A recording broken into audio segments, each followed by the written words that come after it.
Okay, hello and welcome. I hope everyone's doing well. I'm doing pretty good. Dun dun!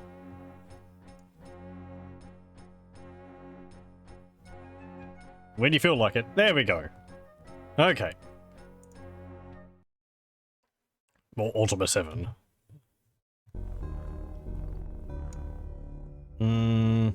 Okay, right. Here we are at Serpent's Hold. We were talking to people. We had also delivered a baby. It was kidnapped by some harpies. Or the baby, he was kidnapped by some harpies. Though I think the baby counts as an item, so it's not an NPC. Here he is. Baby. We could actually take the baby with us. Since we picked it up, it doesn't count as stealing. Yes. Okay. Anyway, so what has changed since last time?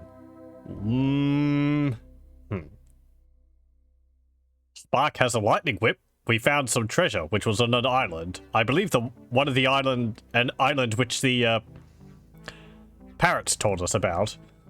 That was there, I think it was. What else? Last time we went here. We went here. We gambled some more. We went over here. I have done some reading up in my own time of a walkthrough to remind myself how the main plot gets started.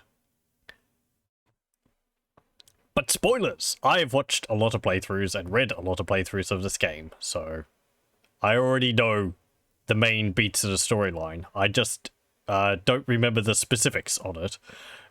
It has helped me understand more. Well, to give myself a bit more direction, there is something we have to do. Well, okay, let me not be vague. Basically, we have to join the Fellowship to kickstart the main plot progression. I guess there's a few other things. At the moment, we're sort of looking for these murderers, but that ties into the main plot anyway, so we won't really be able to solve that. Spoilers. However, I still want to hold off on starting that, because I kind of like going around to the various towns and talking to people before we've got that started. Because I think there's a few different dialogues in the game. Namely, this mage up here, which we talked to, Alagnar. He's quite relevant to the plot, I remember. But, yeah, he has different things to say than if we went to the island during the main plot. Probably means we're going to have to visit all of these towns again. But, oh well. What else? Looking up bugs. Because I've mentioned a few times, I'm afraid to fly over some locations in case of a bug. Now, I read a list of bugs for the game. While I don't know whether this bug is fixed in the Exalt version, I don't know if the Exalt version has bug fixes in it. I would assume so. I did see an entry for a bug which was for a bug involving flying over a location, and it's actually for the Isle of the Avatar, which I'm pretty sure is this one over here. Basically, it's like there's a bunch of sliding doors in the dungeon, and one of the doors slides shut when you fly over it, instead of when you fly over it, as well as when you would walk through it when you're in the dungeon. So if you fly over the land and you fly over the door will close, and you won't be able to open it. Now, I'm pretty sure I could get around that using cheats. Maybe just moving the door out of the way would solve the problem, I think. But, yeah. That was the only entry Anything to do with scripting in that? I don't know. Perhaps not. What else did I do? Oh, yes. I looked up some lists on keys, because we've got quite a lot of keys, and this game doesn't have a, keychain, and all the keys are just labeled as key, so it's really helpful in that regard. I need to put all this stuff. We need to go to castle. We need to go to Britain, because I have a whole bunch of gold I need to sell from that, from the, pirate loot. What's this thing? Cheese. Oh, right. There. I've got a lot of thoughts. They're going through my head all at once. We've got this key. I don't know if this is a copy of the same key. I think... Let's see, from the list. The green key is the one we used to prove that that kid in Paws had stolen the silver snake venom. I think this gold key is the key we got intrinsic tied to the murder, which helped us open the chest for Spark's father's in Spark's father's room to help with the investigation there. This key, because it stands out, is for the chest in the Fellowship headquarters in Britain. I might have used it there. Oh, what else is there? I don't remember where this key is from, and I don't remember where this key is from. Last time, we did actually pick up a key. We found it in a fish. Might have been this one. Inside Serpent's Hold. And I thought it was for the armory. It's not actually for the armory, but I know what it's for. And that will lead us to the armory. So, we have direction there. What's this thing? Stone chips. What? Why do I have that? Oh, that was from the statue. Right, someone gave me that because it's like, oh, look at this. This is, proof of the stone chips had, like, blood on them or something like that. So.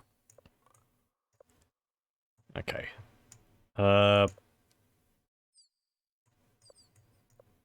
What else is there? We don't need this vortex cube right now. I think that's more useful later on. I could probably go put it back into the museum, because we don't need it right now. Yeah, eat these raw fish. And this bread. No thank thee.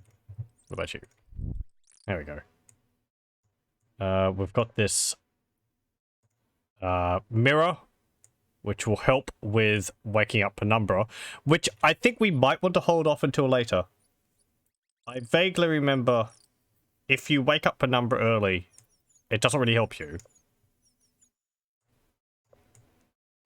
Because she is a mage, and the mage, all the wizards have been going crazy. So she's asleep. So she's not affected by it, if I remember how it works. So we might hold off on that.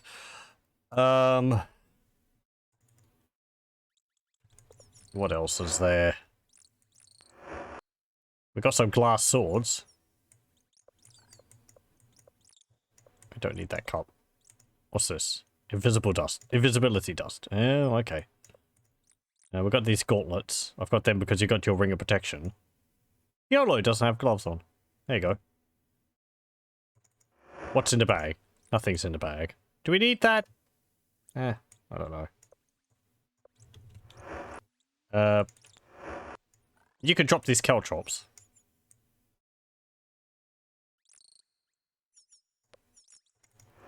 Put the caltrops in the bag.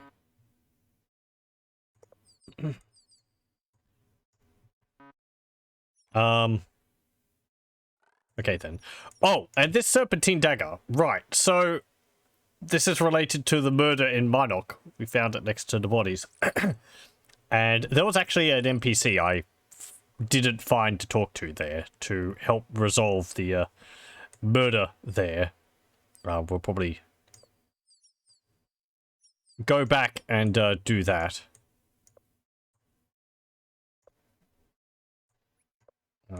Guess we'll put all those caltrops in there. I don't want to just drop them here because someone might step on them and they end up killing themselves or something. Drop that cup there. Don't need it.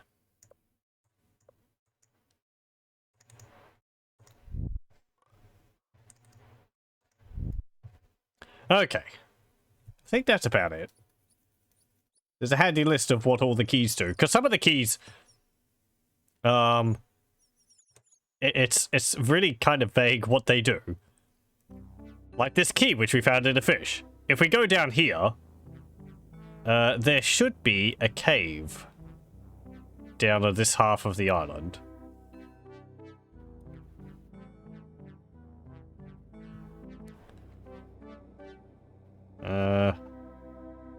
Maybe? Somewhere? There's also another key, which I, will have to go and have a look for. It doesn't have any purpose now, but I want to point it out regardless. It's to do with that chest to the south of Trinsic. Going off a playthrough, which I had read. The person had said that, that there wasn't any key for the chest, or none which they knew of. So, apparently there is. It's, whether we'll find it, I don't know, because I haven't looked for it yet, but I think it might be nearby.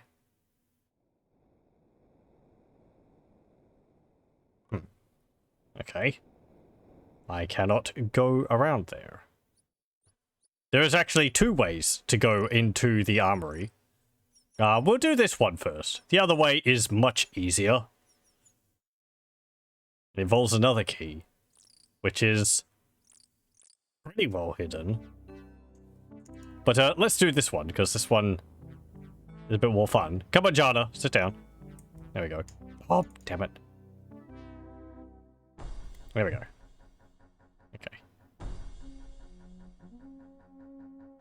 So, I think... Yeah, there we go. So how do I get there? Can I land? I do not believe we can land here safely. It looks too narrow. Would you have to use a ship? I don't think you could hop off there. I don't think you could get close enough to the shore.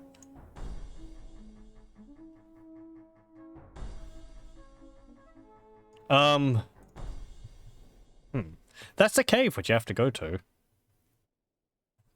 Can I go around the shoreline? Come on, get off the carpet. There we go.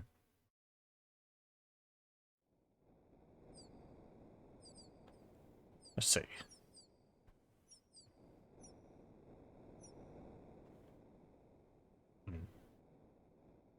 Apparently not that side, and the other side I'm pretty sure I couldn't either. Let's try and land again. Come on, you two.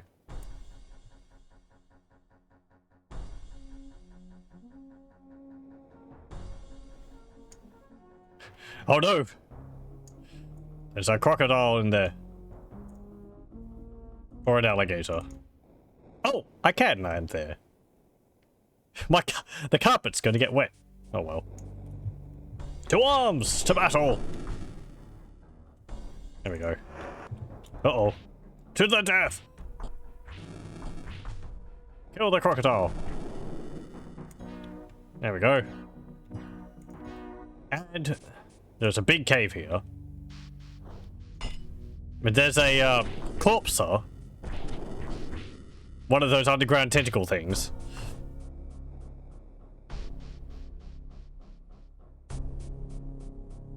Okay. Here's a chest. What's this? There is a potion there. There is 35 gold coins. We'll take those. Take this potion, and we'll take this pink potion. Let's see. So, I think this key, do we use on the chest? Yes, there we go. Inside this key chest is another key. We'll take... I said we'll take that key.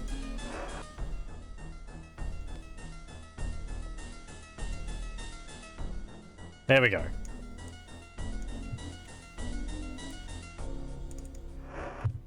Is there anything else in here?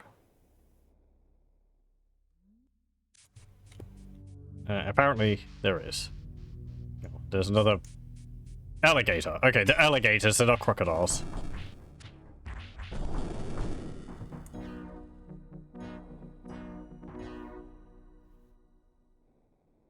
There we go.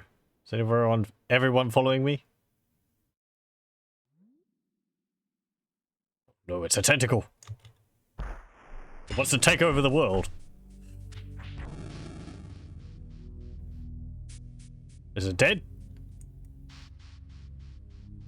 Be nice if it had like a little pool of blood when they died underwater instead of just disappearing.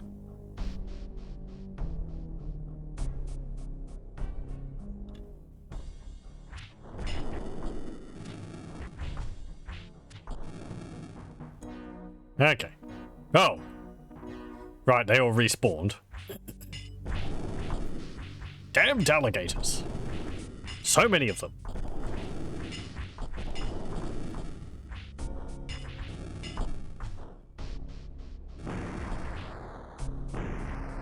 Hey! Hey! What? Who's using a wand? YOLO! No, you do not use wands. You've used all of your arrows. Damn it. Okay, whatever. Let's hop on the carpet. Juggernaut, sit down. Thank you. Okay. Let's park the carpet here. And I think I am going to have a sleep. What's the time? The time is 2:21 p.m. Okay. So we can rest for 10 hours. There we go.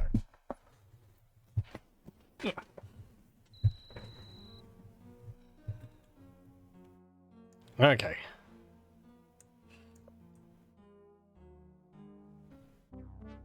Let's go in here. Everyone should be in bed. Which means we'll be able to, abscond with stuff. Okay. Ooh. Hear that rumbling? That magical rumble. Let's see. Okay, key. Oh-ho! Righto. Now what have we got?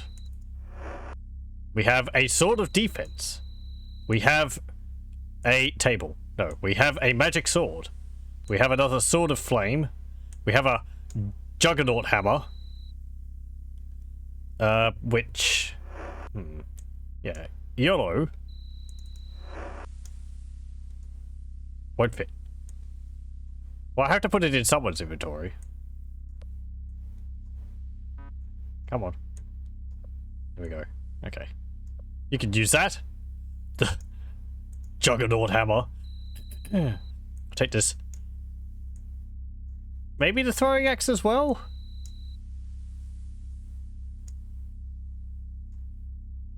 Come on, pick it up.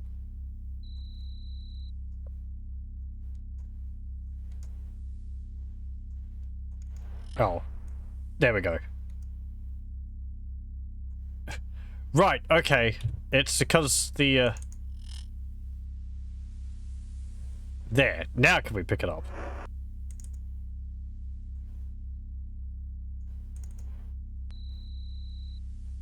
Everyone. On top of me. There we go. Okay. Here we go. Right.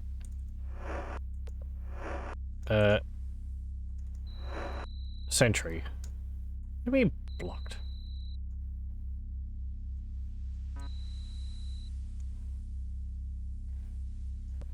Pick up that. Pick up that. Too heavy. Pick up the Mage Bane. Okay, Shamano. I guess you could drop the bag. We don't need that. You take the Mage Bane. You can drop your halberd. Don't need the halberd. I wish there was just like a drop button. There we go. And you can take the magic axe. We won't take the great dagger. That's not too useful. There we go. Okay, everyone out. Avatar, doesn't this count as stealing? No. Don't question me. Yeah, okay. Jana. Take that. When do we eat? I'm a bit hungry. Take this gorget. Too heavy.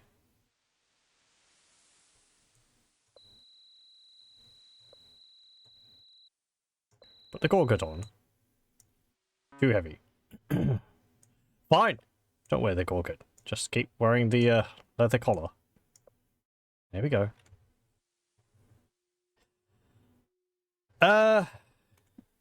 Right. Got some more magic weapons. I think the lightning whip is still one of the best ones which we have. I don't know about the other ones. I might actually have to look them up. I think the magic sword might be the least effective out of all of them.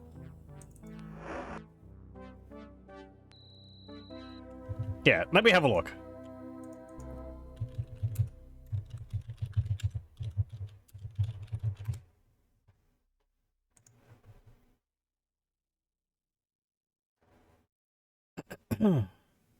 Okay. Ultima VII, Blackgate. So, what have we got? Oh. Yeah, let's see. So, magic ranged weapons. You got Lightning Wand, you got Magician's Wand, Fire Wand, and Fire Doom Staff. Returning ranged weapons. You have a Boomerang, which deals damage of 1. You have a Magic Boomerang, which deals damage of 2. You have a Hawk, which deals damage of 5. Returns after being thrown, always hits. That's what Jana has.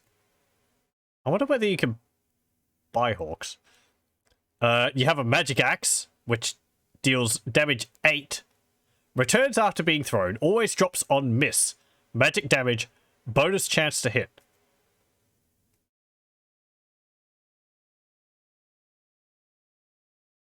Oh, okay. So if you miss with the magic axe, it drops to the ground. You have to pick it up again. And then there's the Juggernaut Hammer, which deals damage of 25. Returns after being thrown. Always drops on miss. Bonus hit chance. Okay, so the Juggernaut is actually a thrown weapon. I thought it was a melee weapon. Ranged weapons. Blowgun, sling, bow. Apparently a blowgun doesn't require ammunition. Chance to sleep or poison. Ah, interesting. Bow, musket, crossbow, magic bow, triple crossbow, rather.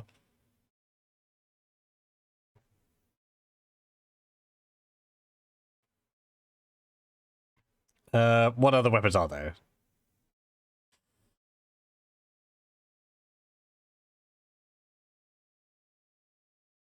Let's see. What's the main gauche? Damage 2. Range is 3. Defense 1. Oh, a main gauche actually increases your defense a little bit. Spiked shield. Damage is 2. Defense is 3. Yeah, okay. Throwing axe is 4. Can also be thrown. Thrown range equal to 2 times lowest value in strength or combat. Great dagger deals 5 damage. Range is 4. Which is the same as the spear. Two-handed sword deals 11. But apparently the Great Dagger hits like a two-handed sword? Unless that was an idea which they changed. Great Dagger inflicts 5 points damage, less than half a genuine two-handed sword's effectiveness rating of 11.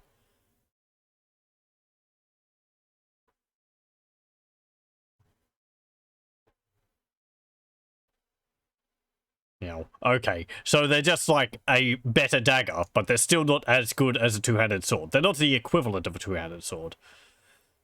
Mace, Morningstar, 5/5. Spear is 6. Apparently they can also be thrown. Sword is 6. Oh nice, the spear does the same deals the same damage as a sword. And there's actually like 0.5 lighter. Serpentine sword, custom sword, bonus hit chance, two-handed hammer, two-handed axe. Halberd deals 10 damage. Two-handed sword is 11. Magic melee weapons. Poison dagger. We've actually got one of those. Damage is 1. Chance to poison. Chance to break on hit. Oh, okay. I guess that's the poison wearing off the dagger or whatever. Starbursts, which we haven't found any of. Sword of defense. Damage is 6. Magic damage. Defense is 3. Magic sword is damage 7. Magic damage bonus hit chance. Okay. Mage bane. Damage is 7. Magic damage drains mana. Right.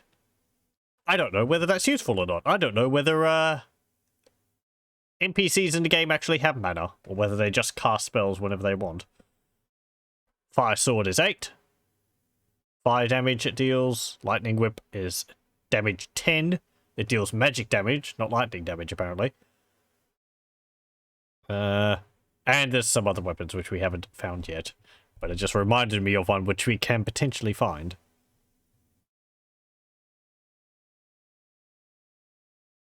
Let's see. Non-conventional weapons. What is there? Oh, you can use a cleaver as a weapon. Damage is 2. A rake also. Damage is 2. Torch is 3. Pickaxe is 4. Whip is 4. Hammer is 4. Decorative sword is 4. That's only 2 less than a normal sword. Lit torch is 6. Wow. Okay, so a torch actually deals more damage when it's on fire. Makes sense, but powder keg is 40. Fire damage, not equipable. Spent when used. Yeah, I guess. Cannon is 90. Okay, so good thing I know now about the Juggernaut Hammer being a thrown weapon. I'm a bit hungry. Oh. Where? Let's see. So, out of these, we've got a fire sword, which I guess I could equip Shamino with. Or I could give him the sword of defense. We'll give you the magic sword, I think. There you go. Because it glows. We need a shield for you too. Okay. Feeding time. Who's hungry? Come and get it.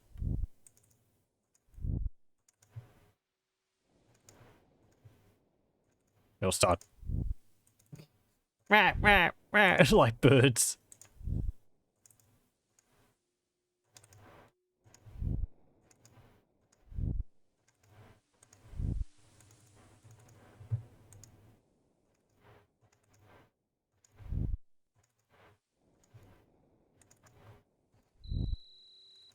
You're already full?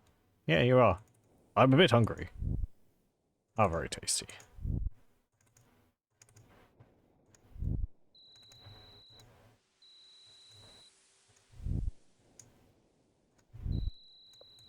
Eat a gold bar. It's actually a stick of butter. Okay, there we go. Everyone's fed. Jana, actually. Drop that dagger. Put your hawk in your backpack. I wish we could, like, put it on your shoulder or something. And you can have the, magic throwing axe, I guess. Yeah. I have to give you a shield when we find one. Actually, there was a shield up there, wasn't there? Let me just go grab that shield.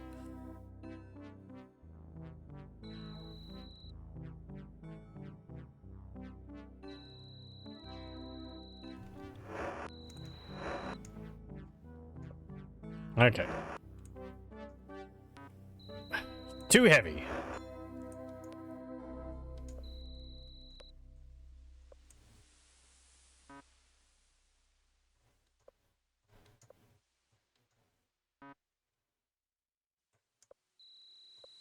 You could drop these torches. We don't need those. There we go.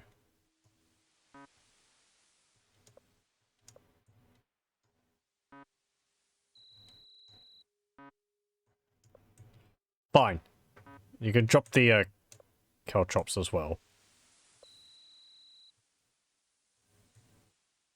People are going to get so hurt. I should put them into a chest, but I'm being irresponsible. There we go. Okay. Good. And no one got hurt by them.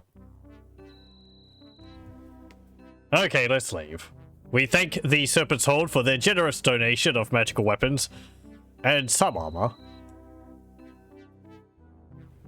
And we shall head off. Also, I just realized, even though we equipped Jana with all this stuff, I'm probably going to swap her out for Sir Dupree. Because guess where we're going next? I read where Jellum is. Unless I get distracted.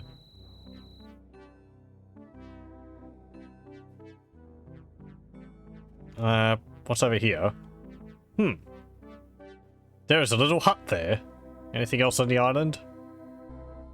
No? Okay. Let's have a look. Let me save first.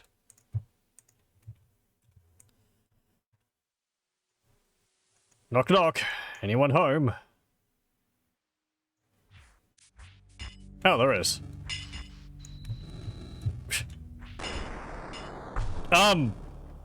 Wow. Ow.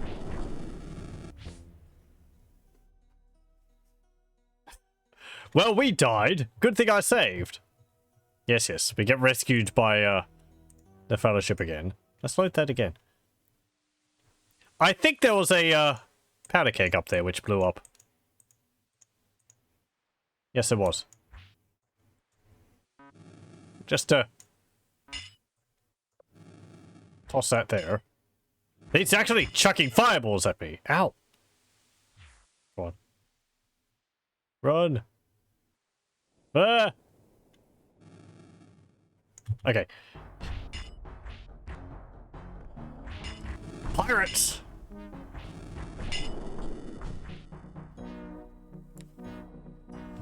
Okay, is that everyone dealt with? Right. You got leather armor, you got a shield, you got some throwing daggers, got some gold. 40 gold coins. Yay. What about this dude, who was a mage? 75 gold coins. Take those. What else is up here? What's that say? Piece of wood. No. Rat's face cage. What? Chair.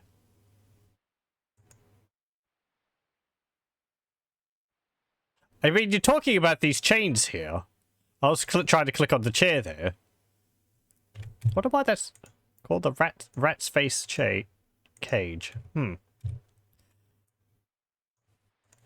There's a chest here. It is locked. There's some lockpicks. What's in the chest? Pick broke. Pick broke. Pick broke. Okay. Is there a key around here? There's a whole bunch of sextants in there. No thank you. So there's some meat there. There's some sausages there. Boy, what a lot of stuff. What's this?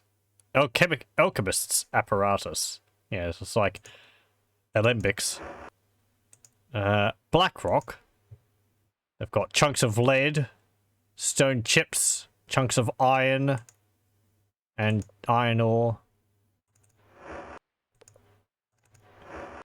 Weapons. Swords.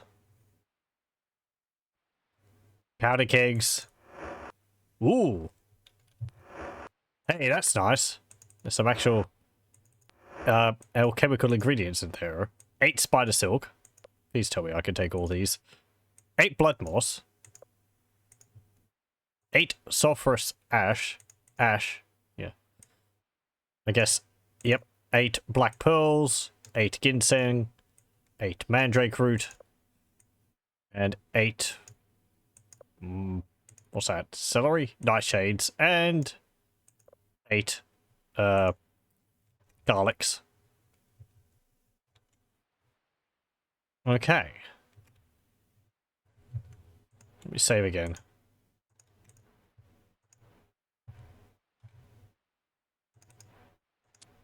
Pick broke.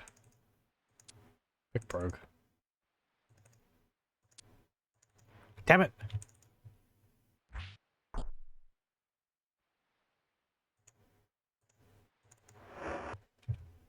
No.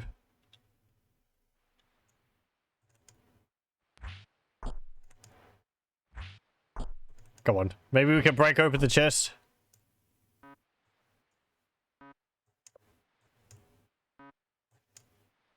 I think those chains are getting in the way of the chest.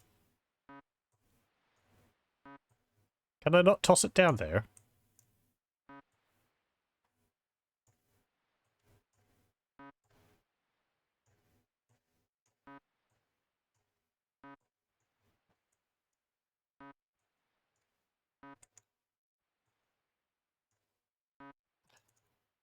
Fine. Whatever. No.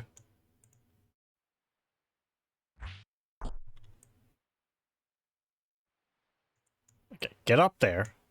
Get. Come on.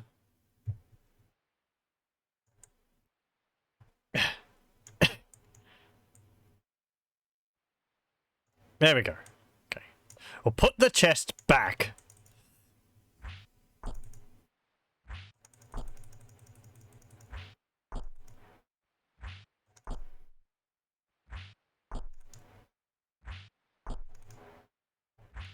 Is there a key underneath, like, this meat or flounders or something?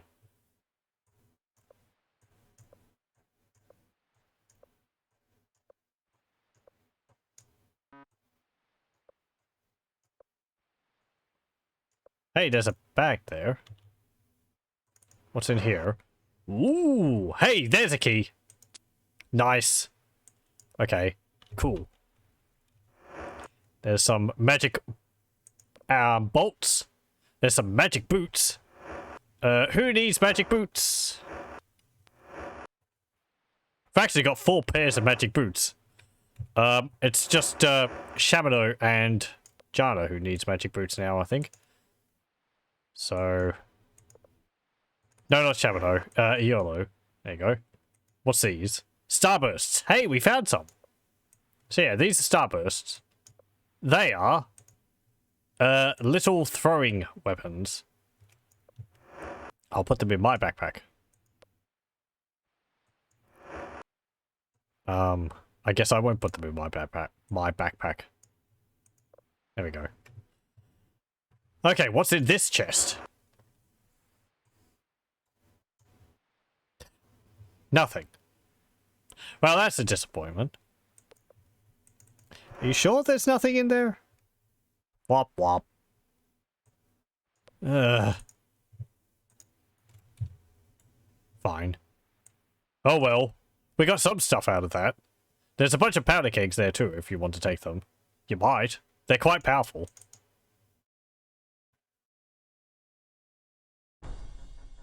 Okay, let's save. And... head off. I do kind of want to stop by, Britannia. There's the harpies which we killed to retrieve the baby. Where is that chest? Some wolves.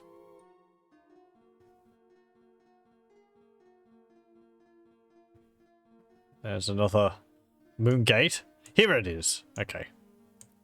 So, I do not believe we can land here. I think the key for this chest is actually around here underneath one of these rocks.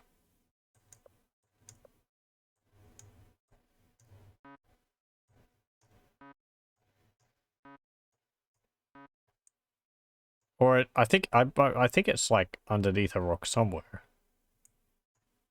Because there was a chest here, but it was hidden underneath this tree. Let me actually have a look.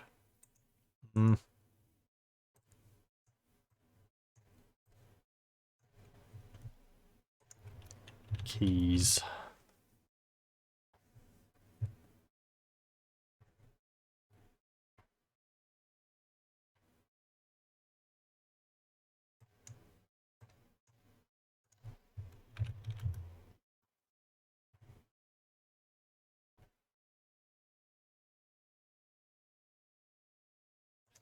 Okay, here we go.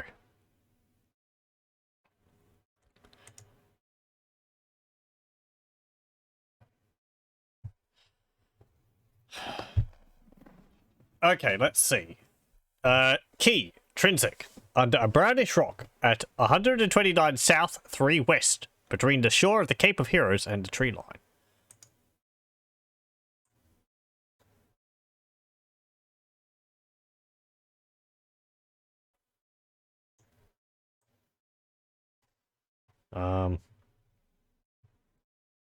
Oh, I guess that might be south of here.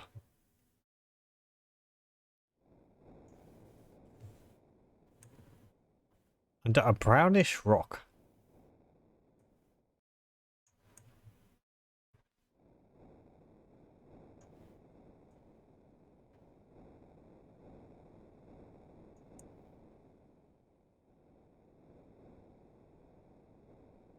Well, let me use my sextant.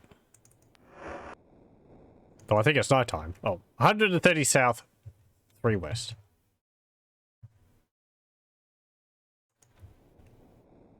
Okay. So I need to move up slightly?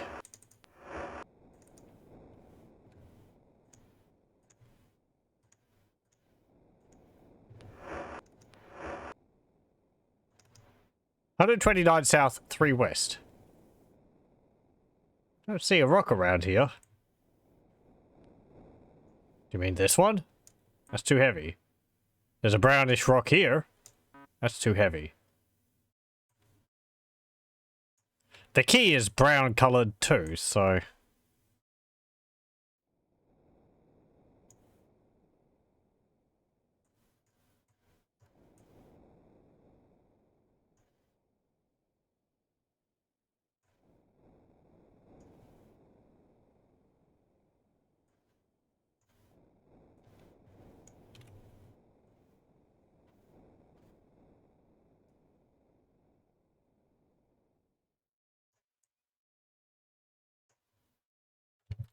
Let's see.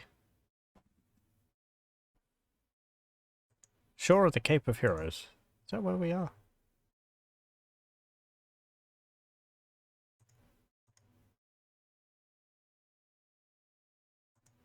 Yeah, I think. The general location we are. The claws of the southern tip of Britannia embrace the Cape of Heroes. Okay.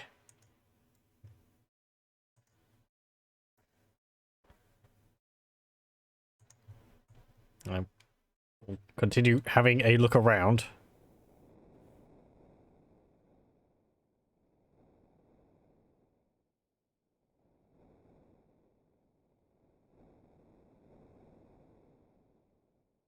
I would think it would be right next to the tree. Oh. Harpies! I did actually have a look at their nest.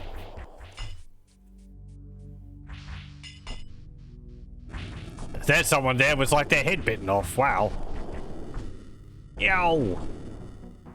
Blech. Okay. Do you have anything on you? Yeah, you got some gold. This is a huge mess. Come on.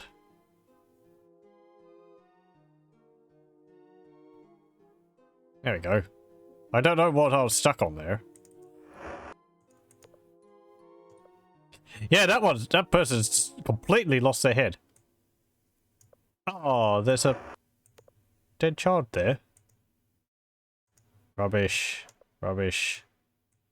Rubbish. Rubbish. I can't check their nest. No.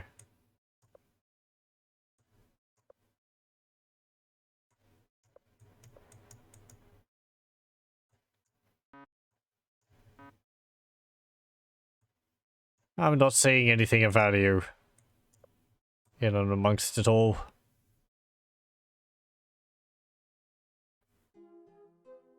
There's a cave there. It's full of snakes.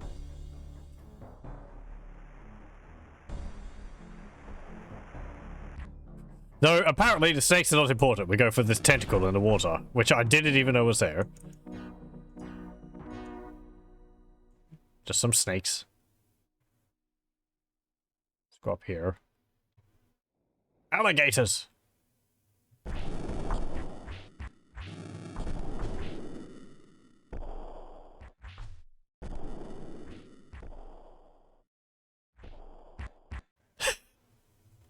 Side of a YOLO throwing that massive hammer across the screen is quite something. Okay, come on, follow me. I see something invisible over there. That's a perfectly fine statement to make in a game.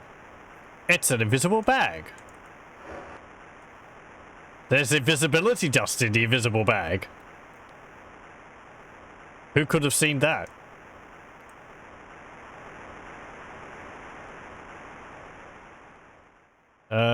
What's this? There's sort of skeletons here. Hang on, what's that? Is something? No. There's some bones there. There's some more bones here. There. Ooh! Hello! There's another lightning whip there. Do I want to give that to someone? So what damage does a lightning whip do? 10. That means it's better than a magic sword. But a magic sword has bonus to hit chance, whereas a lightning whip just deals magic damage. Oh, hang on, I was reading for, Serpent's Isle. That changes them slightly. Let's see, magic sword, 7. Yeah, bonus, magic damage, bonus hit chance. Lightning whip deals 10, and magic damage. Okay, and it's also slightly lighter. Sure. You had your magic sword, but we'll give you this lightning whip instead. Because, I don't know, having people armed with whips is pretty cool.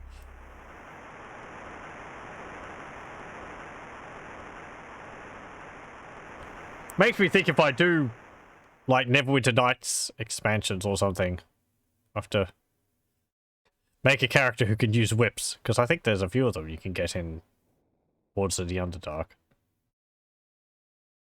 Or you can maybe build some.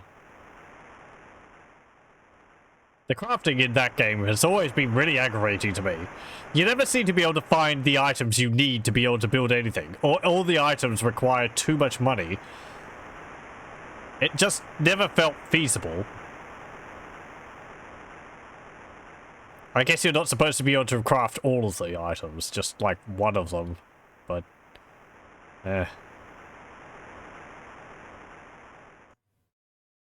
There is a main gulch there, and there is a gem there.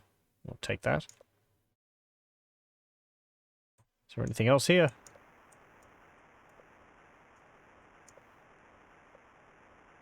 No. There's that. There's a flaming oil, but I don't really want that. Okay. Let's leave.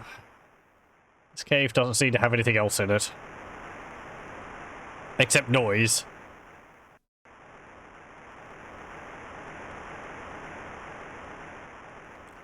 I like that they get louder and quieter when you get close and move away. That's nice. Pardon me. Okay, back here. Where is this stupid rock? Rabbit, do you know? I mean, it should be, like, right here. I don't think it would delete it after I've, opened up the chest.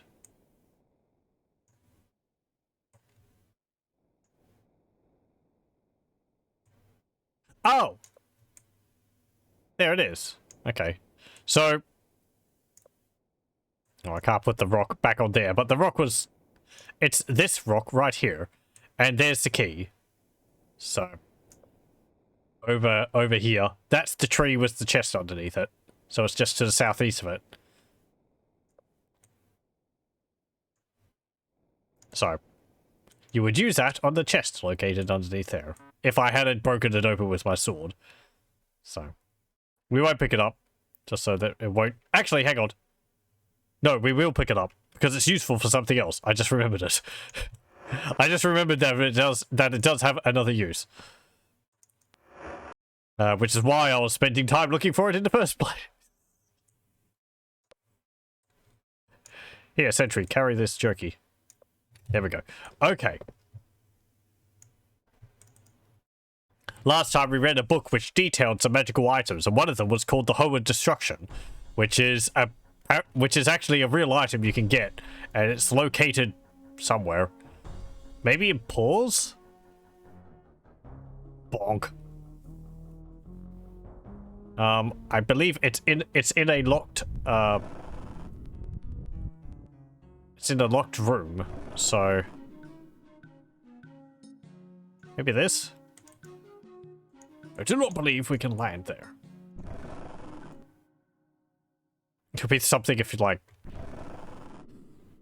flying around, you get struck by lightning.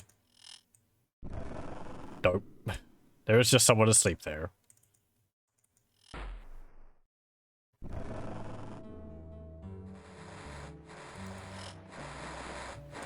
This is the water wheel.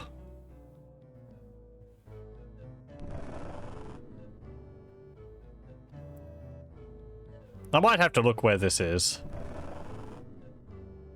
Don't actually know whether it's here or not. There is...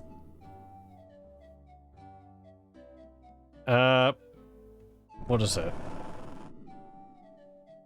There is a storage room somewhere, which is locked, and the key is used to open it, and the, destruction's in there.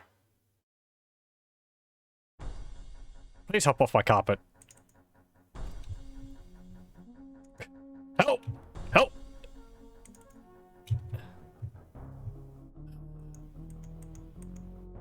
Everyone's always trying to, like, hitch a ride. Get off. There we go. He actually teleported.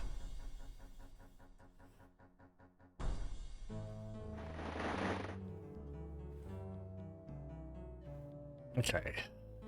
Maybe it's around here somewhere?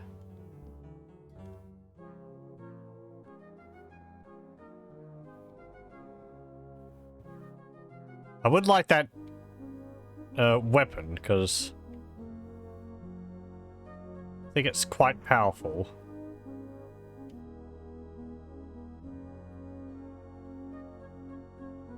Well, I know it's quite powerful. But I don't know where it is.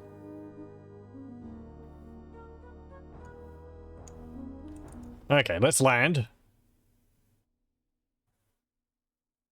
And we'll go to the jewelers down here. There is no one there. Okay, let's go to the mint.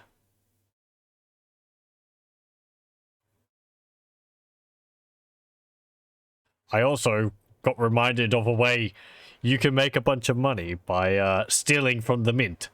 It requires some unsavory acts, but well, since this game doesn't have a morale system, there are ways to get around that.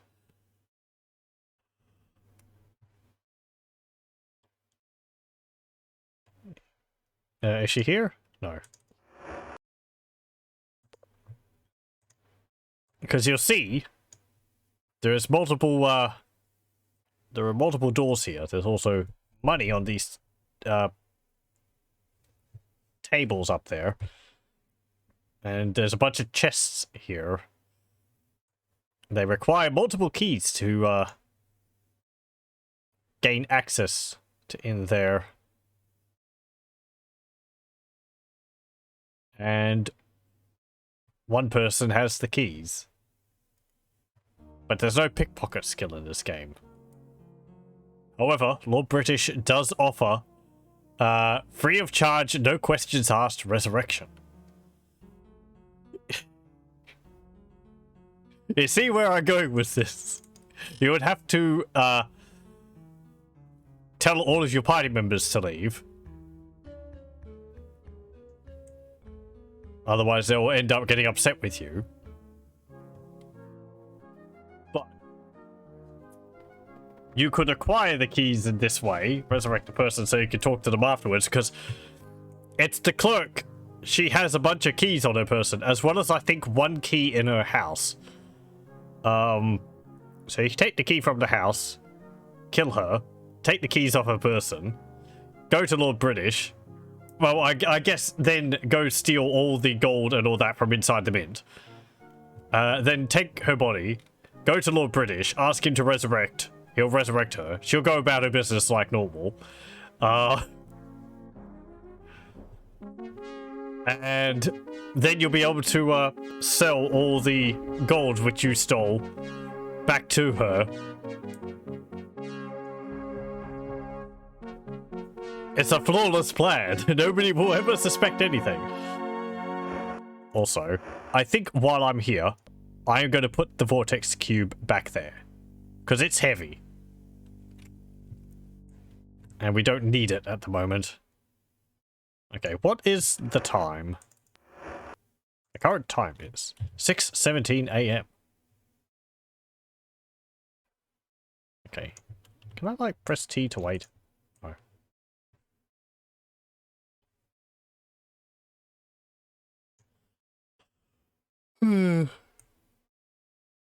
I don't think you can sleep in the streets. I think the guards will stop you. I might be thinking of another game like Arcanum, though. I mean, they did stop me in the castle. Doo-doo-doo. Hey, Lord British, are you up? Yeah, you are. Sup. Heal.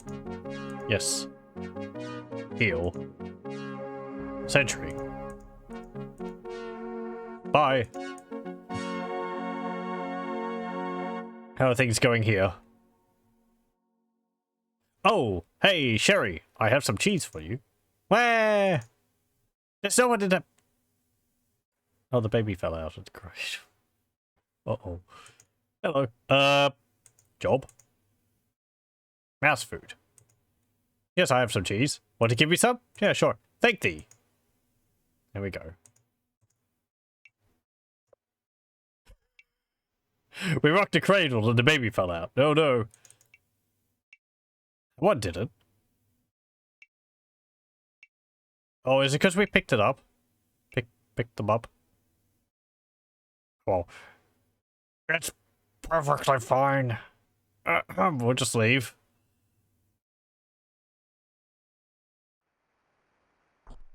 Oh, did I do the thing which you wanted? Signed. Didst thou have Lord Heather sign the bill? I think I did. Excellent, let me see it. It looks in order. Why, we thank thee, Avatar. There we go. Bye. Okay. Job. You're an interpreter. Yeah, gargoyles. Turfin. We've been there. I think we have. Oh, hang on. Isn't Turfin an island? Yeah, whatever. Safe and well. Okay. Nope. Not talking to you, Chuckles. Right. That's enough killing time. Let's go and exchange all of these gold bars for money. Oh, I went around the back, so...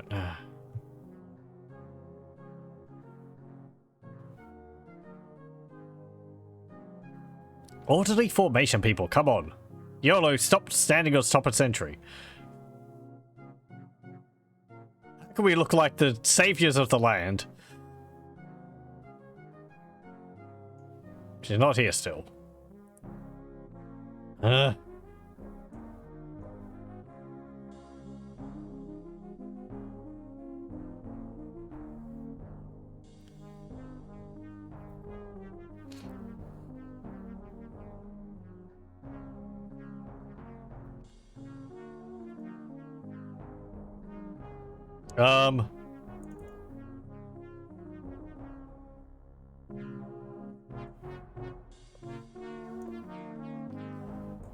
Will she be here at some point? She's probably in the tavern. Oh, that's the music hall. That's the play area.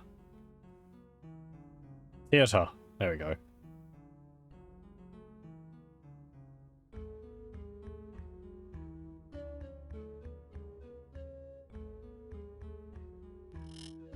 Oh, hey, there's a door there.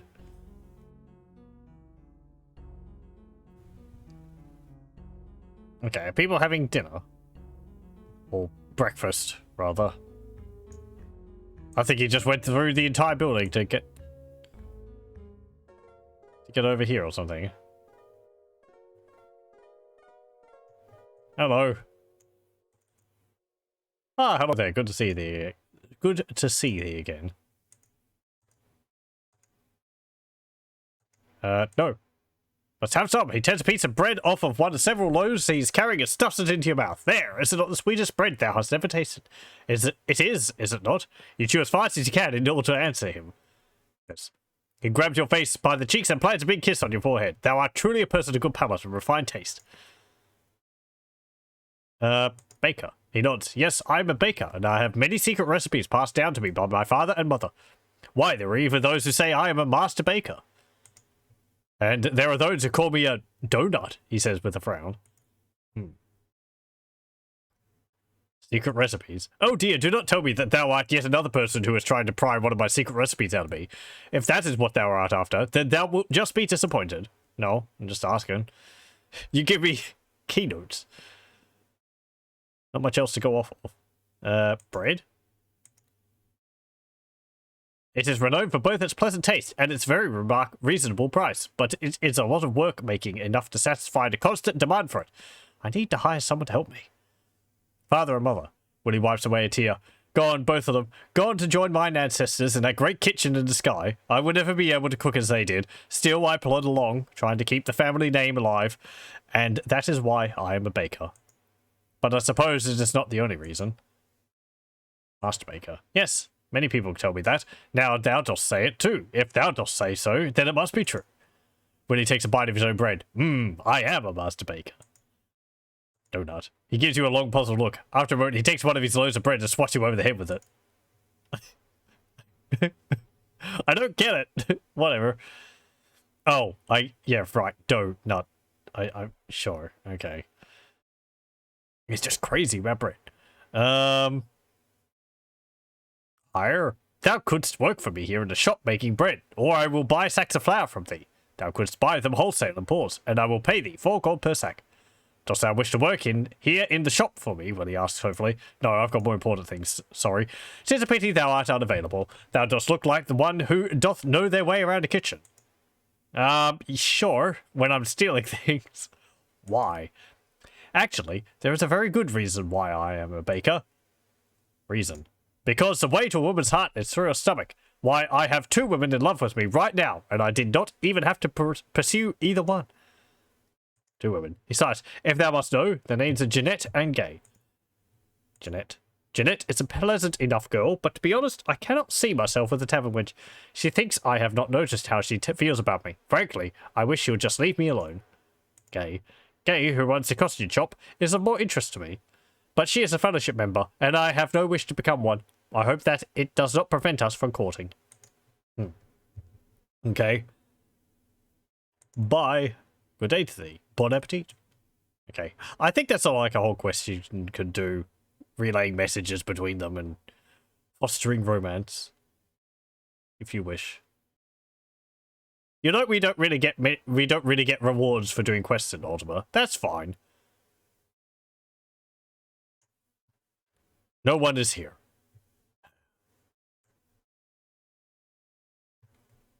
Having done a good deed is its own reward, but, I don't know. Some of the tasks are... I don't know. Like, I guess delivering the flower, it's just kind of like, I guess you could make a bit of extra money that way. But I could also just sell all of my gems. And my gold, if someone could get to work.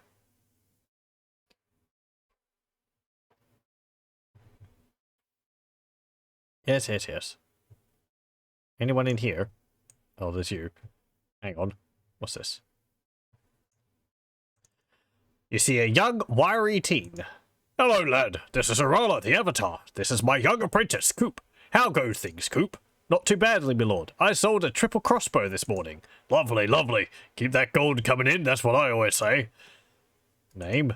My name is Coop. Job?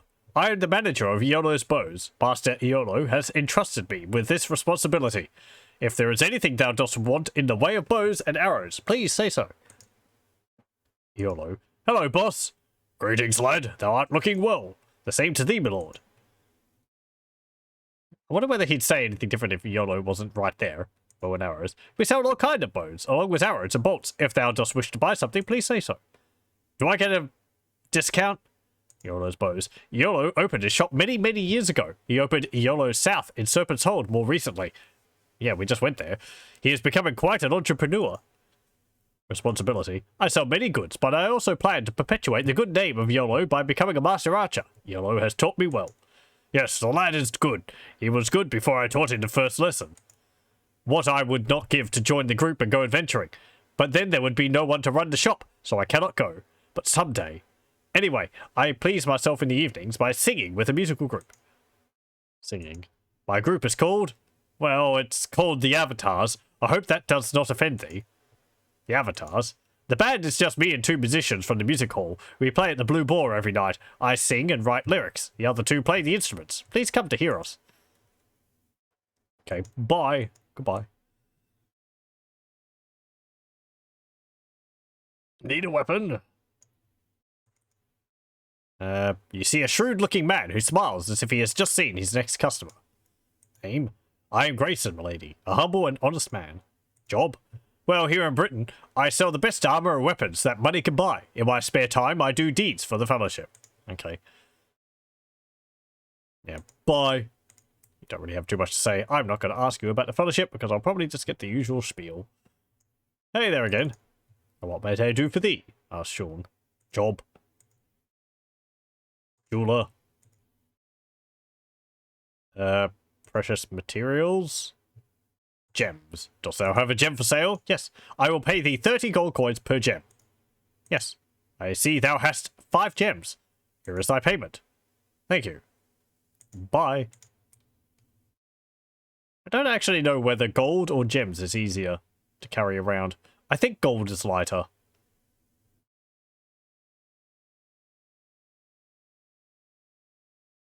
In Pool of Radiance, it was easier to carry around jewelry and gems instead of gold, because the gems were worth a lot more. 30 gold is not too much for a gem in this game, really. So, whereas in Pool of Radiance, a gem could be worth like 500 gold, and 500 gold weighs a lot in Pool of Radiance.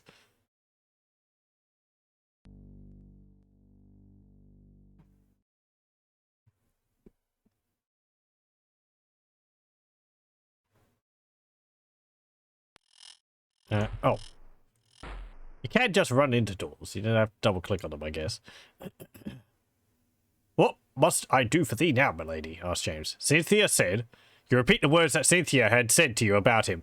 A smile comes across his face. Oh, who wants to be a pirate anyway? I would hate that. With that, he goes back to wiping the bar. But you notice that smile is still there. Aw. We made him feel a bit better. Cynthia is his wife who works in... That's actually the person I think we're waiting for in the mint. He was afraid she didn't like that he works the inn, but No, she does. She loves him. Is she in bed? See a cute-looking woman who beams with a huge smile when she notices you looking at her. Name? My name is Billy. Job? I suppose I have no job. But is that really so bad? I'm a member of the Fellowship and I talk to people about them all day long. Oh, boy. Bad? Millie rolls her eyes. Thou hast met my brother. That poor thing. He is really a candidate for the asylum, I would say. He believes the Fellowship kidnapped me and charmed me into following them. Well, I joined of my own free will. Without a second thought, and it was pure luck. No one coerced me. That can go hang. Mama always said he was the impulsive one in the family. Talk. I spend all my time trying to spread the word of the Fellowship. It is better than having a job. I learned how to do this at the meditation retreat. Meditation retreat? This location on an island in South Britannia near Serpent's Hold. Most new Fellowship members spend some time down there learning the tenets of the group. One can also learn to hear the voice at the retreat. The voice. Fellowship members have an inner voice which speaks to them. I have not heard it yet, but I am working toward it. I may need to spend another few days at the meditation retreat in order to do so. Batlin tells me not to be discouraged, though. He says I will hear it when I have made myself worthy. Fellowship. Dost thou know what the Fellowship is? Yes. Oh, I think thou dost not really know. Blah, blah, blah. Bye. Okay.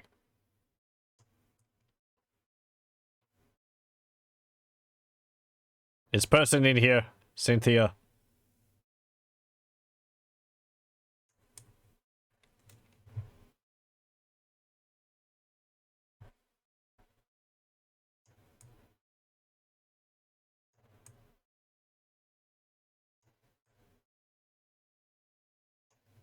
Oh, there's someone.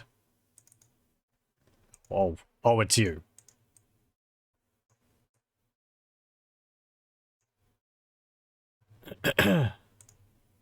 Sage. Okay.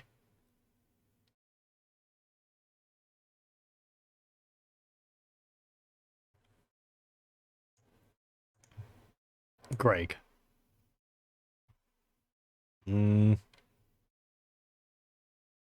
What? Fish and chippies? You see a friendly face looking back at you. Name? My name is Gordon. Job? I sell fish and chips from my wagon. On your table. Fish and chips. I have the best fish and chips thou shalt taste in all of Britannia. My price is only 8 gold coins per serving. Would thou like to have some? Yes. Hand to your plate. They are indeed the best fish and chips in all of Britannia. Wagon. I just painted my wagon recently. It receives more attention, business. It receives more attention. Business is much better now. I'm saving my money to travel to Buccaneer's Den. Business. Ever since I became a member of the Fellowship, business has been increasing steadily. I've refined and improved the recipe for my fish batter, and it has since become a favourite meal of nearly everyone in Britain. I have even served my fish and chips to Lord British himself. Buccaneer's Den. I wish to win some money at Buccaneer's Den. It is a pirate resort, and they have a fabulous house of games there. Yes, we've made quite a bit of money there. Lord Fellowship? Blah, blah, blah. Lord British. Thou dost know, the bloke who wears a crown and acts like a king. Pirate resort. As I am certain thou knowest, Buccaneer's Den was once a den of thieves and villains. As such, it held a romantic appeal for those who longed for a taste of such an adventurous existence. I confess, I am one of those people. When thou dost spend thy life selling fish from a wagon, thou art in need of excitement. The pirates eventually realized just how much they are secretly envied, and so they have turned their island into a place of thrilling amusements. As of games, it is said they have several games of chance there. Gold can be won wagering on the outcome of a race of fine stallions. Yeah. Stallions. They're like, I guess if the stallions are like 5 inches. Bye. That's my fish and chips. There they are. Nom. Scarf down the entire lot. We don't give any to our party members. They have to buy their own. But Avatar, you control the finances of the entire group.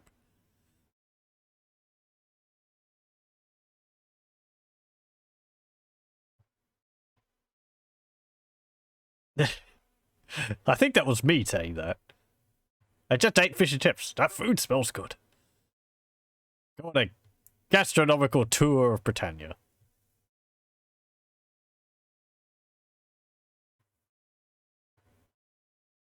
You're not here still? Come on. What's the time? 7:55 a.m. Well, I guess it's still kind of early.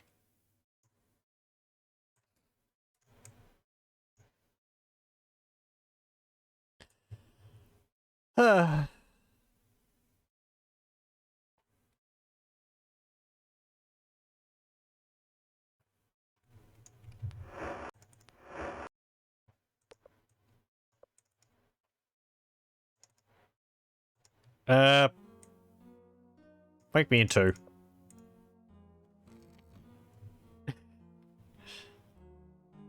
Will we get fined for vagrancy or something? Nope. Perfectly fine.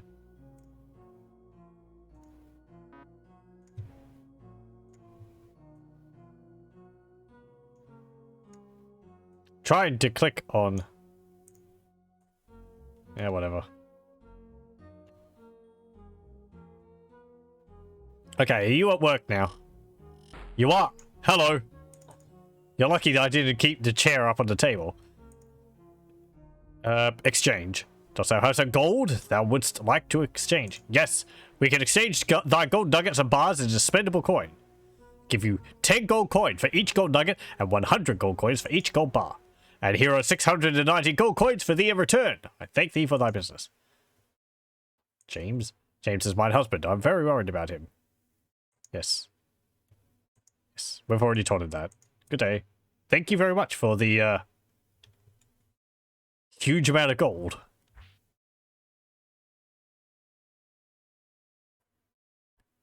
Okay, now we can leave. Where did I park the carpet? Outside Castle British?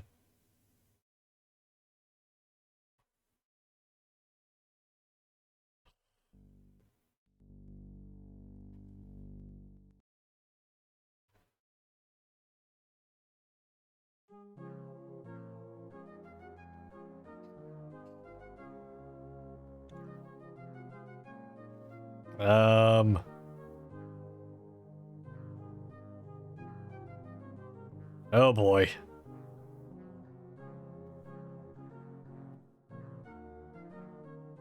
No, it's not up there. YOLO, where did I park the carpet?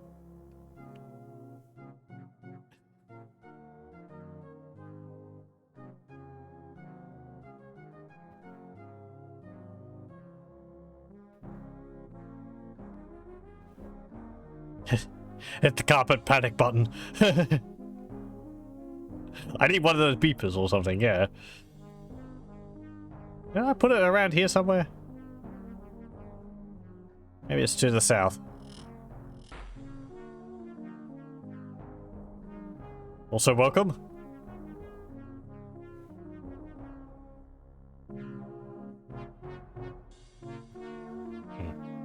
Not there.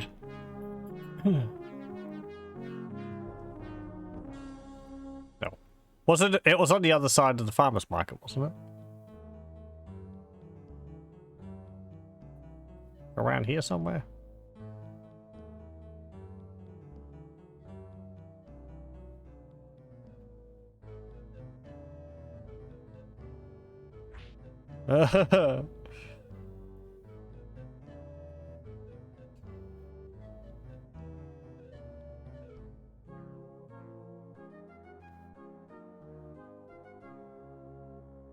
Carpet, here boy.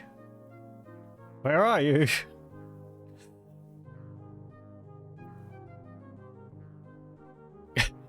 John is just sliding along there.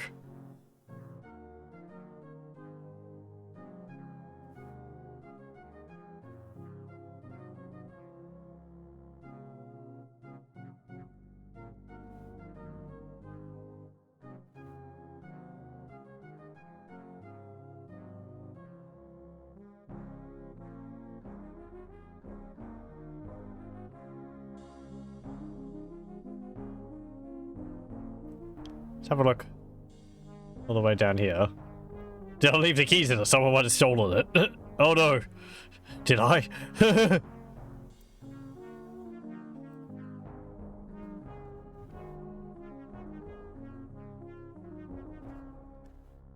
me think.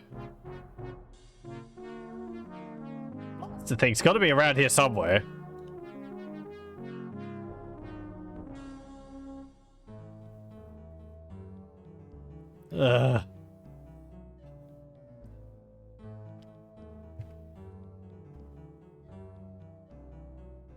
I would have parked it near the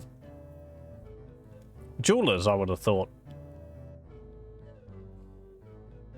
Since that's where I initially wanted to go.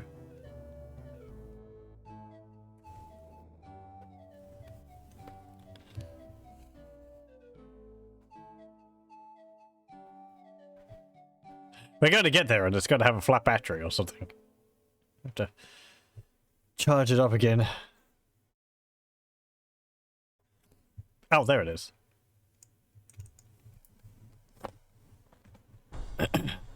Okay. Now, let's go to Jellum. Also, let's save.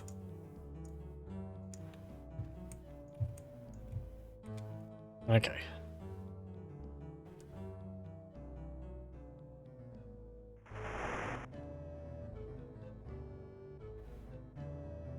We just keep heading south. Where are we? I'm always interested in looking at some of the small islands around the place. Oh, we're on the tip there. Okay. There is a cave there. Just a little rocky island there. Another one with some trees on it.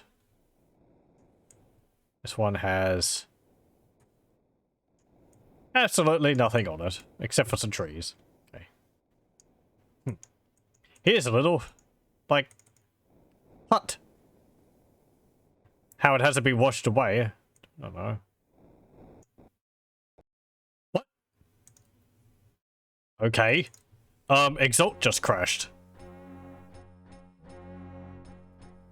That's odd.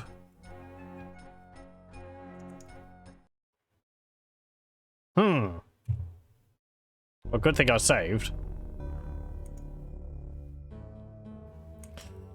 Will it do that again if I try to go there?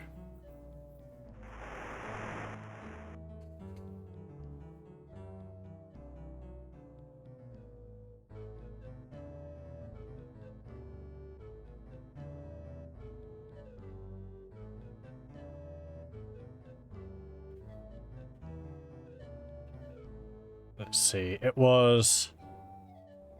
yeah, right here. Okay, let me save under a new name. Okay.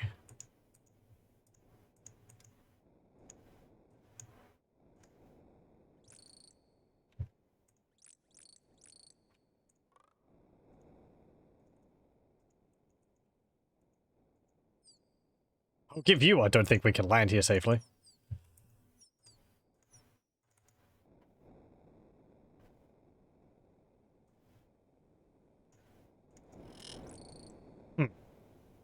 Okay. Well, there's a ring there. Just looks like a normal ring. There's some ginseng.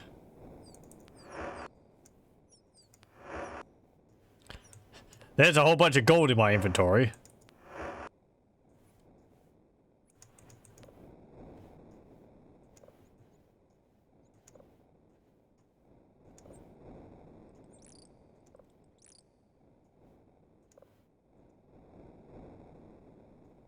Oh yeah, Mr. YOLO. How much money do we have? We currently have 3,119 gold. Excellent. Okay. There's some garlic there. More garlic. There's some ginseng. Some mandrake root. There is... A key? That's a massive key.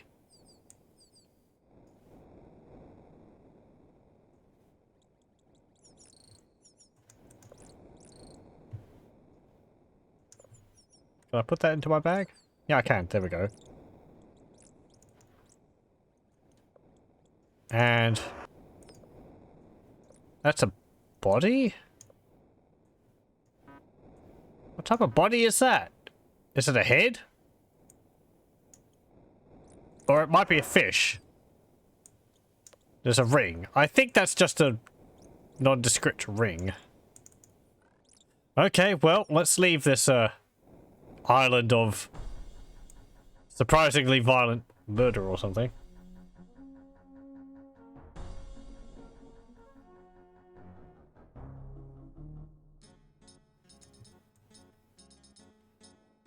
Is this the place I'm looking for? Some cannons there.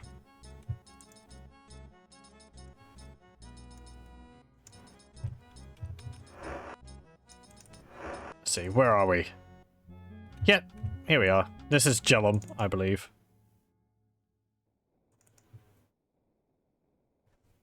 Hello, welcome, where are you all? Everyone get back on the tour bus. We'll be leaving to the next destination shortly. Yeah. It does feel like having a tour bus going around a place. Have to wait for everyone to get their seat. Please make sure arms and legs are inside of the vehicle at all times until we come to a full and complete stop.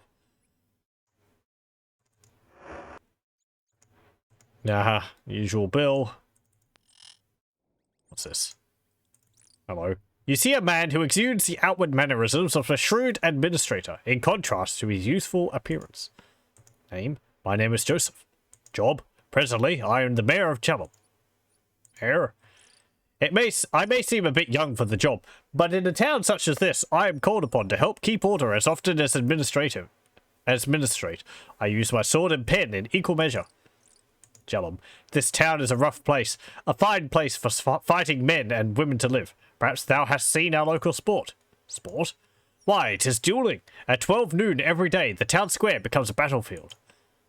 Dueling? Well, the sound is worse than the act. It is actually just a form of training and exercise. The fighters practice with targets and such. That is where I can be found, keeping mine own skills sharp. Battlefield? I'm exaggerating. Many of the fighters in town gather to spar with the training dummies and practice various methods of combat. There are a few harmless matches at times. Some are a bit rough every now and then. Some folk take wages on it and turn a profit. Spar? Of course, most duels are simply fought to the blood, not to the death. It is a practice that helps restrain the passing knaves and rogues. Take wages. Speak to Daphne or Ophelia at the Bunk and Stool, our town pub and inn. Bye. Enjoy the stay in my city, but if thou hast no stomach for fighting, thou shouldst not stay long. Okay.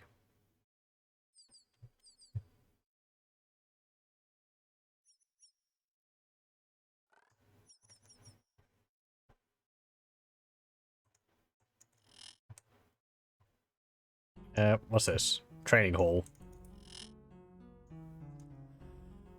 Now, though he does not seem hostile, the man greets you in a fighting stance.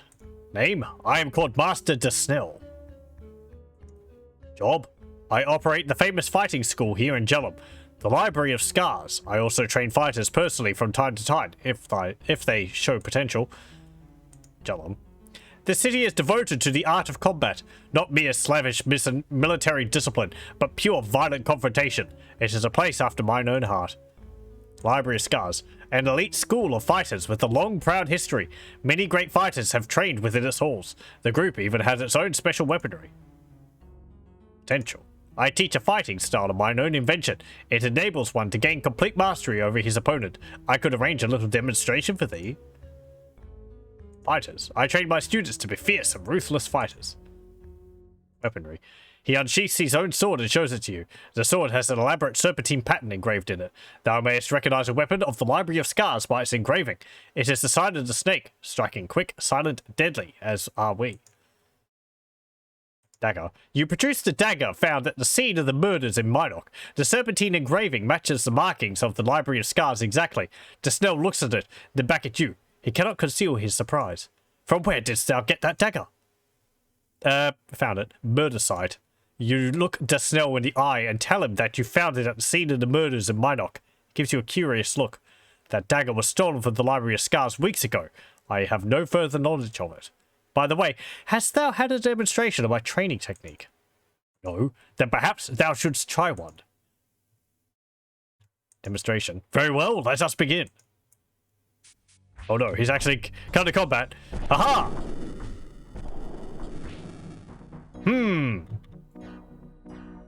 Well, I hope that wasn't just a demonstration. Oh, okay, he's a fellowship member. And he has a serpentine sword. That was sort of a, I guess, implicated by his actions. Something. We can see these serpentine daggers there. I don't know if you get a hint to come here from Minok. You just have to carry the dagger around. Oh, hello. He's got one of these. Corinna's workout. Corinna's... What's this? Pregnancy workout. Oh, okay. Corinna's total body workout. Bloodied blades and buxom beauties. Accidents of armor. Hero fertilizer. To the death. Okay. Does he have anything, like, around here to implicate him in anything? Otherwise, we did just kind of... Well, no, he threatened us, and then he attacked us, so it was self-defense. Strange that did not work. Do I have a key for this door? Don't open it? No. What about this one? This one?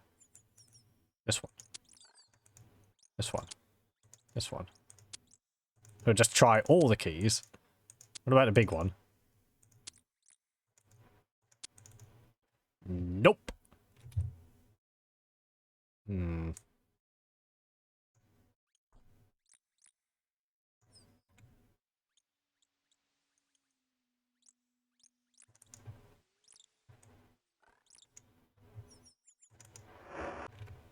Man ships of war.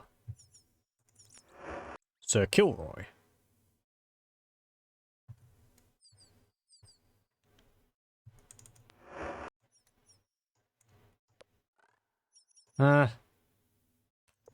Didn't have a key on his body.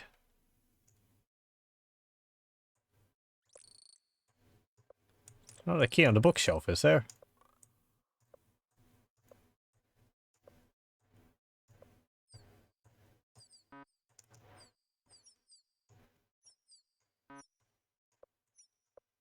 No.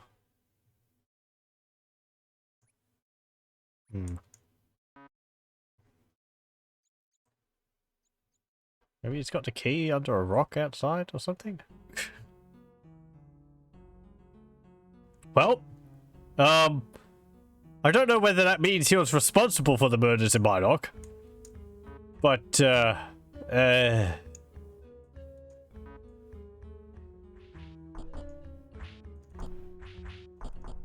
You see a fighting man. His voice booms like thunder as he greets you. Hail to thee, milady.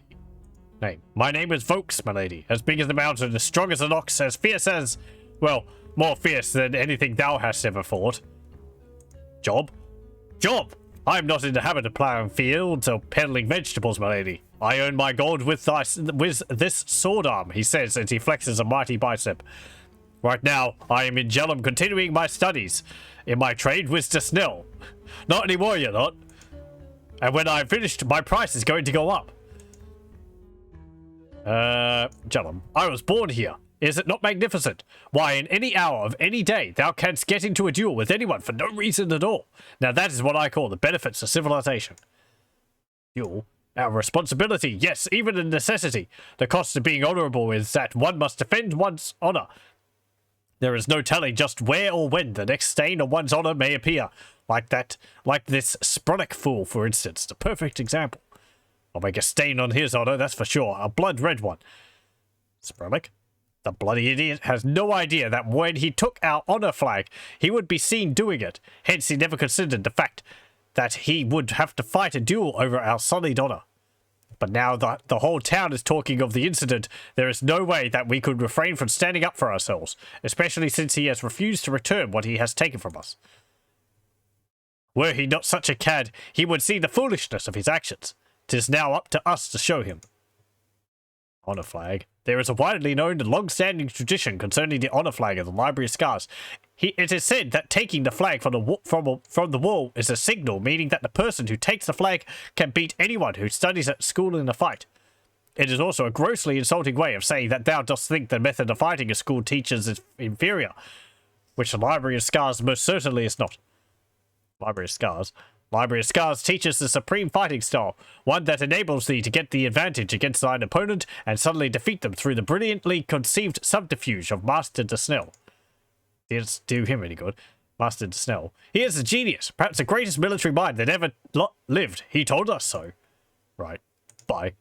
If I am not killed and thou art not killed, perhaps we may raise a glass together someday. Standing before you is a statuesque fighting woman with eyes that radiate a familiarity with danger. Name? I am Syria, a fighter from the south. Job? Currently, I am resting from my last voyage as a mercenary. I am studying in Jellum with the fighting trainer, De Snell, at the Library of Scars. Jellum. This is a city of fighters and duels. If thou dost not like it, the way it is, then leave. Duels are fought here for many reasons. I have mine own reasons for fighting them. De Snell. Master De Snell teaches a style of pure fighting which takes thee beyond all previous disciplines that thou mayest have learned. He is a great man. Library of Scars. Library of Scars is the greatest guild of fighters in Britannia. Hear, hear. Duels. There is no question that Spruddock is the one who took the honor flag of our school. If he does not want to wish to fight the duels, then he has only to return it. Spruddock. I was on guard when Spruddock took our club's honor flag. I saw him take it, but I lost him in the shadows of the night. My punishment was 10 lashes for allowing the thief to escape. I mean to repay him for that. Return. Since Spruddock has not done this, it proves that he is sincere in the grievous insult that he has made against us. And I shall grievously insult him through his heart. Bye. We do not appreciate people who interfere in our private matters. We shall be watching thee. Yeah. But you? You see a very serious young man. He carries himself like a learned and mannered gentleman. Name? Timmins is my name. Job. At the moment, I have no job. I left all that behind in New Magincia. I have come to Jellum to study under Master de Snell in the Library of Scars. Jellum? I am afraid I would not be able to help thee. I know little of this town, except for the duels. I am newly arrived here myself. Perhaps thou shouldst ask someone else. It's interesting that nobody would mention him in New Magincia. Like, I don't think there's a family which would actually... he could have come from or something. Oh, and on New Magincia, I was remarking how there's a lot of empty houses around the place. I reminded myself reading about it that in Ultima IV, I think it was, Magincia was actually razed to the ground for their pride, and it was inhabited by a whole bunch of demons. So that's why it's called New Magincia, because they built it up, and now it's the town of humility. That would be why there was all the ruins there, probably as a reminder.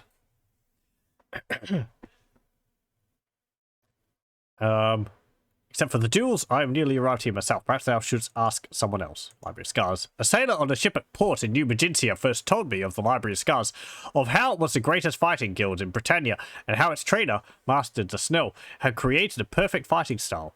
I immediately spent every coin I had to come here, but de Snell now refuses to accept me as a student.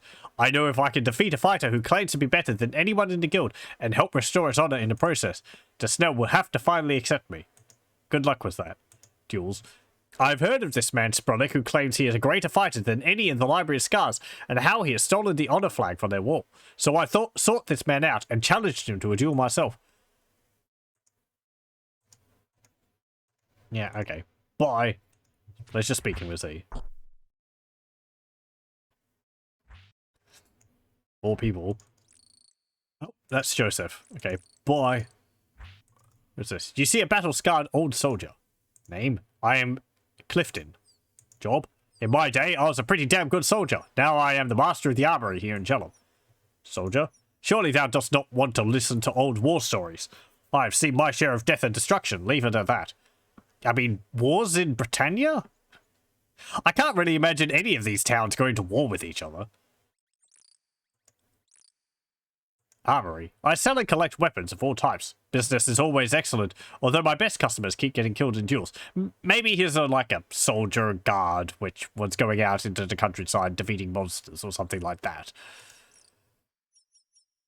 I also, you know, game's representation of the world is probably quite a lot smaller than it would actually be. So,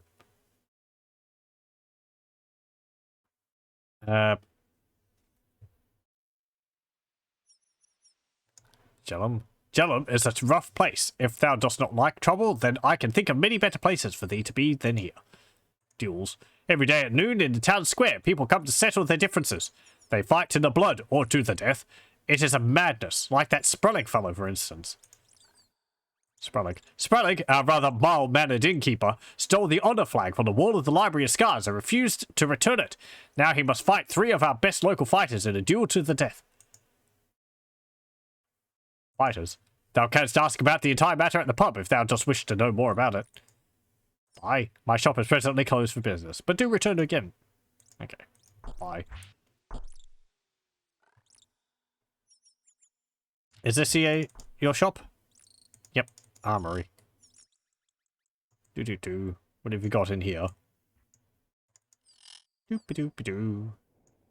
What's in this chest? It is locked. You have a lantern in there. Is that antique armor? Scale armor. Okay, it's actually a bit better. What's this? Oh. Housing. Okay. Yes, pick up the building. Oh, hey. Look at that. There's a magic gorget in there. Gorget? Who could wear that? Actually, yellow. You could take that off.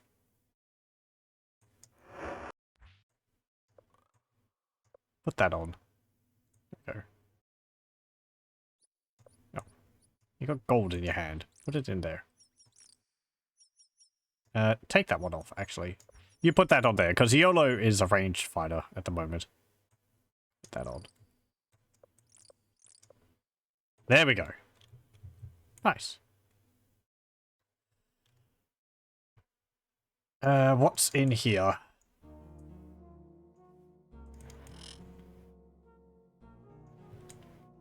Town Hall.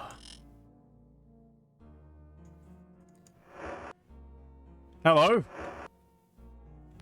There's some magic greaves.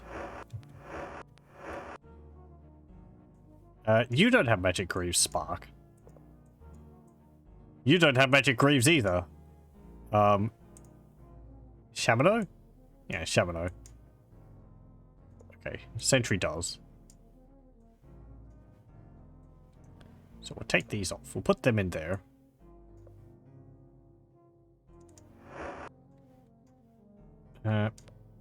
Put them there. You can wear those.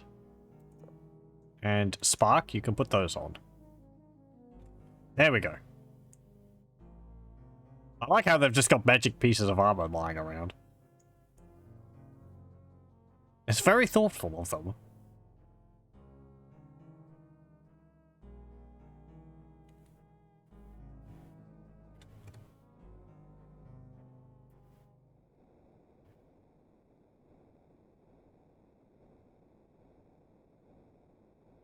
Okay. What's across here? Also, I'm gonna save.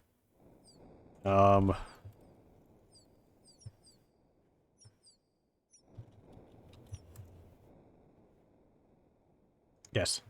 Okay. Anything in there? That is locked. There is a sextant in there. Can we pick this?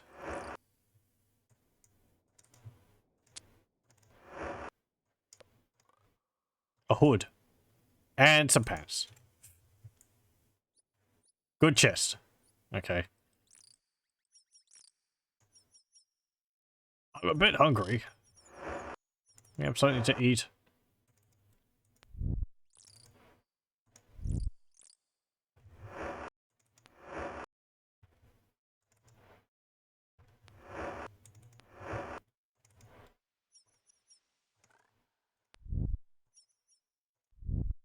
Time for a steak, everyone.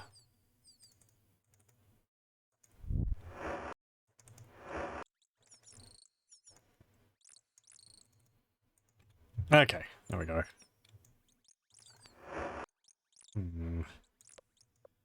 There's another gorget there.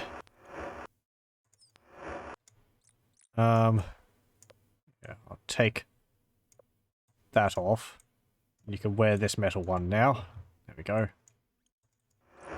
And there's a crate full of apples there. What about in here? There is a hammer. Or, no, that's an axe. A two-handed axe. Some clothes in there.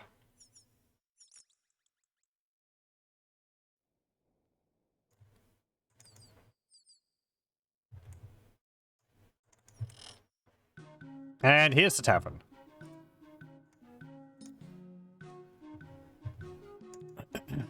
A pretty woman gives you a friendly grin and then quietly turns her eyes away from you. Name? My name is Ophelia, my lady. Job? I'm a barmaid. I do most of the work at the Bunk and Stool here in Jellum. Pardon. Work? Ever since Spronick, the owner, was challenged to those duels by the 3 students at the Library of Scars, he has been busy preparing himself. I've been running the place all by myself, although Daphne has been helping me, I suppose. Bunk and Stool. 'Tis said that many strange things happen at this bar. As of late, in addition to being an inn and a pub where thou mayest buy fine food and drink, it has become a betting parlour.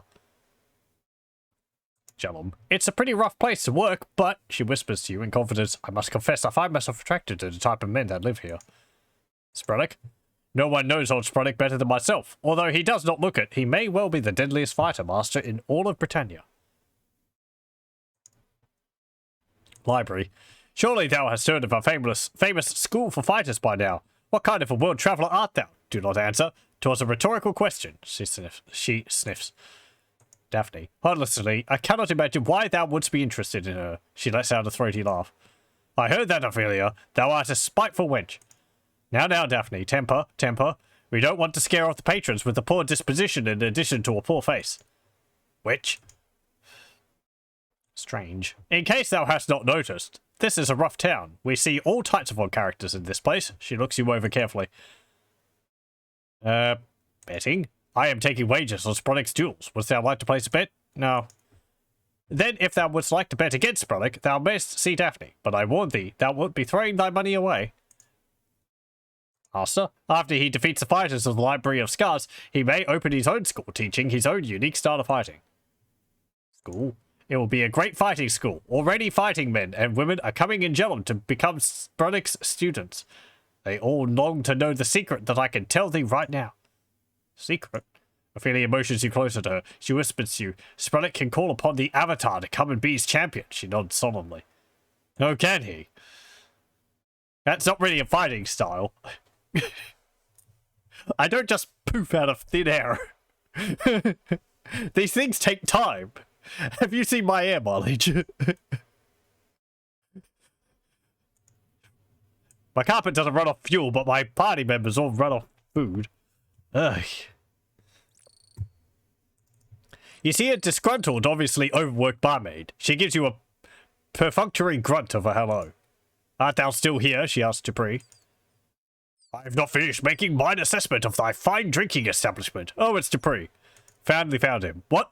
Art thou working for Bromner's Britannia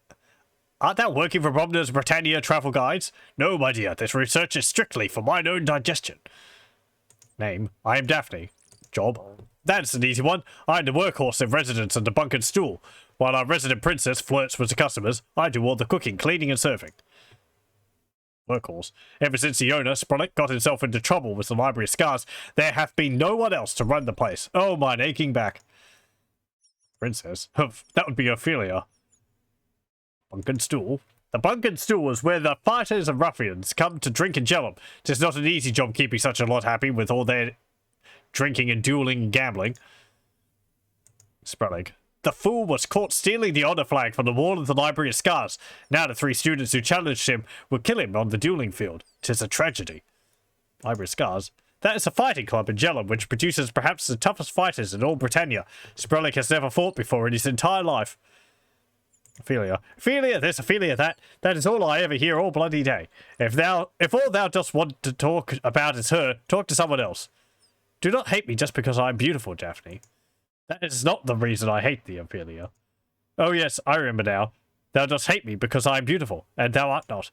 Thank thee so much, my lady, for bringing up my favourite subject.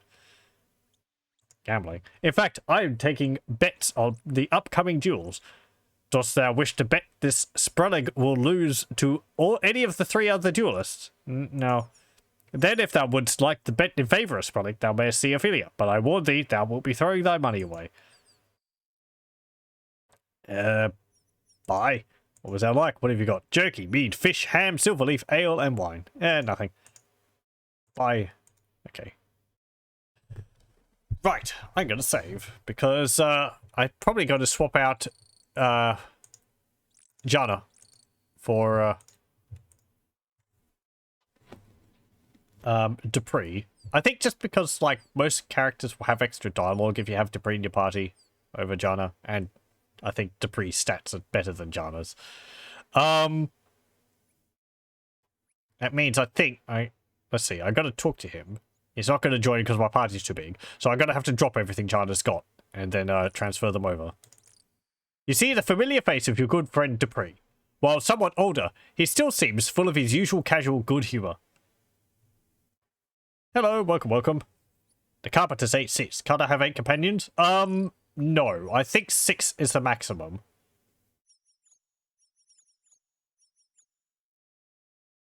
So, because we talked to, like, Katrina on New Magentia, and she didn't want to join. So, I think 6 is the maximum. Outside of maybe some people who temporarily join you for a quest. So. But yes, I don't know why the carpet has 8 seats. Maybe they planned on having 8 party members at one time and they didn't remove the extra seats. Because 8 would make sense. In Ultima 4, you could have 8 party members. Because you'd have you would have 8 minus 1 for all of the virtues, and then the avatar. Because there's 8 virtues, and a party member representing each of the virtues. I forget them all. Spark doesn't count because, you know, he's not one of the original party members, but he's got high dexterity, so he's really useful in that regard. So, I mean, maybe we could get him to join. I haven't even asked him yet. We'll have to see. Good morning. Let's see. He still seems full of his usual casual good humour. Name? Why? Dost thou not recognise me? It is I, Lord British, he laughs. Dost thou not recognise thy friend Dupree when thou seest him, or other? Do not be so modest, Sir Dupree. Thou shouldst tell the Avatar that thou hast been knighted since last you met. Sir Dupree looks quite embarrassed. Well, yes, I would have gotten around to that. Job. I have not seen our old friends in some time. Currently, I am conducting a study of all of the various drinking establishments of Britannia. At present, I'm halfway through, but it is nothing that could keep me from adventuring with thee. Spark? Dupree points a thumb at Spark. He is joining us as well? He mutters at you. Art thou trying to make me feel old? Friends. Our old friends, Iolo and Shamano. Iolo. Irala, there is a strange old man following thee, and he bears a vague resemblance to Iolo. It is most odd. Thy drinking must have blurred thy vision, Sir Dupree. Then thou hadst better join me for one later. It will give thee the chance to catch up to me. Shamano. Sir Dupree snorts. For what I've heard, Shamano was all but settled down and retired from the adventuring life. I still have a few wild oats left to sow, thank thee very much. Then it is good to see another member of our old sewing circle once again. Right. Job. It is something like the old times of Britannia during the days of thy last visit, only more bloodthirsty. The local sport in Jellum is dueling. Old times. These people still believe that any problem can be solved by hitting something or stabbing someone. They remind me of a more primitive but less complicated time. Perhaps that is why people live here, to escape their modern problems. dueling. Right now, the town is buzzing about 3 local fighters, all of whom have challenged another man to a duel. The challenged one name is Spronic. Fighters. 2 men and a woman. Their names are Timmons, Volks, and Syria, respectively. Spronic. I doubt he has ever held a sword in his life. When I bet, I usually bet on the underdog, but not even I am so foolhardy with my money as to bet on him. The man is no fighter. He is an innkeeper. Doesn't seem very, sporting for them to, duel him then, but whatever. Foolhardy. To this Spronic fellow, foolhardy would be a compliment. He looks like he has never been in a fight in his entire life. I do not know why he would provoke someone into a duel. It is puzzlement. Innkeeper. I know not the specifics of his story, but thou mayst ask him for thyself. He went back to his house about an hour ago, and has not come out. He must be having a very hard time finding something. Join? It would be both an honour and a pleasure to join thee on thine adventures once again. Oh, okay then. Well, Dupree actually joined me. How about that? We can have 7 people in our party. I thought the maximum was 6, but apparently he joins you regardless. Or possibly he joins you regardless. So yeah, bye. Dost thou want me to wait here, or dost thou truly want me to leave and go home? Oh, wait, no.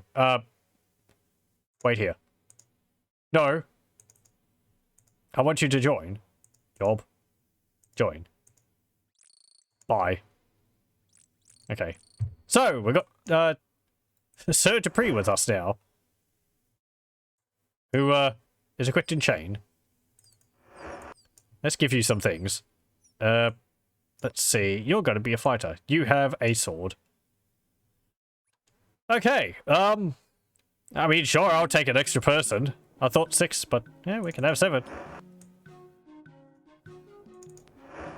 Seems that your memory was correct, Daffy to McBride. Let's see. I think... Let me have a look. Because on the wiki, I think it lists a bunch of the party members, and I think they've got, like, different thresholds that they'll join the party.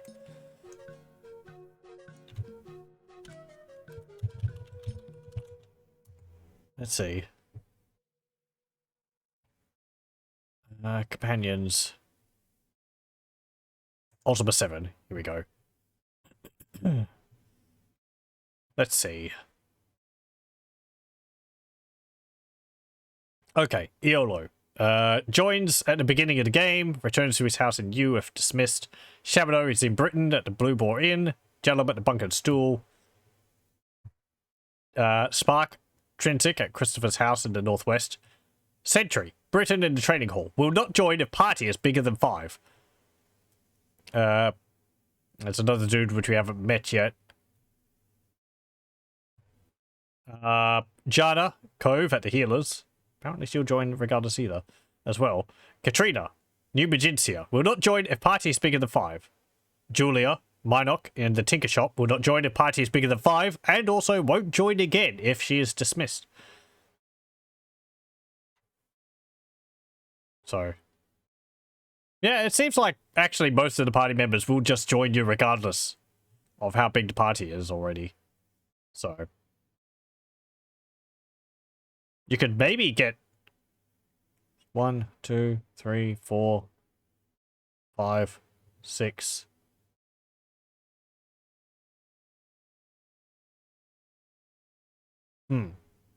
I wonder whether you could get like a huge party if you get people to join you in a certain order. You can have 8 companions, so 8 in total party size, 7 companions, right. Right. Okay, so you can have actually a size 8 party. How about that? That's a lot of people.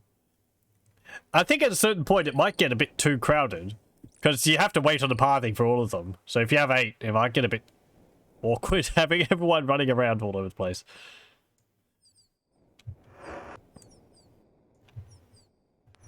Oh well, let's see. I guess we'll keep Jana with us then.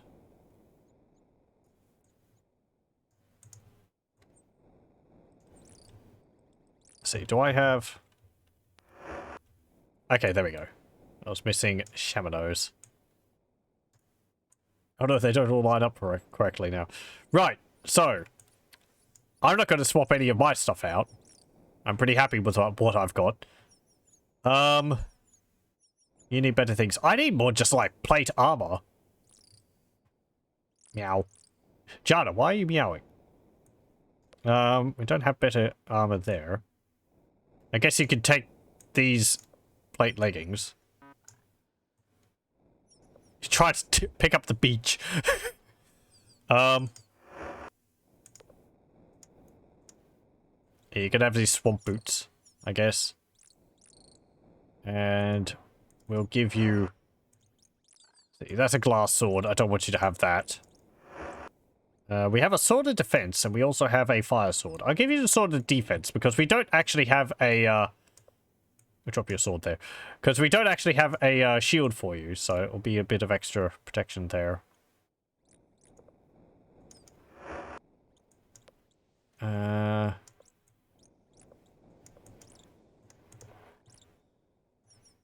Okay, that's spark. I have to, like, take people's helmets off to see who they are. Do I have any armor in my bag? I don't think so. No. Okay, I think that's all fine. Jana and Sentry are the only ones that have special skills. Right. Yes, Sentry, I think, can train you. And Jana can heal you. But I believe they both... Oh, how did Sentry get hurt? I believe they both charge you for that, so... While it can be, I guess, kind of convenient to have them on with you to, like, heal whenever you want, I think you still have to pay them. Yeah, it's easier to... It's kind of easier just to go to Lord British for healing if you need it. That's locked. That's locked. Okay. Why do you have a spittoon? Which we can spit into from all the way over here.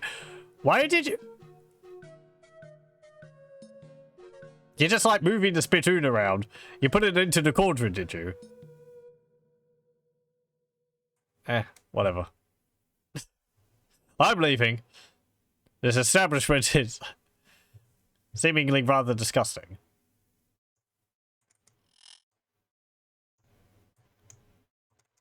What's in here? Oh, you see a scrawny and timid-looking man who eyes you fearfully. Oh my, he cries. 'Tis really the Avatar this time. Please do not hurt me, Avatar. This time. Name? My name is Sprullick. Job? I am the proprietor of the Bunk and Stool here in Jewel. This time? 'Tis a long story. I shall probably be dead before I can finish it. Bunk and Stool. It is the local inn where all the fighters from the Library of Scars come to drink. They would wreck the place every night if not for Ophelia and Daphne. But that does not matter, for soon I will be dead. Jellum.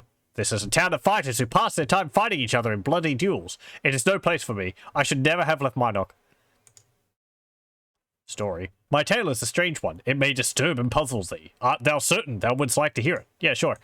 It all started the previous evening. I had given Ophelia and Daphne the evening off. A stranger had come to mine inn. A very odd stranger. He claimed he was the Avatar. Well... Seeing as, you know, Your Honor is female, it should have, yeah, and I believed him, which shows thee how gullible I am. Yeah. Oh, well. Library of Scars. It is a club of fighters run by Master Snail, second home to the fiercest and most ruthless fighters in all of Britannia. Dead. 'Tis a long story. I should probably be dead before I can finish it. Ophelia is one of my barmaids. She is gorgeous. If Daphne cannot handle our patrons when they become unruly, Ophelia will simply charm them. Daphne is one of my barmaids. She is rather large. If Ophelia cannot charm her patrons when they become unruly, Daphne wrestles them to the ground. Stranger. His eccentricity seemed to be surpassed only by his wealth. He booked both rooms in the inn so that he could try each bed and decide for himself which one was the most comfortable. As for food, he was voracious. He was a member of the Fellowship, too. Eccentricity. I fear that this stranger was not who he claimed to be at all. I was a victim of a great and terrible deception that was perpetrated upon me. Story. Yeah? Yeah, okay. That's the same thing. Stranger. Food? The stranger ordered one of every kind of food and drink on the menu, so if he ever wanted anything, it would be right there to eat. I was cooking for hours, but then it got worse. He went to bed. Cooking? Of course, most of the food he left was uneaten. I had to give it away once it started to spoil. Bed? After he went to bed, he complained that it was too cold. I brought him more and more blankets, but it was not enough. Finally, he had every blanket in the inn, and it was still cold. Cold. In desperation, I ran down the street. It was the middle of the night. All of the shops were closed. The only thing I could find was some sort of old tapestry hanging on the wall, so I took it down. Right. Actually, now as I recall being out on in the night air, it was a quite tolerable evening. Alas, I was oblivious to little else but the prospect of earning a goodly sum in the service of a stranger. Woe is me. People don't pay up front? Oh, well, whatever. Tapestry. The next thing I remember, there was an angry woman chasing after me. For some reason, she wanted to kill me. I managed to get away from her and get back to the inn and covered the stranger with the tapestry. Finally, he fell asleep. Angry woman. Actually, I'd seen this angry woman before. She would enter my establishment upon occasion. Unfortunately, this was our first formal acquaintance. Asleep. I also fell asleep, only I slept late. When I awoke, the guest was gone. He had not paid his bill, and had taken all the blankets, even the tapestry. Before I could go look for him, I had a visitor. Gone? As I had said, I was rooked by a professional. A master criminal, no doubt, and one who is still at large. Visitor. It was the woman who had chased me the night before. Her name was Syria. She said I had stolen the honor flag from the wall of the Library of Scars. She also challenged me to a duel to the death unless I gave it back, and she is much bigger than I. When I tried to explain that I could not give it back, she hit me. It hurt a lot. I will say this of the Lady Syria. She is quite beautiful when she is angry. At least, the visions of her that swam through mine head after she hit me were quite beautiful. Tragically, I awoke. Duel. Later that day, I ran into a man named Vokes. He is a fighter at the Library of Scars. He asked me to return the honor flag, and when I tried to tell him I could not, he hit me. Then he challenged me to a duel to the death to be fought right after my duel with Syria. After Vokes left, I encountered a man named Tibbons. He asked me to return the honor flag to the Library of Scars. I told him I could not, and he also challenged me to a duel to the death. I told him I was busy, but he scheduled the challenge for right after my duel with Vokes. Timmons, Vokes, and Syria are the three toughest fighters in Jellum. I could not hope to survive against one of them, let alone all three. The mysterious guest and the honor flag are nowhere to be found. Even now, my barmaids are taking bets on the manner of my demise. Timmons has come to Jellum only recently. I can tell thee nothing more of him. Vokes. He is a fearless warrior who cherishes any opportunity for combat. Beware of him. Syria. She is not as bad as she may appear to be. No doubt that woman has a temper, but I am sure she is quite nice once thou hast gotten the chance to know her. If not for these sad circumstances, we might have gotten the chance to get to know each other better. Demise. Mine only hope for survival is to find a champion who could stand up to the fiercest fighters in Jellum. I guess I'll find the flag. Champion. Wouldst thou be my champion, Avatar? Well,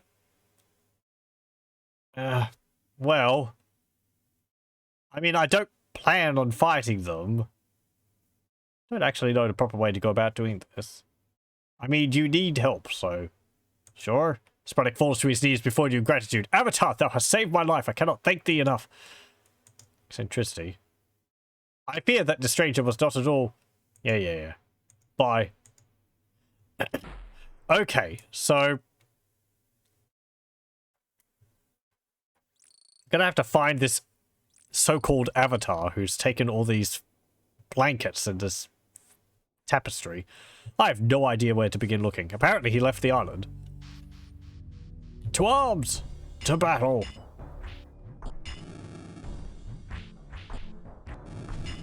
We might come across him somewhere?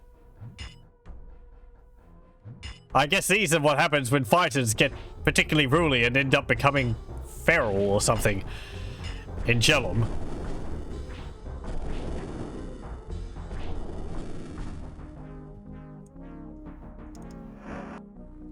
Have you got anything which I want to equip people with? You have some coin. You have a boomerang. Actually, YOLO. You can wear that. There we go. Okay. What's this? There is some bolts in there. There's some gold nuggets. There is a... Ooh, hang on. That's a triple crossbow. Do we have one of those? No, we don't. Okay. Eolo.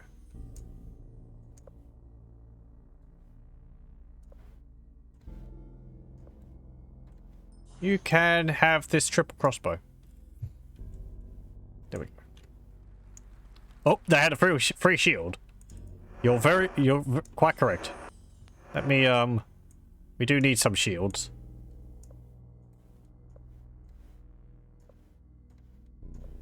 There we go.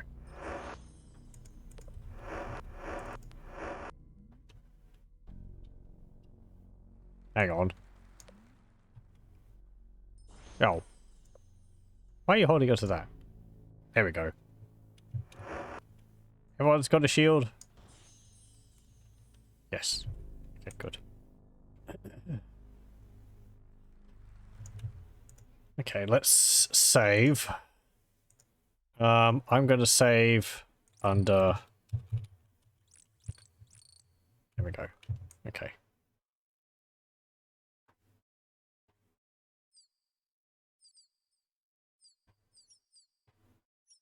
As I said, I don't particularly want to, like, kill these 3 fighters. They said they won't fight if we get the flag back, so we just have to find the flag.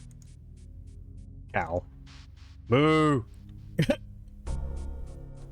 What's attacking us? Moo!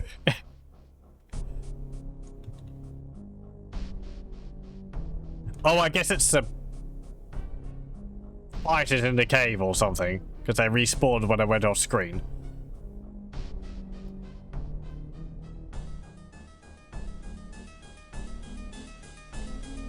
Different types of trees here. It's tropical.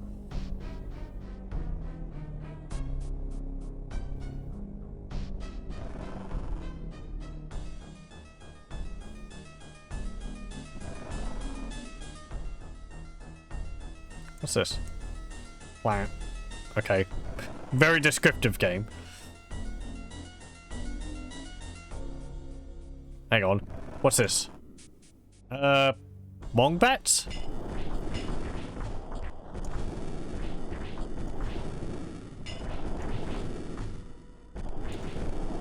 Yeah, mongbats.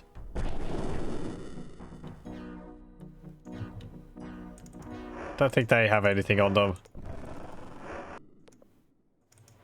Nope. Okay. I think mongbats are like flying monkeys or something. You know. When off screen, they respawned.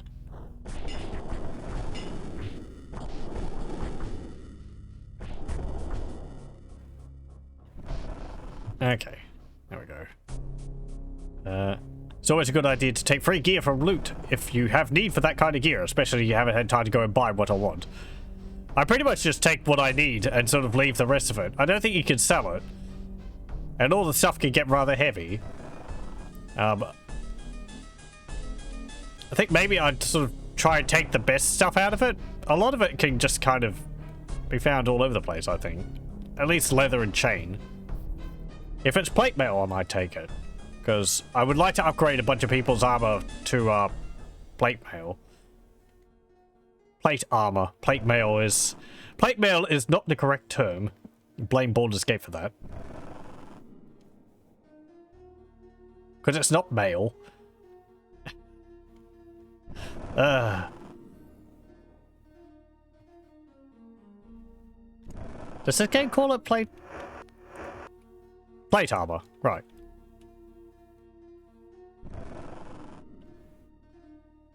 Oh.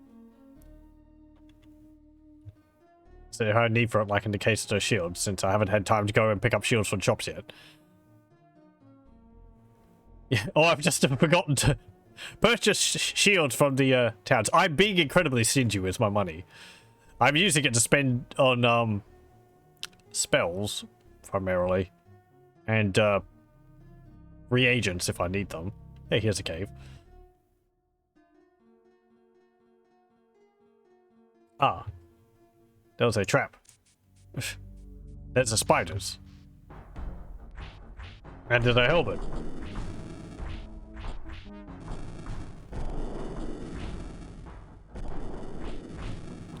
Damn thee. Okay, what's in these chests? There is meat and 2 coins. Hey, who wants a chicken? Ah, very tasty. Must we do this? Oh, come on! That doesn't... I'm sorry, we're stealing from the spiders, are we? Oh, hey, there's some ingredients there. They just don't like eating stuff straight out of containers. You have to, like, take it out, put it into their inventory, and then it's fine.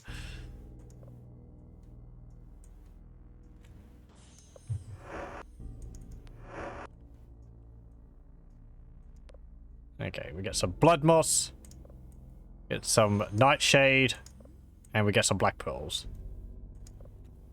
Okay. What's in here? Bolts and torches and such. Don't need it. I don't know whether you can, like, get the cobwebs.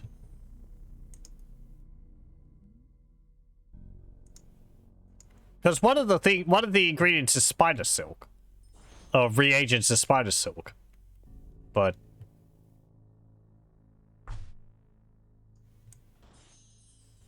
damn it! Jana! Go around the fire. Let's reload. Do I eat directly from the fridge? Depends on what it is. If there's like a... ouch. Okay, good. We got past it. But the people only getting...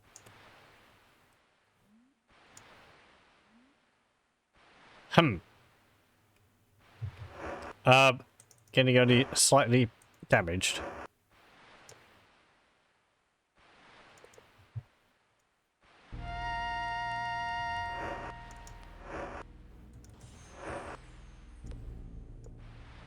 Let's see, do I have...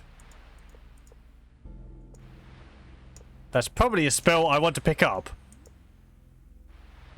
There's one which is Dispel Field, I think. Ow!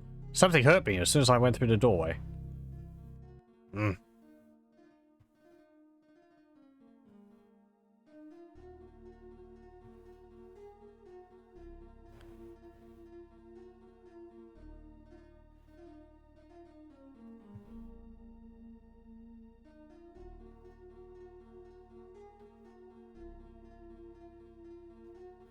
Anything else around here?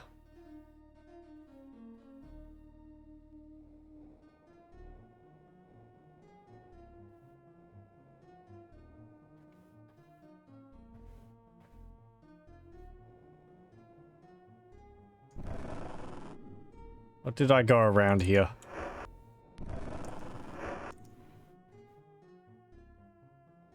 I think I went around that way. There's a little island there with something on it.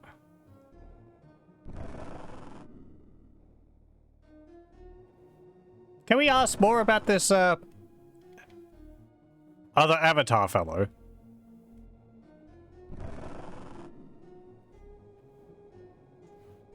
Oh, hang on. Dupree, did you... No. Bye. Can't ask him about the, other avatar. You'd have thought he would say something if someone was, impersonating me, but... maybe he arrived after this other person arrived. Can I ask you about... No? Okay. You got the spittoon up in the... I guess you're warming it up. Ick.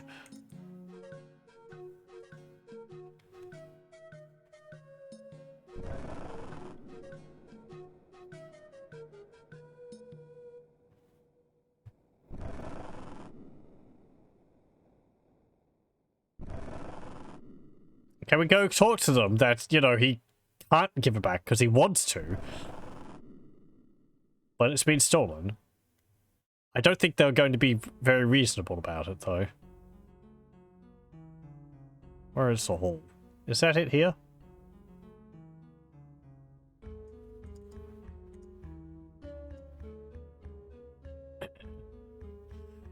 You relate Sprellick's story to the old man who listens intently. It sounds to me like the work of Sullivan, the trickster. He is a legendary thief and swindler who has never once been caught. Indeed, few even believe he actually exists. We've heard of Sullivan before.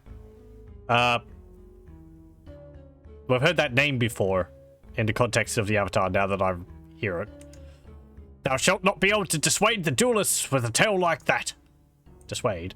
The only thing that could dissuade them from wanting to kill poor Sprellick is to return the honor flag. It must have been taken away by Sullivan, but the duelists do not know that. If we had a duplicate of the honor flag, we could give them that instead. Duplicate. In my day, I was very handy at stitching wounds. Perhaps I can make a duplicate of the honor flag. The deception only has to work long enough for them to formally call off the duel. After they call it off, it'd be too late, will it? Sewing. I stitched so many of my comrades back together after all the battles I fought in.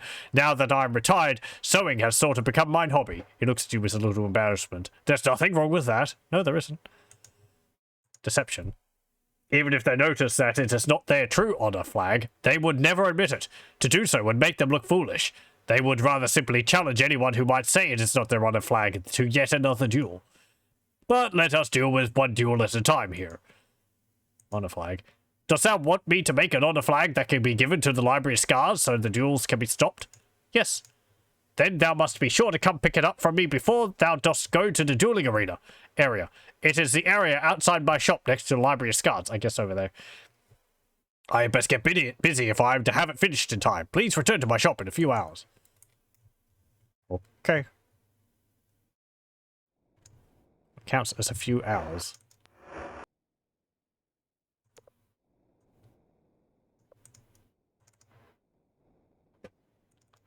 Plonk. 6 hours?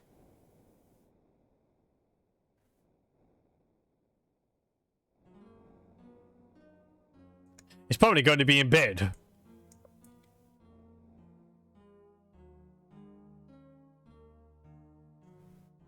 Oh, he's not there. What's the time? 10:30.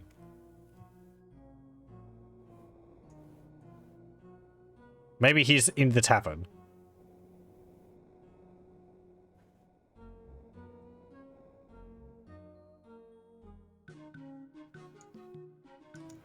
Greetings! Hast thou gotten into any scraps lately?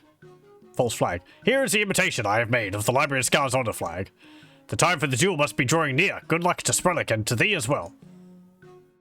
Okay, bye. Good day. You give me banner?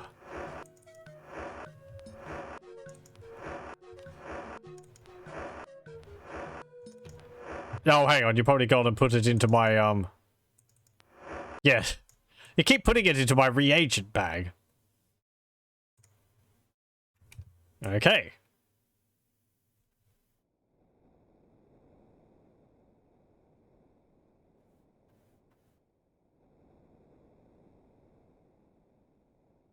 I guess we go hand this over then.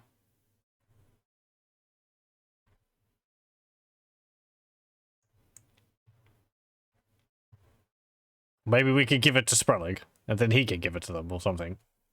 It's kind of his job.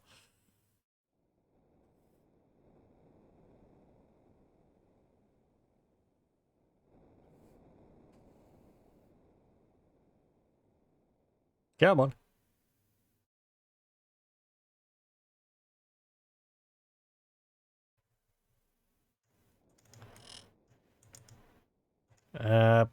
False. I have false flag. You tell Sprellig that Clifton made you a false flag. How ingenious! Please deliver it to Syria as soon as thou art able, and I thank thee for thy trouble in helping me. Okay, bye. Okay, fine.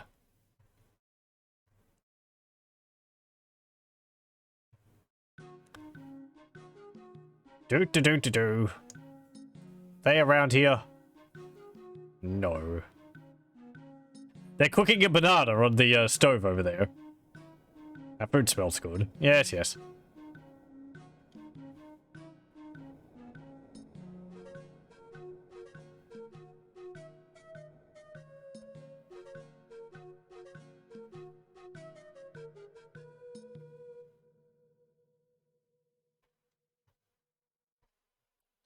Have they discovered the Snail's body yet?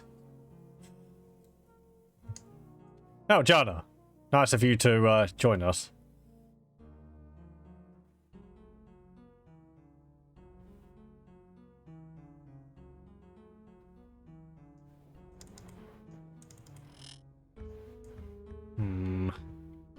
Maybe they're all standing around over here. There is nothing wrong over here. He's just a bit tired. And, he fell asleep while he was drinking his, like, raspberry juice or something. Return flag. I understand that coward Sprellick has given thee the flag so that it may be returned to us. Thou hadst better hand it over. She takes the banner from you. This matter is now settled. But tell that word Sprellick from me that he had better keep his hands off of other people's property in the future. There we go. We meet again. Okay, bye. Enjoy your training sessions.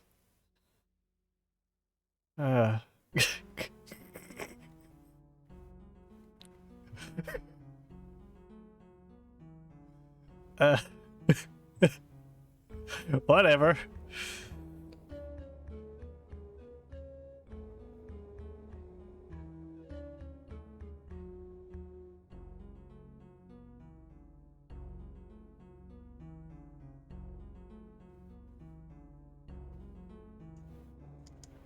Greetings again. Thou art safe now. You tell Sprellick that the situation has been resolved and how it was done. Sprellick practically kisses your feet. How can I ever thank thee? Thou art the most noble person I have ever met. I shall be forever in thy debt. I thank thee. Okay, bye. There we go. We done good. Well, we stopped a, fool getting, mindlessly slaughtered.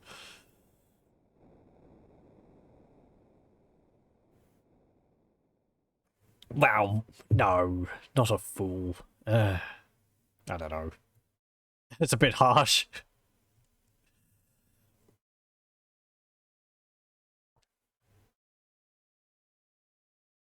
I have to go find this Sullivan for character, though.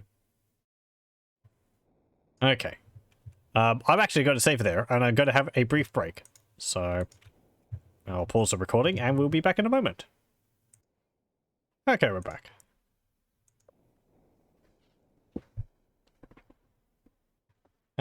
Right. Let's see, what do we want to do now? There's a cave there, but I can't do anything with that until I learn.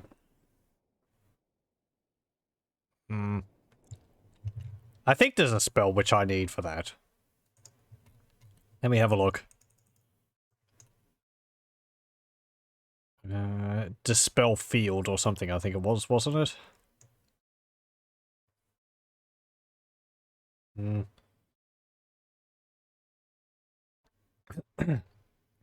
Yes. Ungrove.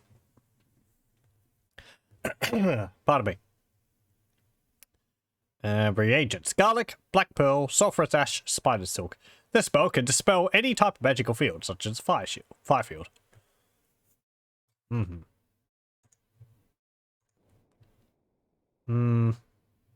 Been there. Been there. That serpent's hold.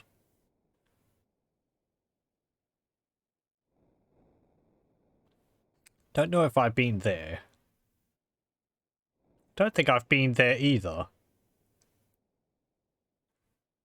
I think one of these places is the Fellowship getaway, which we were told about. Don't think we went there either. Or did we? That's... No, hang on. No, we did. Because that's the Lyceum. And that's the, observatory. So... yeah. That's Moonglow. This is, Numigencia. Jellum. Trinsic. Pause. Cove. Minoc. I forget. That's you up there. We might go up there. We haven't... I don't think we've gone to... we haven't gone to you yet.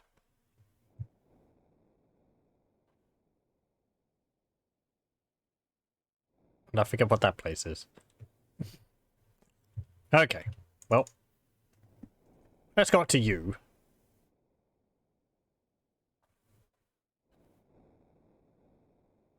There we go.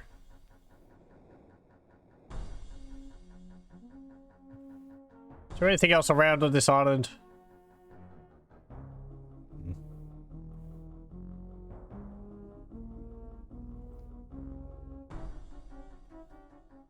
I wonder what happens if I keep flying to, like, the edge of the map.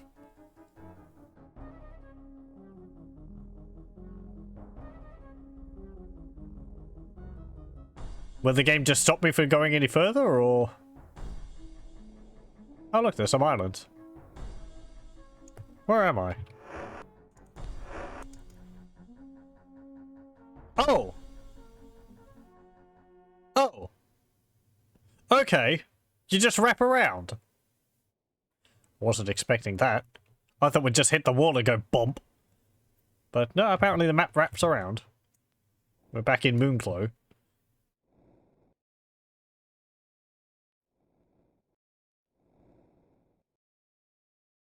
Okay.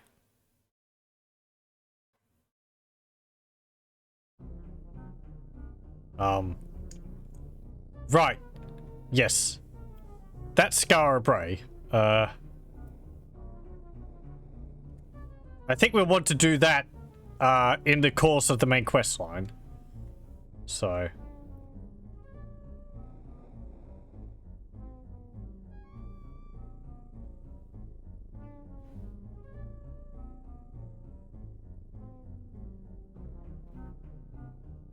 I could see some armor which we left on the ground there still.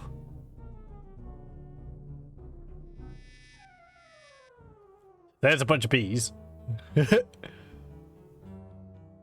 What's this? I can't see. There's like a big chessboard there. Okay. Where are we?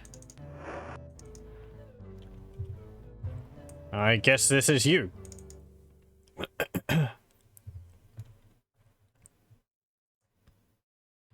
Okay, let's hop off. There's an alligator which has decided to try its metal against us. There we go.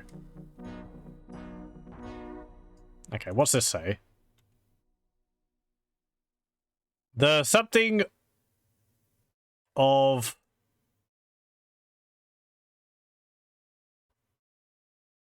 something Britannia.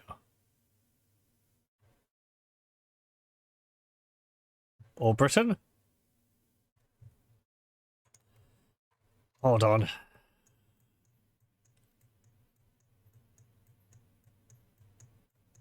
Let's see. The...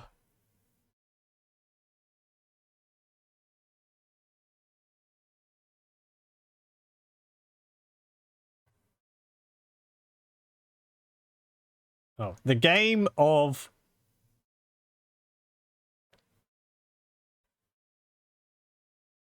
See...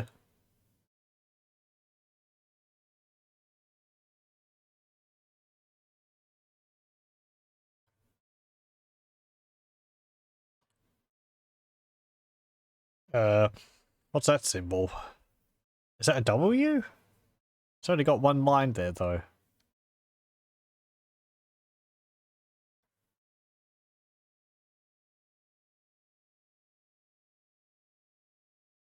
Oh, no, it's two separate symbols. They're too close together. So it's C, N... No, hang on. K, N...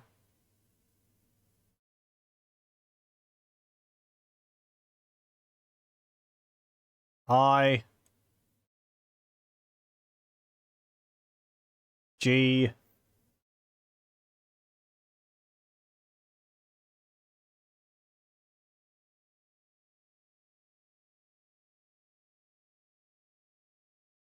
Hang on.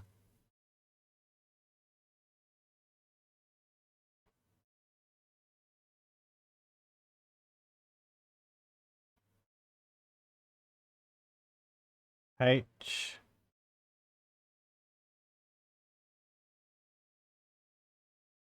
T-S.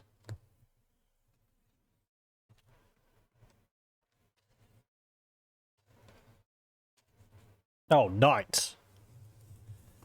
The game of knights. B-R-I.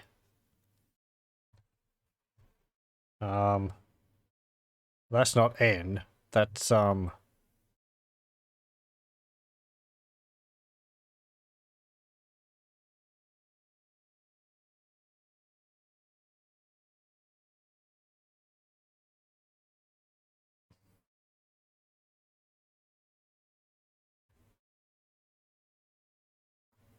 think that is a D.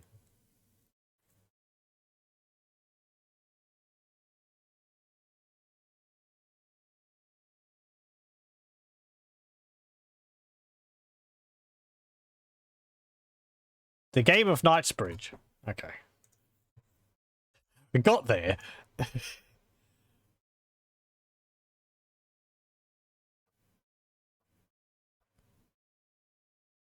So, it's a big chessboard, I guess. You have to, like, maybe move along as a knight. Oh, it's a big tree. How nice. What's here? It's a fellowship hall. The friendly-looking monk signals you over to him. Name. He smiles. My name is Craig, milady. Job? I'm a monk here at the Abbey. Oh, is this Empath Abbey? I am working on an alchemical mixture. Mixture? Well, milady, we here at the Abbey will soon be taking a vow of silence. However, it will take some time for all of us to become accustomed to the sound of silence. Therefore, I am creating a potion that enables the imbiber to become temporarily silent. The concept is very similar to a potion of invisibility. Abbey. Sadly, I am not so involved with my studies that I have no time to visit the surrounding area or learn any new faces. Ow. Well, he looks embarrassed. After reading a book on how we compare to our predecessors, we learned that most people expect us to take a vow of silence. So, he shrugs, we have chosen to do so. Once I can make that potion, I realize that it sounds foolish, but I truly believe it will help us produce more wine. Visibility. As a matter of fact, my research has reached an impasse, for I cannot determine the nature of some critical reagents. What I need is a potion of visibility to analyze. Then I can progress from there. He looks at you hopefully. Wouldst thou be willing to obtain a potion for my studies? It is likely that thou couldst find one easily at the mage, Nicodemus. Sure, I think we already have one. Besides, obviously relieved. Thank you, milady. Predecessors. Surely thou knowest of what I speak. Meditation, silence, ascetics, and so forth. Wine. The monk's wine is renowned throughout all of Britannia, or so I thought. Puzzled look fills his face. Look, I've got a process which I stick to, as I said before. Ah, well, that is no matter. Regardless, I sincerely recommend to thee to try some of our exquisite drink. Bye. Give potion. Thou dost not have a potion to give, he said sadly. My research will again have to wait. Oh, don't I have one? I thought I had an invisibility potion. Those are the black ones, aren't they? Oh, well.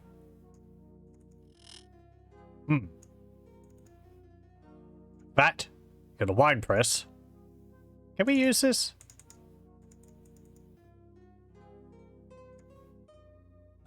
That's not a wine press, that's a vat.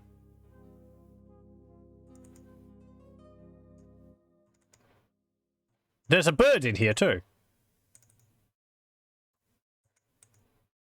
Oh, it moves when you double click on it. They got a whole bunch of grapes in here.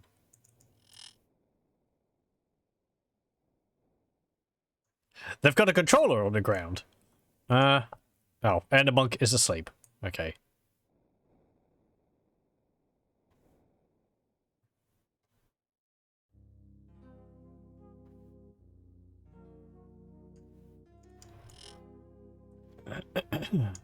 Hello.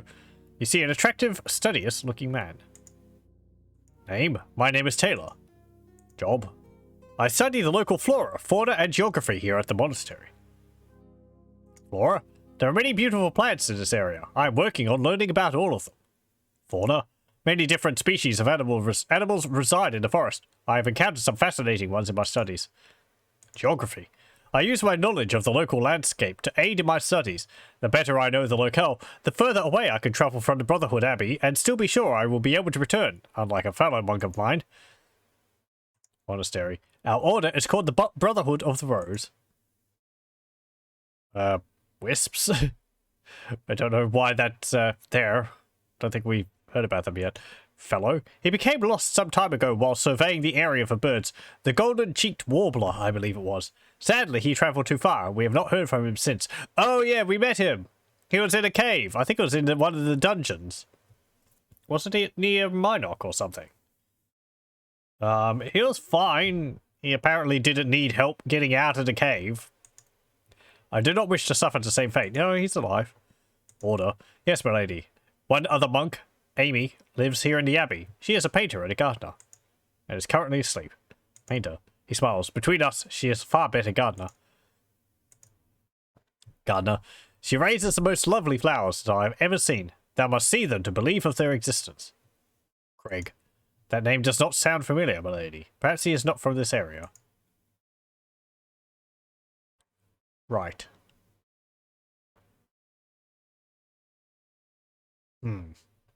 Wisps. The wisps, he laughed. I doubt they exist. I realize many people seem to believe in them, but I've never seen any. If thou must know, popular legend maintains that they inhabit the forest area, near the imps. Supposedly, the imps are able to speak with them. He shrugs. Thou mayest look for them, if that is thy wish, but I would not waste precious time myself. Oh yeah, the imps. Precious time. There are so many exciting things to investigate. Tree, flowers, for example, my lady. Imps. Ah, the imps. I've not been able to glean much information about them. They live on the eastern edge of the deep forest, not too terribly far from here. They resemble apes, but only slightly. They are exceedingly shy and will rarely feel comfortable enough to approach a human. The only way I was able to view an imp closely occurred when I happened to have honey in my pack, which I had just picked up from Bee Cave. The creature appeared, stared at me for a few minutes, and then asked, I say, for mine honey. I believe they are empathic, hence their name. Quite an interesting species, doth thou not agree? Honey? The honey from the cave is quite tasty, but rarely can one get it without a fight. The bee caves can be a rather dangerous place. Bee Cave. Bee Cave is located to the southwest of the abbey, but if thou art planning a trip there, beware the giant bees that live in the caves. Their venom is very poisonous. That would be venomous, I think. If thou wishest, I can give thee a smoke bomb that will repel the bees for a short time. Dost thou want it? Sure. Here it is. Thanks. Bye. May thy knowledge increase with thine encounters with nature. There's a guy on an island in New Britannia who has a lot of flowers which you might be interested in. But you can't really tell him about that. Yeah, well, whatever.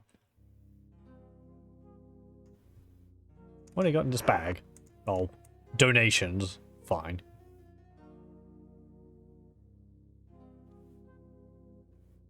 What about down here?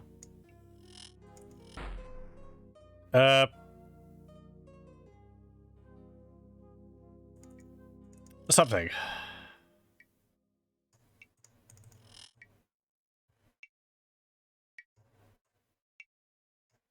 Wakey wakey, anyone home? Nope. Okay.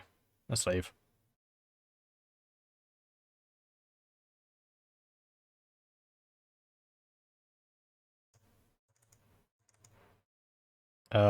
S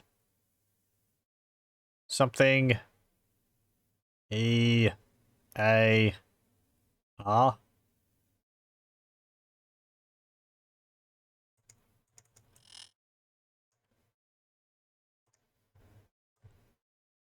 Okay, someone else who was asleep.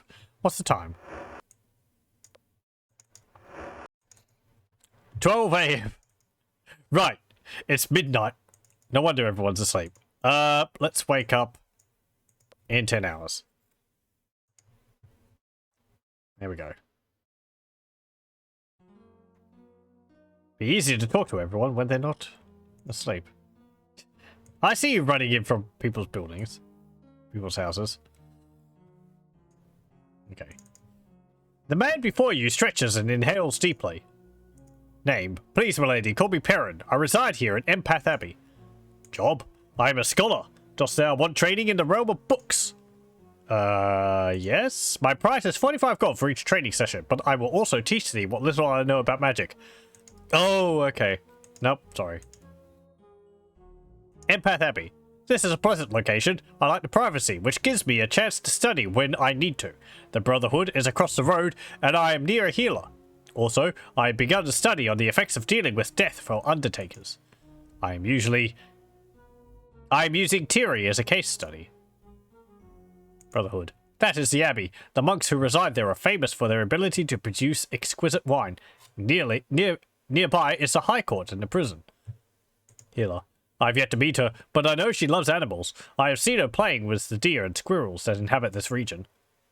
Tiri? He is the undertaker who lives just north of the Brotherhood. Wine? Thou shouldst try some. The monks have been making it for more than 300 years. High Court. The official there is named Sir Jeff, from what I hear. He runs his ship very tight. I do not envy the jailer that works with him. It must be extremely difficult to be near such a strict disciplinarian all day long. Prison. It is located just behind the court. And, he grins, I am proud to say there is at least one thing about which I know nothing. Ah. Goodbye. Best of luck in your journeys.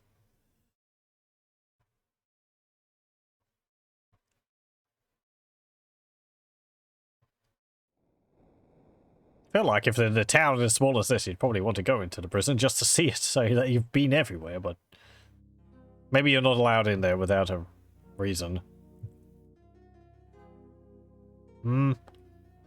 Let's go back in here and see if we can talk to the other person.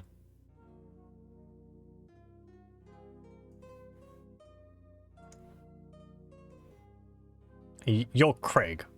Wait. Hang on. Didn't I ask the other person about Craig and he said that he doesn't know him? Why would you... Is he only like a recent visitor here? If there's like 3 monks in the place, you'd think they know each other.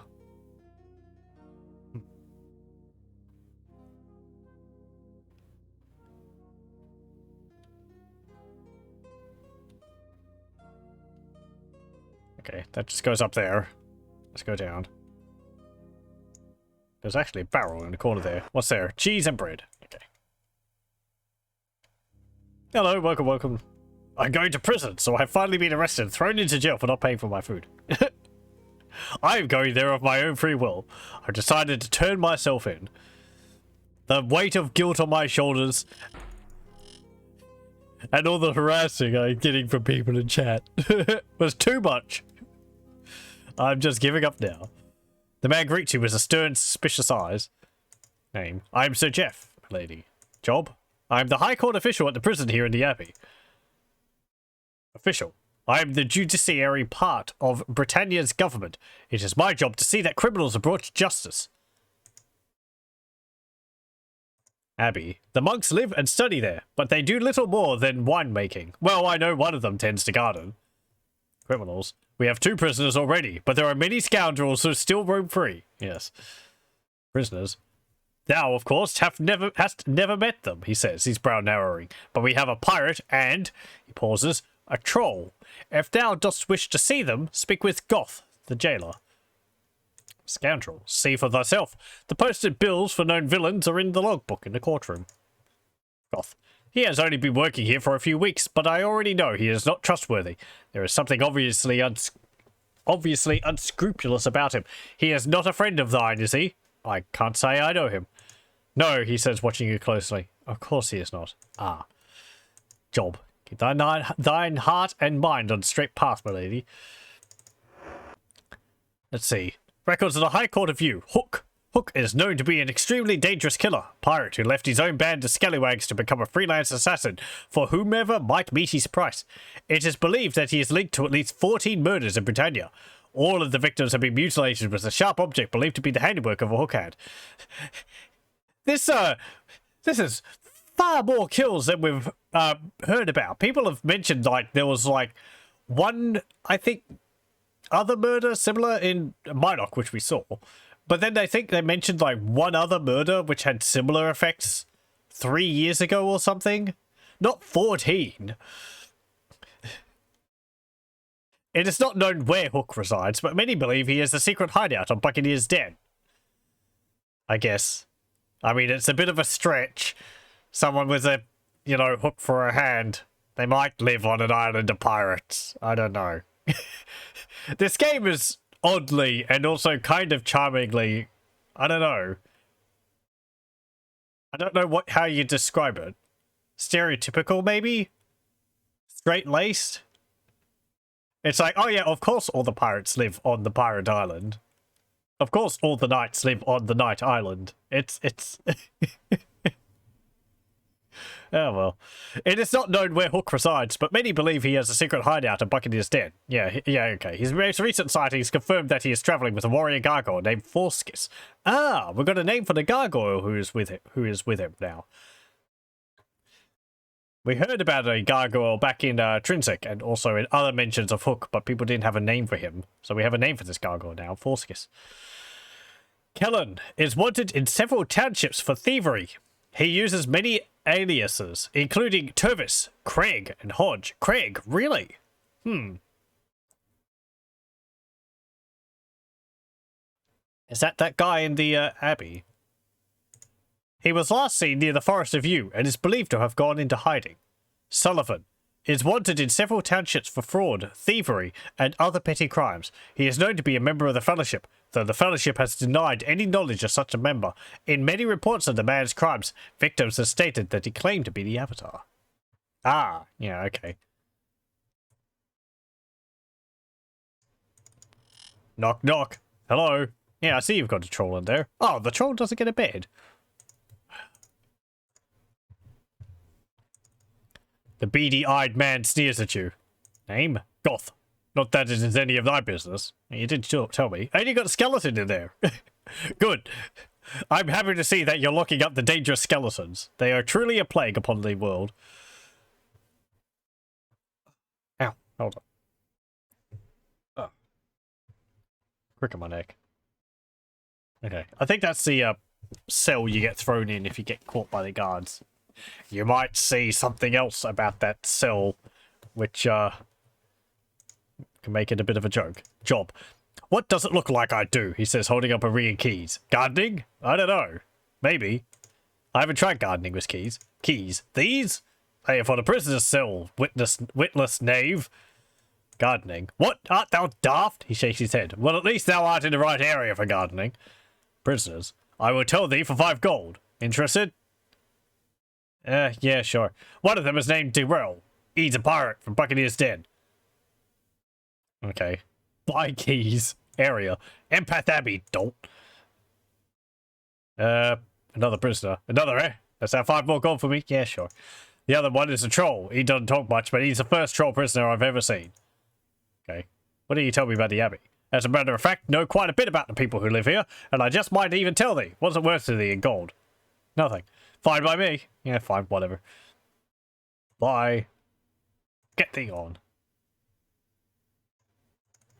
You see a rough-looking man with a bitter expression on his face. That's quite the portrait. Name? What do you care about the name of a wretch? Job? None now. But till I made this my home, I was a sailor, a privateer, and a buccaneer's den. Isn't a privateer specifically someone who's, like, hired by the government to cause trouble for other countries? Like England hiring privateers. And then they would go raid, like, French and Spanish ships. I don't know. Yeah. I don't know if that would work in this. Whatever. I'm very, very pedantic. And a buccaneer's den. Wretch. They've gone, put me in here to rot, they have. Hello, welcome, Pukistan. Hope you're going well. Care? You care, do you? Alright then. I'll tell you my name if you tell me thine. Deal? Yeah, sure. I am Irala. Irala, eh? Very well. Deal's a deal. I'm Darrell. He's got some big ears. Yeah, he does, rather.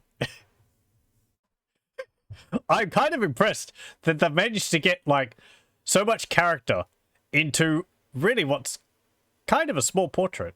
I mean, I guess the pixel count's not too small, but there's a lot of character in there. A lot of skill's gone into some of the character portraits. Some of them are a bit meh. Not including our character's portrait. That's from Serpent's Isle, and it's a modified photo, as you would tell from the shading.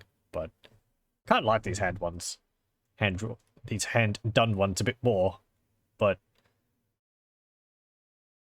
because you get more detail in them. This just kind of looks fuzzy. Oh well.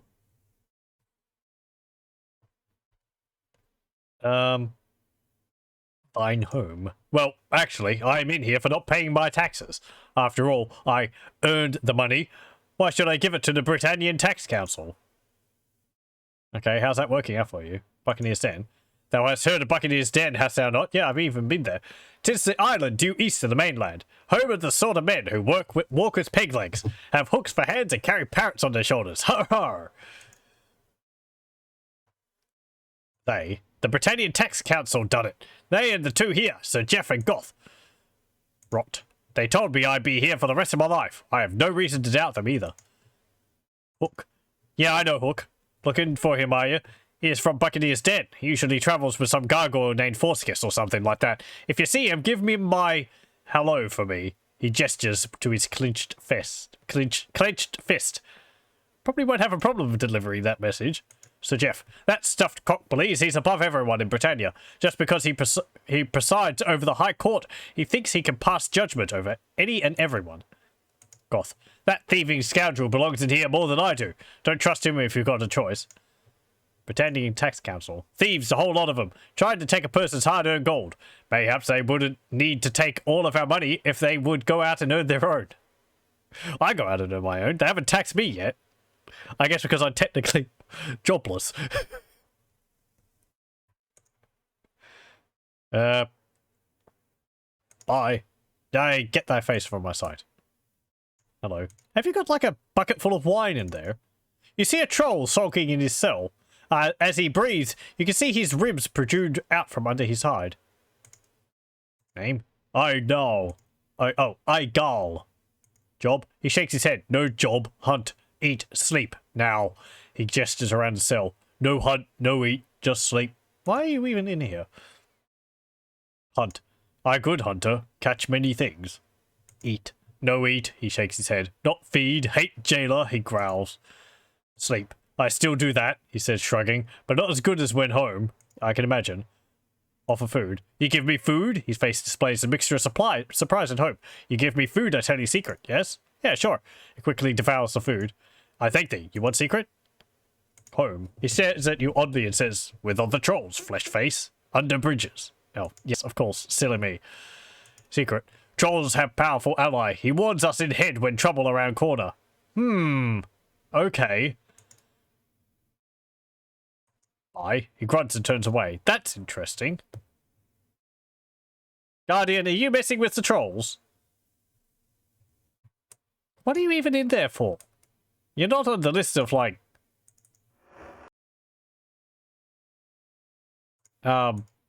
prisoners or anything like that. So, yeah, whatever. I think there's another place around here we want to have a look at. Up that way. Okay, there's a bunch of houses which I missed up there.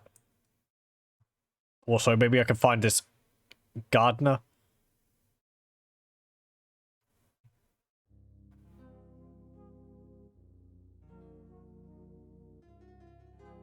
Here? The monk pulls back her cowl far enough for you to see her face. Name? Thou mayest call me Amy, milady. Job?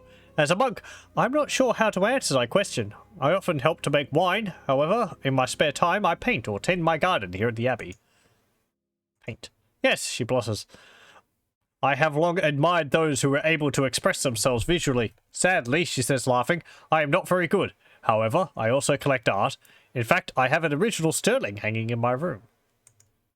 Perhaps thou couldst see it sometime.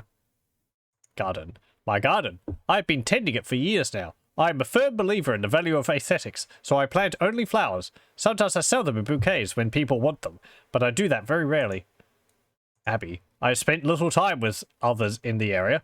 Thou mayest wish to speak with Taylor, for he knows much more about the people, animals, and sights in this area than I do. If that other monk is actually called Craig, or whatever, is actually that thief guy, then I can understand why he'd be looking for a potion of invisibility. And neither of these other two monks have mentioned anything about that supposed vow of silence. So, Craig. I'm afraid I do not know of such a person. Yeah, okay. Aesthetics. It refers to the practice or study of all things beautiful. Taylor. He is a fellow monk. He spends his time studying the plants, animals, and geography of Britannia. Buy? Oh. You actually had a buy menu, didn't you? Garden. Paint. Taylor. Yeah, there we go. Buy. I wish to buy a bouquet. Yeah, sure. So having anyone to give these flowers to? No. This is indeed unfortunate. Always best to have someone to receive flowers. Okay, I guess I didn't buy any then. Or did I not? Or did I purchase some?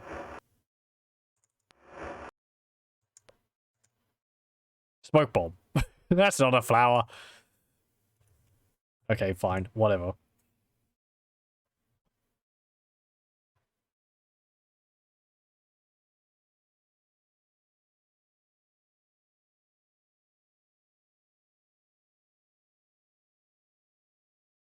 In here? Well, this place is messy.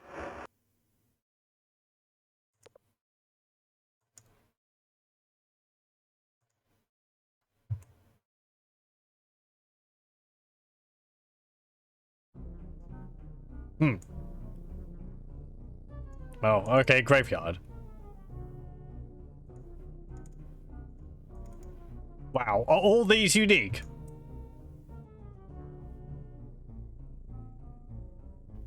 I might actually do something so I can read those. I'm not going to translate them all.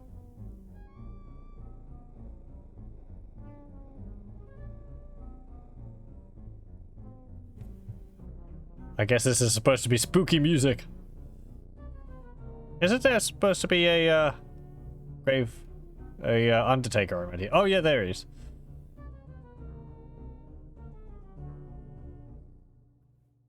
Okay. Back in we go. It's well tended. There's no, like, overgrowth at all. You see an unkempt yet dapper man talking to himself. Name? My name's Terry, milady. Job? How's that? Oh, my job. Why, I take care of my buddies in the graveyard here at Empath Abbey, I do.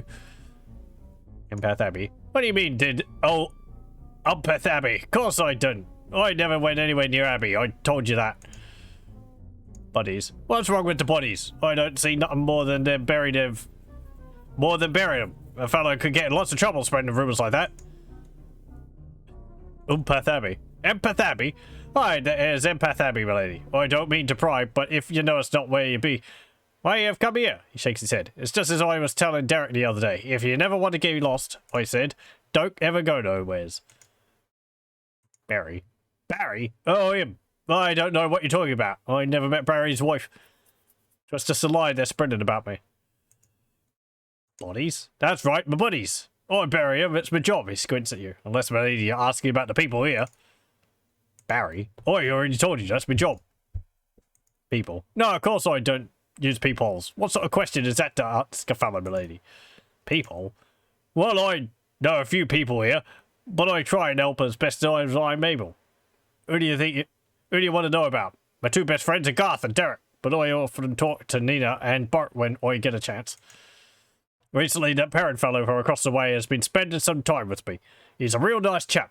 A little brainy brats, my lady, but I like him just the same. Anyone else you'd like to know about? Sure. Well, the pairing fellows be a better one to ask than I'd be. He knows a lot, that one does. Hi. Good day, my lady. Pleasant journey. Well, tell Milk hello for you. Okay.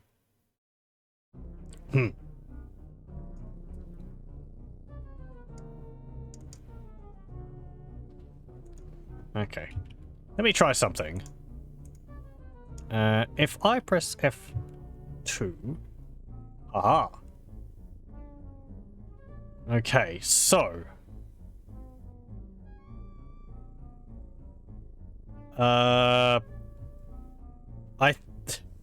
That's the cheat menu. We're not going to be cheating, but I think there should be a toggle somewhere for the rune language.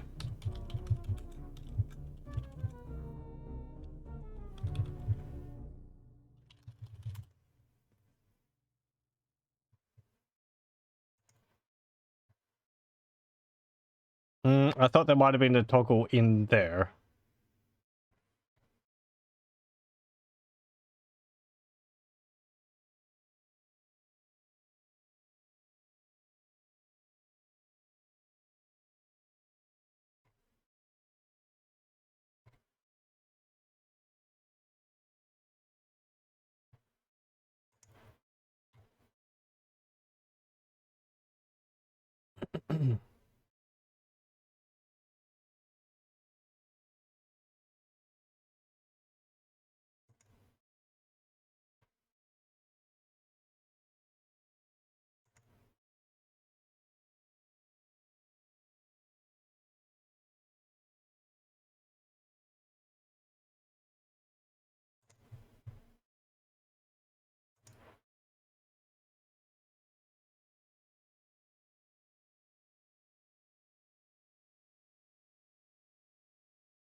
Okay, let's see. F2. Okay, let me try this.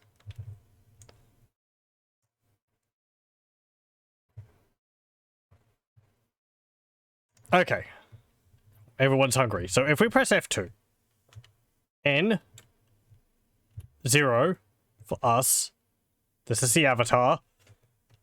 And then we can press N to reach the NPC flag list. And then we can press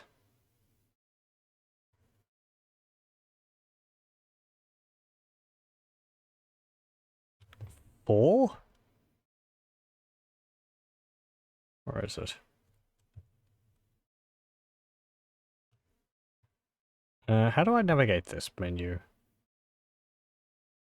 I see 2. I see 3.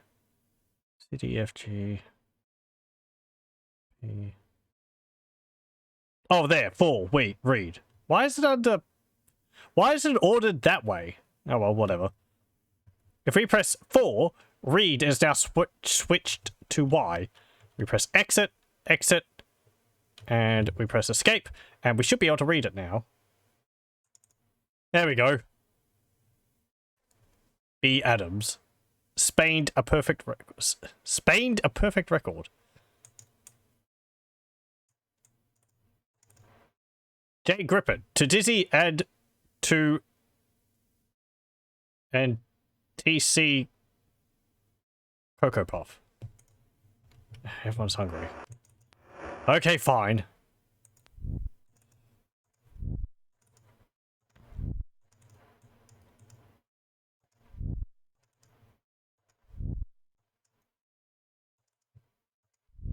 I want to read potentially amusing gravestones. But everyone's just so hungry. That's not food.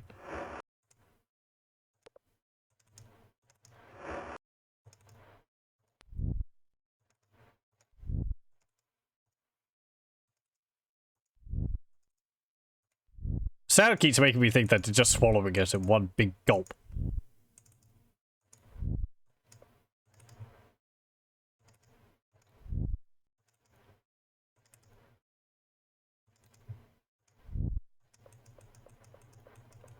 I might need to purchase more food.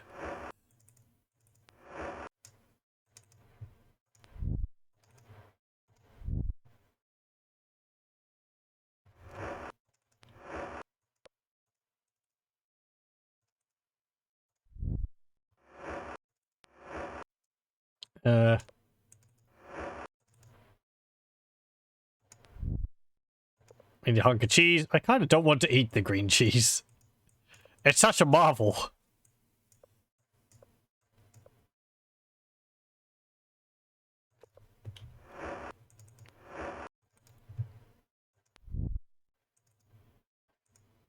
No thank thee.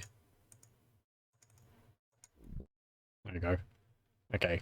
We'll have to stop off at the inn or something and get a bunch of food. Just get lower that. There we go. Okay. Tim, the unknown tombstone. Nathan, blown away by Grog's fireball. James N, last word. I drank what? Duke Veni Vidi Exi. Scott buried an axe in his head. Lynn, she had the grace of a swan. Jay Shelton, here I lie, but still I roam. Derek, his days were numbered. Karen, quality was job one. I think that was one of the people the gravekeeper mentioned. Margot, underfed, undergun, underground. Here lies Ben, all tested out. Well, maybe this is also like a bunch of bug testers for the game. Sherry C. mangled until the end. B. Adams. Yeah, Spain to perfect record. Andrew M. never got clued in. Mike H. everything fit to print. Ryan swallowed by the monster. Lady M. youth is hers forever. Scott H. gone today, gone tomorrow. Michelle hung for poisoning lover. Garth, sorry about thy thumb. Julius, may his spirit rest forever. Mulg, his words remain with us. What about this one? In loving memory of Mama. Beth died by Garriott. No, I don't want to talk to you. Jack, eaten by dingoes. Raymond, the world is not enough. Chris D, an explosive character. Carl, a portrait of talent. Here lies Donna, she is a goner. Bob, he makes the grass greener. Anne, a delicate flower. Nenad, the music maker. Eric, unaware the game was loaded. Here lies Mark, and why not? Bruce A, we killed him. Here lies Mistral, shined like a crystal. Targ, a worthy opponent. Jake, the party is over. Lobay, his last breath.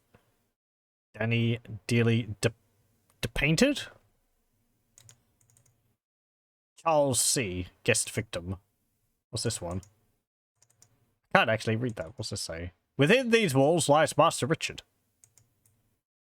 Okay. Here lies John. His work was never done. Here lies Kirk. Died from too much work. Gary W. Man of 1,000 faces. A.H. died honorably. The beast was a full life. Nina made her spirit soar. Bruce L. had a fantastic ending. Michael P. long time coming, gone for good. Jeff W. Danger radiation. It will be, we thought he was only winged.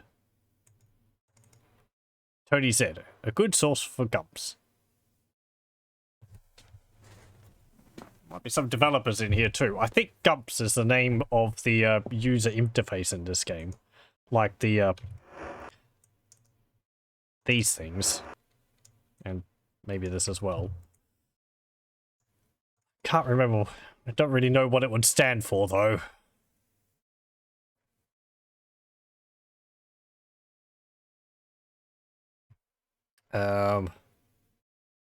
Or is that GURPS? Oh well. Glenn went with a smile. Bill S. victim of venomous fate. Zack. He demanded atomic death. Here lies John Doe, buried where he died. Paul. Odd how awake sleep made him. Mr. Mike lost early from a bout with Gumps. Will. He was a rebel and a runner. Jim G. He was a wonder to us all.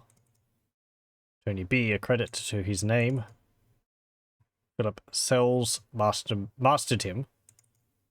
Chuckles laughed till the end. Is this one of the previous Chuckles from Ultima? Art D. But the rump of a big bad gump. Martin. The notes were too sharp. Jeff D. Died with a pencil in hand. Here lies Ken, killed by a pen. Alan looked great in pink. Dallas went down with the ship. Okay. Well. Not too humorous, but interesting.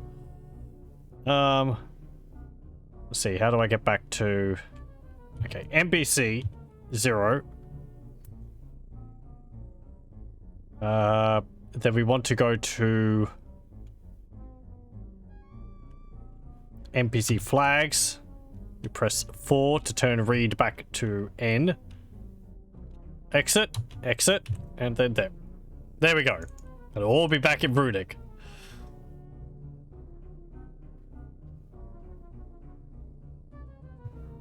I think there's another place which we haven't been to yet.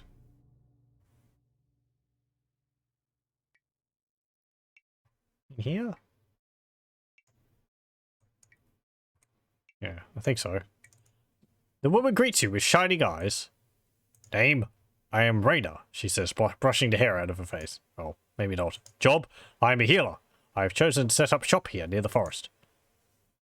Forest. I wanted to live and work here because the land is very beautiful. I have found many things to do and see. Unfortunately, the forest is so spread out that I have yet to meet many of the others who live in this area. I do know that the abbey is just across the way from mine house. And somewhere nearby is a scholar. She appears thoughtful for a moment. Also, I believe there is a prison just east of the abbey. You haven't really left your house, have you? Animals. She smiles shyly. I very much love animals. When I was very young, I found an ailing dove that I was unable to nurse back to health. Since that time, I began to study the healing arts, so that I would be able to heal other animals who might need healing. Of course, she laughs. Now that I have the skills, I use them to heal people too. Abbey.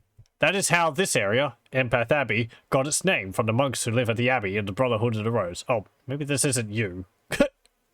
This is probably just a little community around the Abbey, isn't it?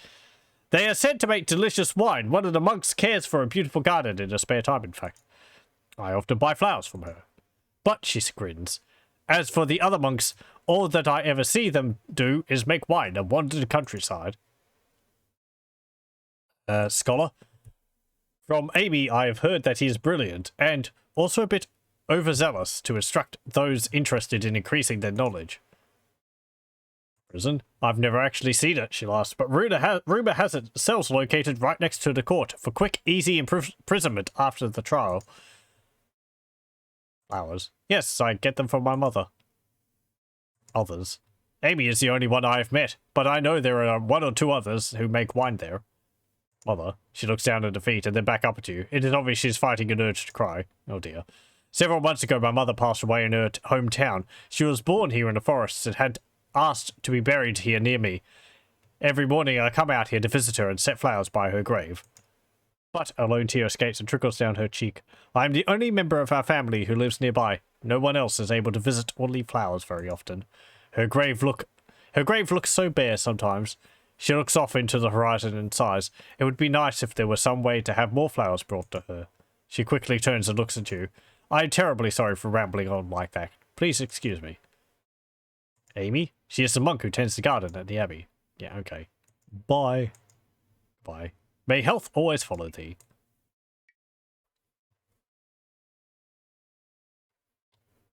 Okay. Well, if I'm not where I thought I was... Maybe it's there? He says, guessing. Maybe it's there. Maybe it's here. Who knows?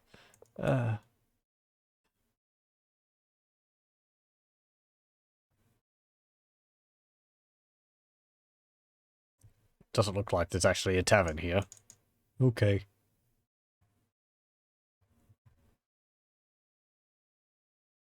Everyone, seat up. We're heading off. Yeah. Is that me saying that? What this? Yes.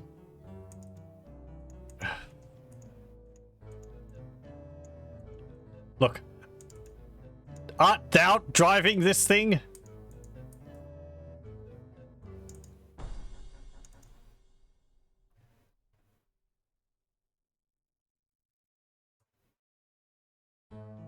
Okay, what's in here? A hut. Forest of view. Oh, I guess it's yours. Oh, I think you're one of the party members we can get. Tis not thee beyond. Greetings, travellers. Yeah. I am called Ceramed. Art thou fellowship members? How art thou called? I'm Arala. Well met, Arala. Perhaps thou couldst introduce me to thy companions. Job? I am but a humble woodsman. I garner my living from the forest and find knowledge in its depths. I have explored all this region. Introduce. Spark. Greetings, young man. How comes one so young into such company?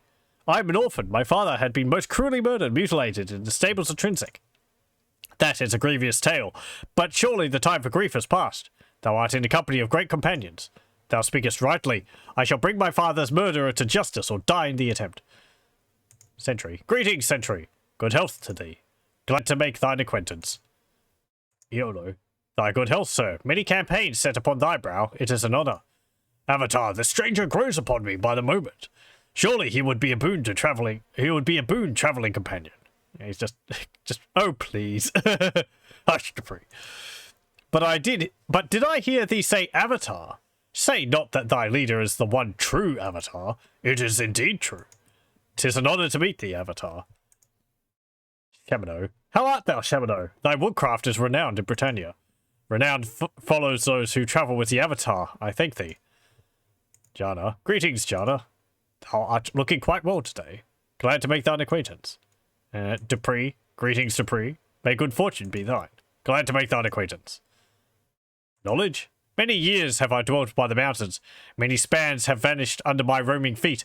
Into the depths of the dark swamp I have gone, and to the heights of the mountains. I know the trees of the forest, and secret places in the earth, where the dwarves dug too deeply. Forest? The forest is a wild place, but tamed somewhat in recent years. Within valiant warriors, thou mayest still find creatures spoken of only in legend. Fellowship. I have no love for the fellowship. We shall speak of it when I know thee better. Yeah, okay. Mountains. Vaulting in from the coast looms a narrow spine. Dangerous and sharp rear the crags of those mountains. Caves there hold danger and death for the unwary. Swamp. North on the mountain spur is a dense swamp. Killing slime lurks within, guarding a clear spring. All about the water is foul and noisome. Into thy boots the foul concoction will seep, bringing on nausea and dizziness. The wise traveller wears swamp boots in such places. East, north, and west that mire is drained. Through you and past the abbey and past the abbey the westward river flows.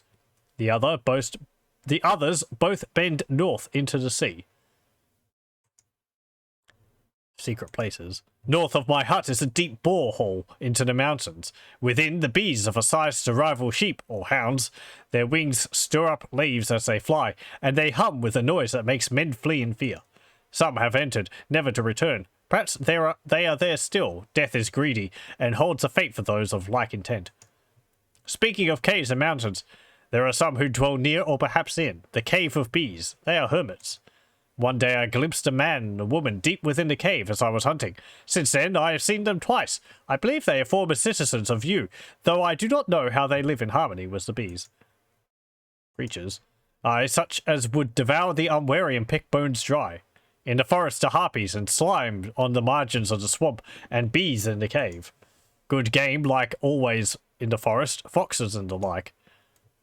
You, citizens of a reclusive nature, feel at peace there. Within the forest lie its buildings, many so grown over as to seem a part of the wood. East of my dwelling, the wood is thick, but a woodcrafty traveller may find the houses there.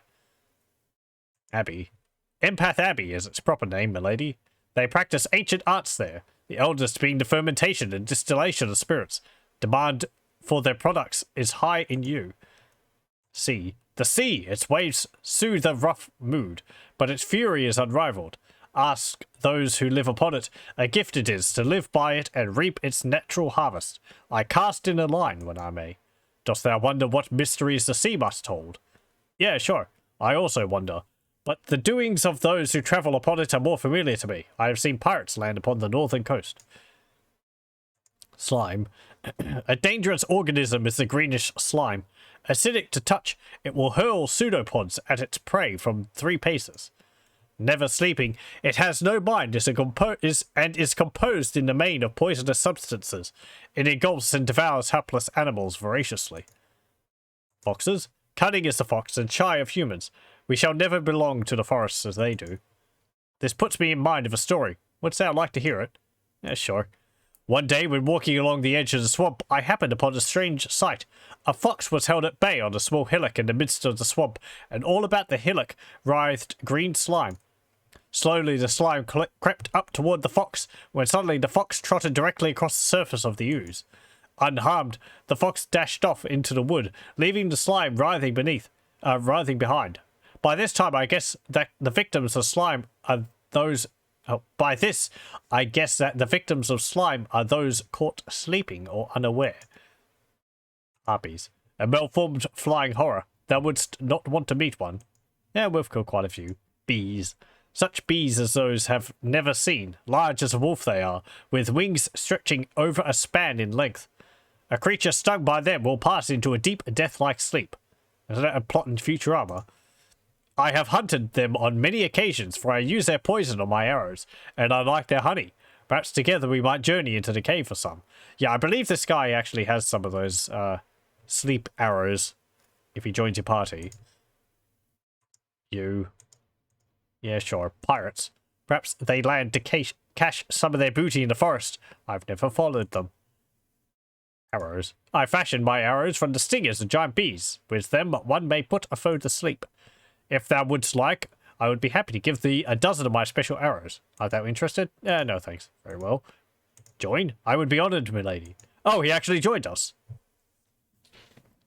Well, how about that? Fellowship? I do not trust the Fellowship, and most especially Elizabeth. Tell me something, if thou please. Many years have passed since I first learnt my woodcraft. Such craft includes skill in arms, and I must know.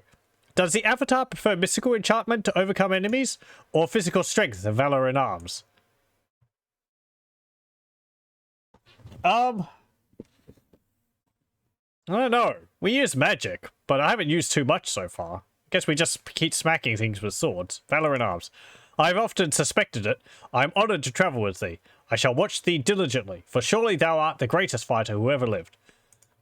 When our quest is complete, we shall regale each other with our exploits. Tell me, dost thou prefer hand-to-hand combat or ranged weaponry? Hand-to-hand. Such weapons require strength and daring. I admire such qualities, especially in women. The women of Britannia seldom have them. but my preferences run to the bow, an ancient weapon, and elegant. A fine bow of you may bring down game sooner than a sword. Okay, Elizabeth. Not long ago, the Fellowship began to spread its influence throughout Britannia. In their early days, they attracted many bright and enthusiastic young people. Among them, my love, Lady M. A woman so intelligent could not help but rise in their ranks. Her direct superior was Elizabeth. One black evening, she fell gravely ill. According to friends of mine, Elizabeth forbade her to visit the local healer. By the time I learned of this, she had already passed away. She rests now forever in the Yew graveyard. May her sleep be peaceful.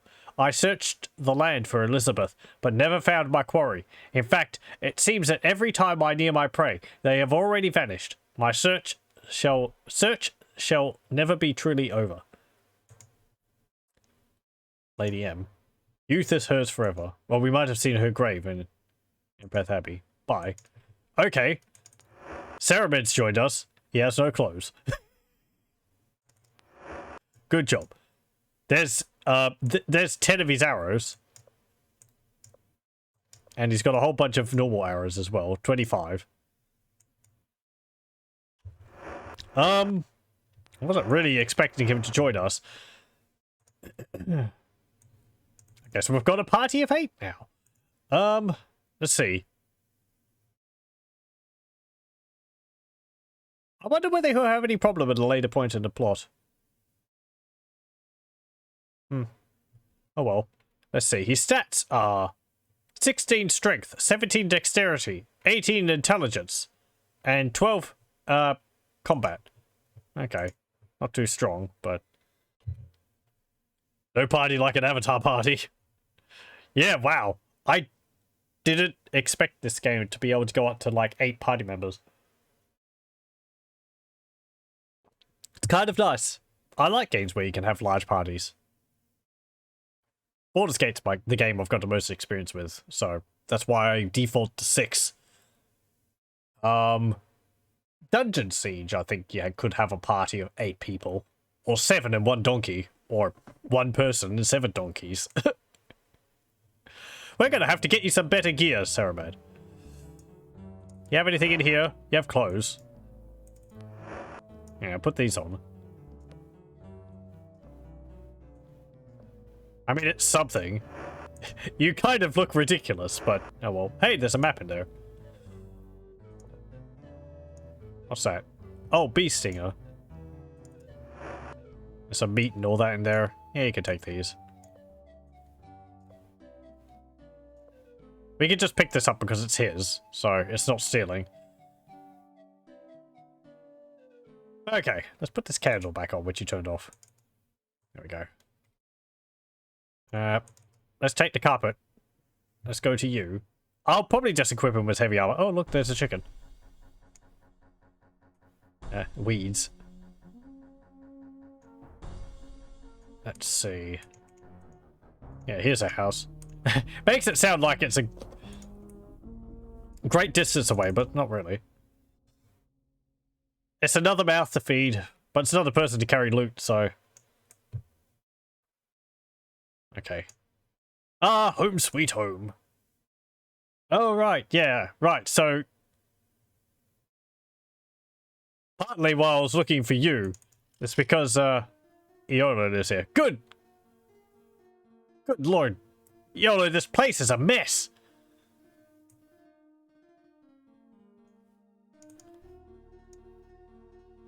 Bye. Ultima, the Avatar Adventures. Oh, this is that book which we've read before, yeah. Apparently very accurate. Dearest Iolo, in Buccaneer's Den, I came across an old pirate who told me he had sailed across the waters of Britannia more times than I was summers old. On a gamble, I asked if he had ever heard of the legendary Serpent Isle. He had, and he even had a map that would tell how to locate the island. I brought the map, and have already begun my search. However, I made a copy so that thou mayest follow me after thy current adventures have ended.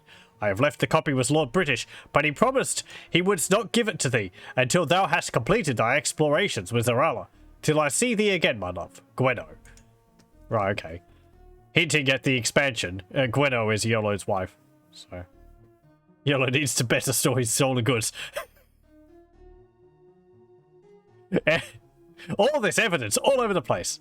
This is it. He's just a kleptomaniac. He's like those hoarders. People who, yeah, just have it. We're like having to push through like, you know, month-old takeout food and all that. Now look, there's a magic bolt there. A log saw, gavel, crossbows. You don't have any triple crossbows around here, do you? No? Okay. And Stones is playing. That would be because the person who YOLO is based off of, I've mentioned before, is the person who actually composed this music, so... I forget their real name. It could be YOLO. I apologize. And something about Ultima I was thinking about, so many of the characters in the game are like based off of real people. I don't know, it kind of feels like you're sort of hanging out with a group of people who all know each other, but you don't really know them. I don't know. I guess maybe it's kind of a thought because I didn't grow up playing these games, so... Because I think pretty much everyone in our party is based off of someone. At least I think all the 8 original party members are. I think. Who's this? The woman you see in front of you has a concerned expression on her face, as if her thoughts were far away. Name? My name is Penny. Job? I have no occupation, at least not one I would call work. I do, however, teach skills in close quarters combat. She thinks for a moment. I suppose a better way to answer that question would have been to say, yes, I do have a job. I'm a trainer, but, she smiles, I enjoy it too much to call it work. Adam is my husband, but how did... She appears confused, but suddenly directs her gaze to you. Hast thou seen him?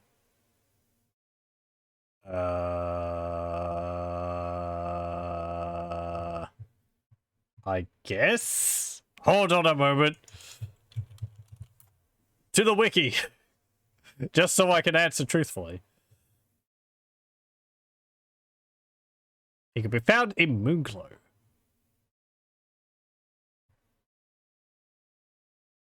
Oh, right. He's the guy we bought the crystal from. Yes. Is he in good health? Yes. Thank goodness. She sighs in relief. Enjoy. I have loved close quarter fighting since I was old enough to grasp my first spear. That's why I moved to you. Yes, let me finish my thought on it. Adam, her husband, is the merchant we bought the crystal to complete the orrery in Moonglow for Brian. So, he was in the tavern there, I believe. I have loved close quarters fighting since I was old enough to grasp my first spear. That's why I moved to you. Spear? It is my choice in arms. The spear combines the best of both range and power. It is a perfect hunting weapon. You? I moved here to hunt, of course. The forest is full of game. I would not think of living anywhere else. Okay, bye. What have we got around here? The winning number. 5 stages of lawn care. This is a brilliant and witty depiction of the humorous antics of 2 young boys during one very hot summer in Britannia. From courting to practicing swordplay, the duo never seem to be able to avoid trouble. Though the boys grow up by the end of the story, they don't quite seem to lose all of their youthful instinct.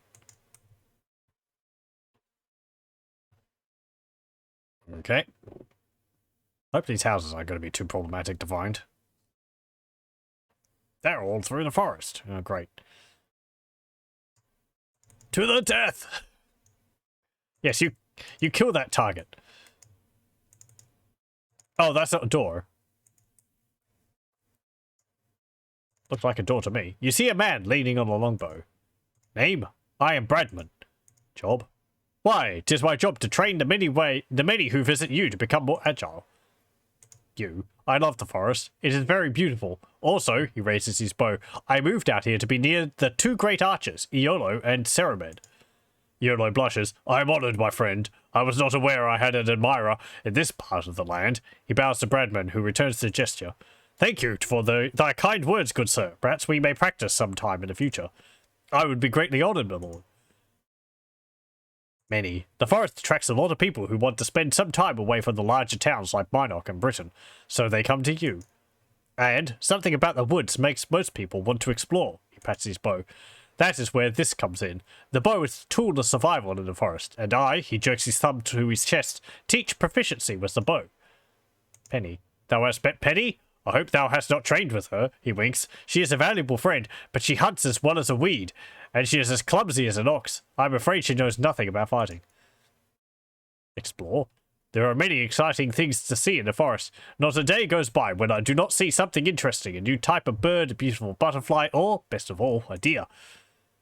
Bow. 'Tis my weapon of choice. Takes a keen eye and a steady arm to shoot accurately. I think it has more finesse than a sword or a spear, for example. A bit of competition between the trainers. Okay. Bye. May the trees part around thee. What's in here? Nothing. Okay.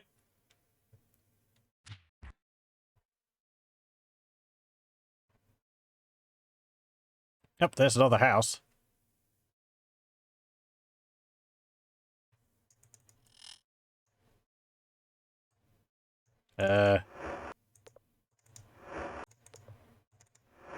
This place is empty. There is some cheese on the table, but we don't need it.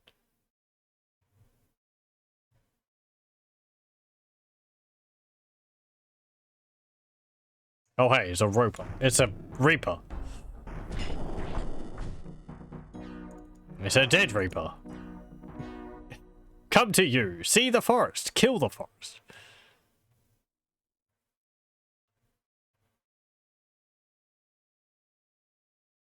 There's some mountains. Let me have a look. Okay, there's apparently someplace up there. That'd be Ceramid's hut. Place down there. That's that hut which we were just at. Okay, so it looks like you is more along the coast than inside of the forest. Okay. Put some signposts around the place. Eh. What? Mongbats?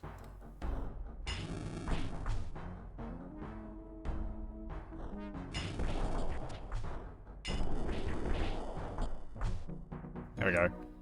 It's interesting playing this game where I don't really have to do anything during combat. Do you really know where you're going, Avatar? No.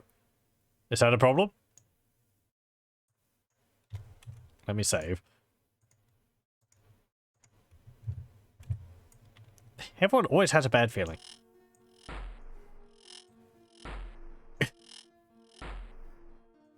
You can let everyone in. I like how they close the door if they open the door.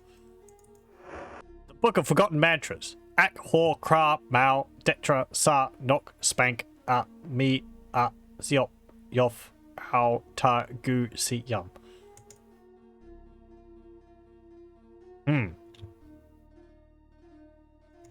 Okay. What's this? Encyclopedia Britannica. Volume 5.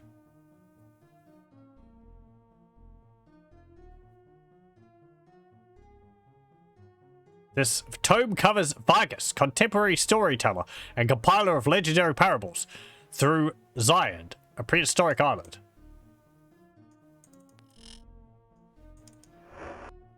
Here's another volume. This work covers Fulga, the ancient sage of reptiles, through Lyceum, the renowned library that is now part of Moonglow. Is Zion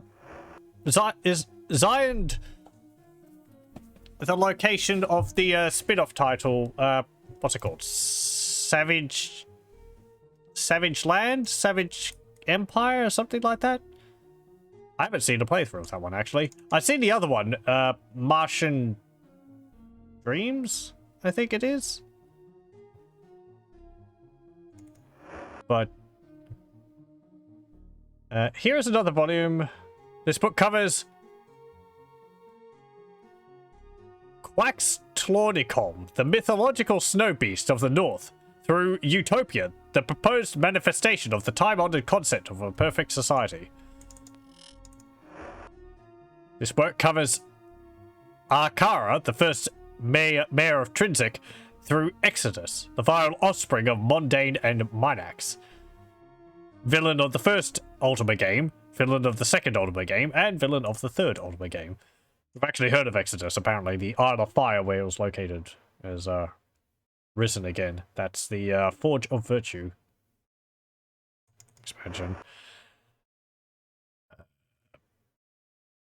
Okay, that's bad healing. I think we've seen that. Here is another volume. This tome covers Kanos, a historical tower in ancient Yu, through Pusmoran, the originator of the rarely used fourth-person point of view. Okay. How would a fourth-person point of view be written about? Be like talking about someone else, wouldn't it? I guess we're in Kanos then? It's like the only tower around you. There's a crystal ball in there. Fine. I didn't want to check the stupid crystal ball anyway. The wisp does not respond. There's a wisp. Yeah. So I knew this guy, and he says, yeah. That's what I'm assuming.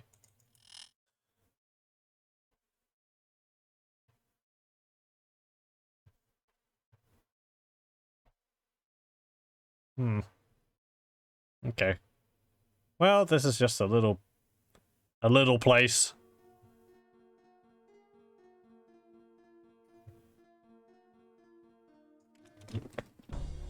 More mongbats.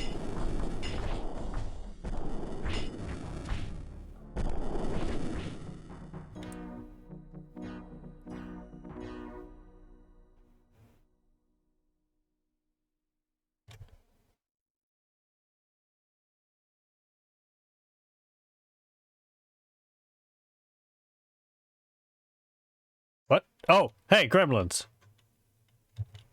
Apparently gremlins steal food.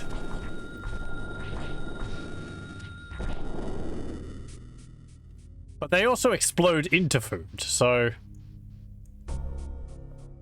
I don't know if they stole that green cheese from me. They definitely did steal that apple. I didn't have any. Unless Ceramide came with one, but I don't think so.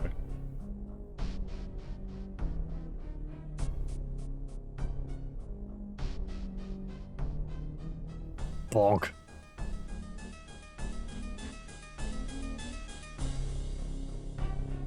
Okay.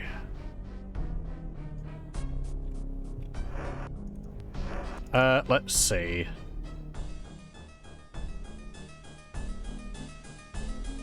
So I think we went there. That was the trainer's hut. I don't think we went to that one. We went there. I don't think we went to that place. Let's go this way.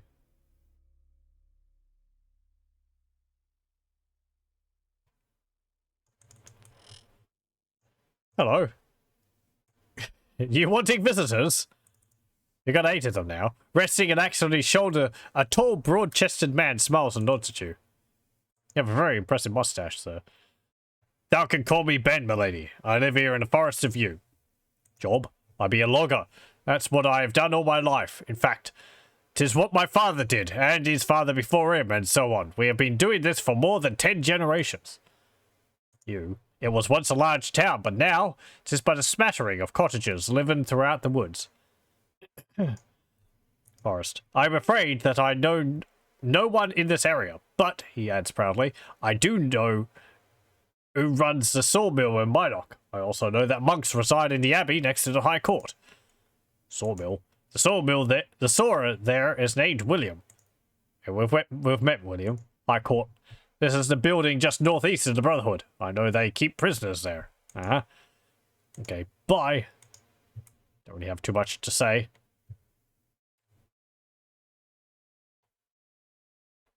Okay. Might actually become relevant later on.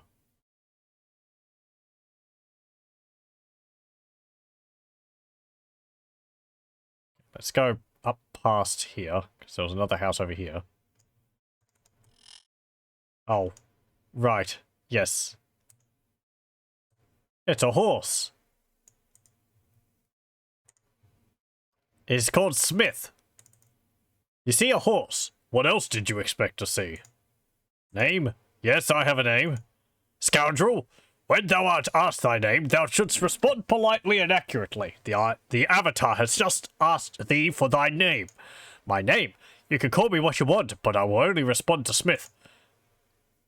Job? Job! Job! I'm a horse! What kind of job could I have? He looks off in the distance. I can see it now. Smith. Baker extraordinaire. Actually, I've gotten quite good at interior decorating. See how I arrange my abode? You like it, don't you?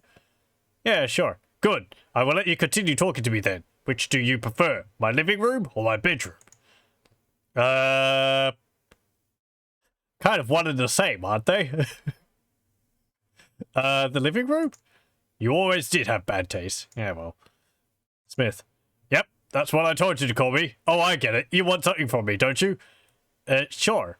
I thought as much. You've always been a selfish one. What do you want? Now, let's see. Money? Advice? Happiness? No, you usually want a clue of some sort, don't you? Of course, you may have become altruistic over the past 200 years. Yeah, the avatars met Smith in previous Ultima games. I forget which one you first meet him in. I'm pretty sure he's in Ultima VI, at least. I know. You want to save Britannia? Yeah, sure. Save Britannia. You really expect me to believe that? You're just in this for the money. You've seen right through me. Yes. Money? From a horse? Right. Like I've got something to give you. Okay. What about advice? Don't talk to horses. What now? I didn't finish talking to you. Bedroom. You always did have a... Yeah, I thought so. Name. Yeah. Smith. Yes. A clue. Now we're getting to the nitty-gritty. Okay, I'll give you a clue, but what's in it for me? Let me guess. Money? Love? No, knowing you, it's probably nothing. With any luck, you'll go away and leave me alone. I could get you some hay or something. Money? What? Will not make you glue. Threats, eh? And how do you expect me to respond to that? With courtesy and open hooves? Tell you what, you go away and leave me alone, and I'll tell you a clue. Fair? Yeah, sure. Now we're talking. Done deal. Here we go. He checks around to make sure no one else is within earshot. The gargoyles, he pauses, are not evil. And Rasputin is a mean Martian. There, that's it. Now get.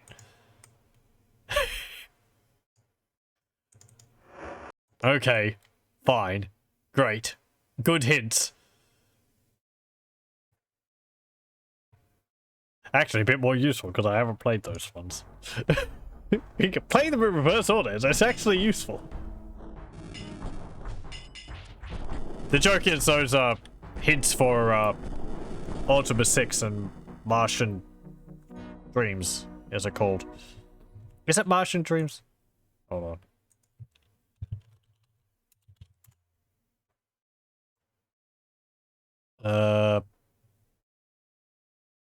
Yeah, Martian Dreams. So, that's a very interesting game. I remember that one. It's got a very unique plot to it. And story.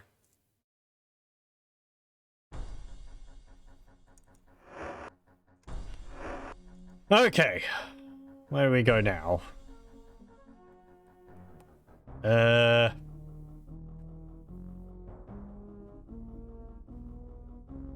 think we've been pretty much everywhere. We haven't been there.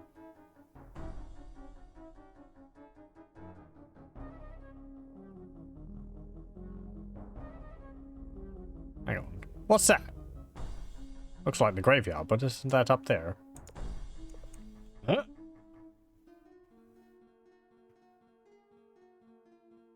There's another moon gate.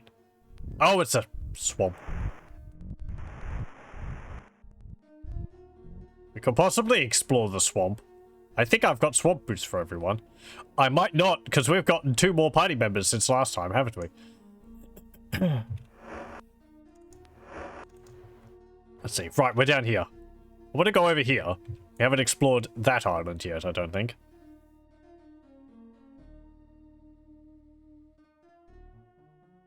Now, we might be calling it soon for tonight, but next time we might actually get started with the main plot. Wonders.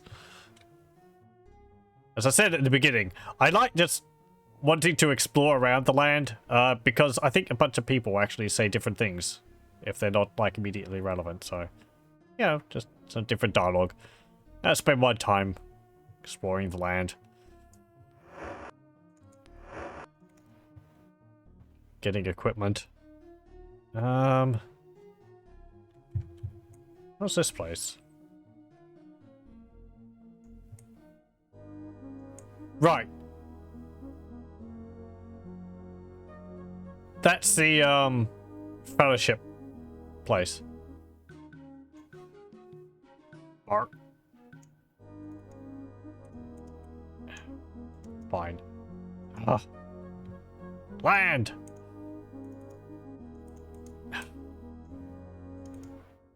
There we go.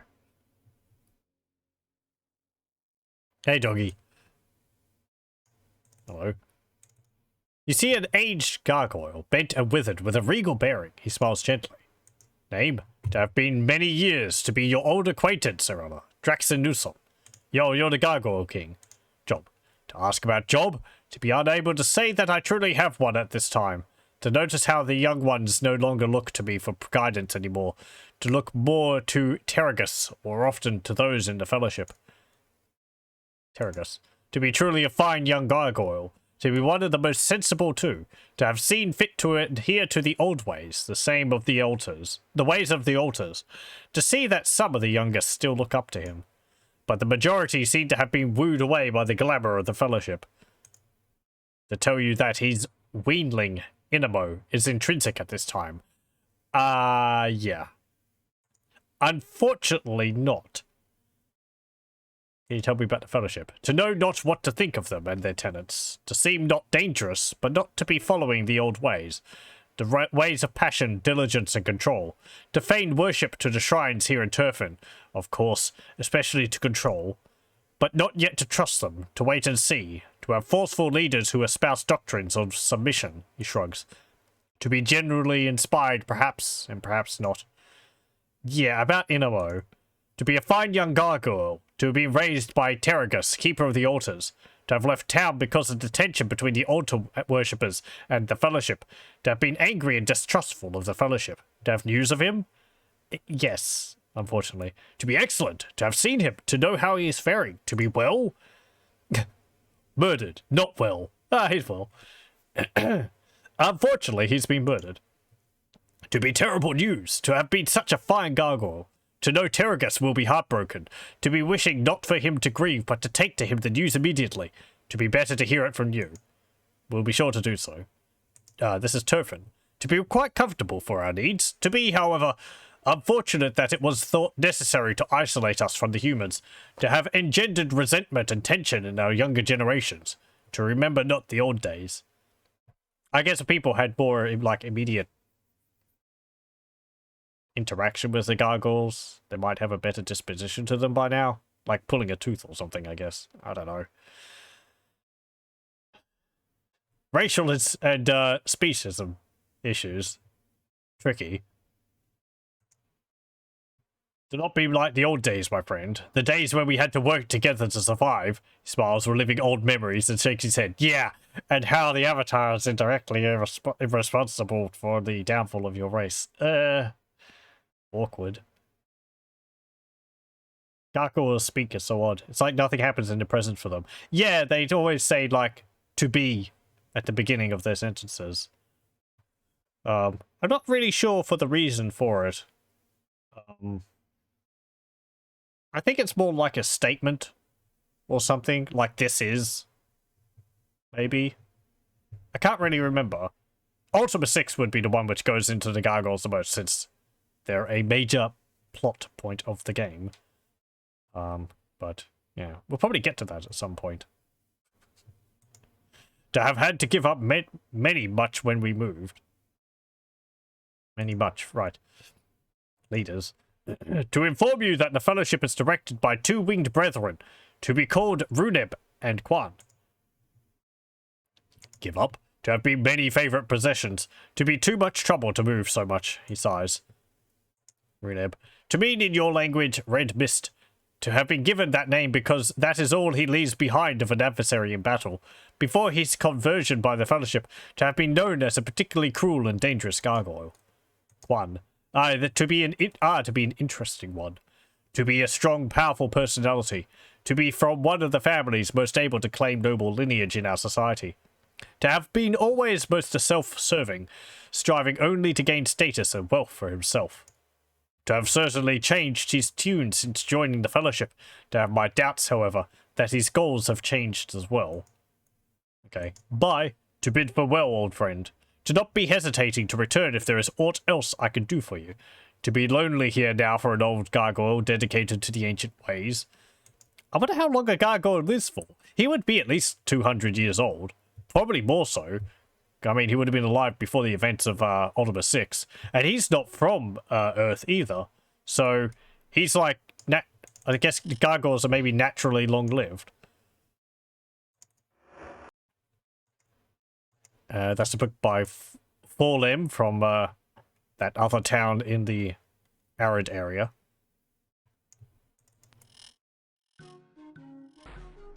Hello, I see you there. Don't hide from me. I want to talk to you. The gargoyle, a contented grin on his face, greets you with a handshake. Name, to be known as Quaben. Yeah, human. Job, to be master of the recreation facility and learning center. To be in charge of much information valuable to the gargoyle race. Fellowship, to want to know about the organization or tenants? Neither. Quaben, to mean problem finder. To be an observant one. Recreation facility. To be a good place for gargoyles to go to exercise their muscles. To have many resources available, including stuffed bags to punch and practice fighting skills.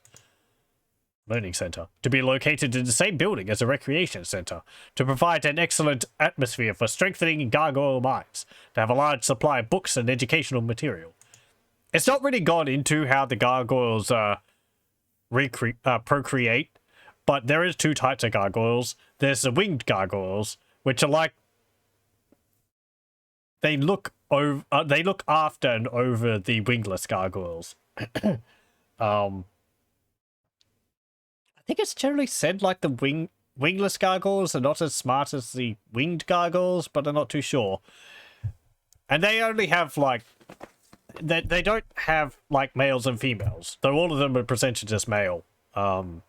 It's not gone into, in Ultima VII, how more gargoyles are created. But, I think it's explained in Ultima IX, but I don't know whether that would be really considered canon, considering the game, so... I mean, Ultima IX is an official Ultima game, but because of a lot of things in that, you know, it's kind of like, eh. From what I, understand of it. So whether you'd take it as being gospel or not is, well. Organization. To be a group of spiritual seekers striving to reach the highest levels of gargoyle potential to share with all gargoyles and humans. Oh, I see. You are actually a member. Tenants. Blah, blah, blah. Share tenants and material well-being. Triad. 3 concepts. Yeah. Material well-being. I guess it would work better for the gargoyles, because they originally had, like, 3 tenets, or 3, aspects which they circled their lives around. You think fans of the series generally like to pretend 9 does not exist? It's a true pity a 9th game was never made. Such a shame. Yeah, exactly. I think from what I've seen of it, there's a good game there. It's just that execution is extremely haphazard and very simplistic in a lot of regards. And consider it doesn't like mesh too well as the previous games. Not on the same like depth that you'd expect from the Ultima series. It sort of gets really simple in a lot of things and kind of just makes like, oh, they're the bad guy because bad guy. Rather than, you know, The Ultima series tries, to, at least from a 4 onwards, would try to do a bit more than just have a generic bad dude. Anyway. Also, because it's really buggy, because it wasn't finished, it was rushed. Kind of like Ultima 8 and Serpent's Isle. EA. Anyway. To support financially and personally a poor house in pause, to organise feasts and festivals in Britannia to help with morale, to be a much-needed group by all gargoyles and men, to have needed the fellowship myself. Needed the fellowship. To have had poor life before the fellowship, to have been pained, ignored, and mistreated by many. To be happy now in my new life, and to hope to hear the voice soon. His eyes widened with excitement. To be bringing happiness to another's life soon. Voice. To be a good voice that will help me make choices, and to help win on Buccaneers 10. Do they actually advertise that fact? That, oh yeah, if you're a member of the fellowship, you actually get like stupidly good deals for the gambling den in Buccaneers 10. Completely breaks all the games. Continues on excitedly. To be working on my first convert. To know the joy and well-being I will bring. To feel content and happy. Working. To need a little more persuasion. He looks down. But to be almost ready to join. Convert. To be Betra, the provisioner. To feel confident he will join soon. Bye. To hope for your well-being and happiness. Okay. What else have you got around here? There is a decorative sword in there. Oh, just popped out of nowhere. Pickaxe. Some clubs. And a bunch of clothes. Okay. Don't think gargoyles tend to wear too much, so I don't know why they've got a part of clothes there. I think Kikoskia did a playthrough of Ultima 9. I might have watched that ages ago. But the gargoyle has a pleasant expression on his face. Name, to be known as Inforlim. Job, to train others in Tavern to be strong and powerful, to sell some weapons also. Inforlim, to mean make strong one. Others, to tell you Forbrak knows much about Tavern and its residents, and, he says, about its conflicts. Forbrak, to be the tavern keeper. Conflicts. To know the conflicts between the altars and the fellowship, but to have no information, so to suggest you see Quan, the fellowship leader here, and ask him. Okay. Bye. You sell throwing axe? By the way, 2-handed axe and a boomerang. I don't need any of those. To be accepted. Train. To be better warrior or mage. Do you do both? Hold on. Do I have... Let's see. I had a list of the traders up. I want to have a look at it again. What was his name? Inforlim. Cost is 50. It's trained strength, dexterity, and combat. Okay. Oh, right. And if you choose to train magic, he trains intelligence and then by 2 points and magic by 1. Yeah, okay. For 50 each. Yeah. Okay.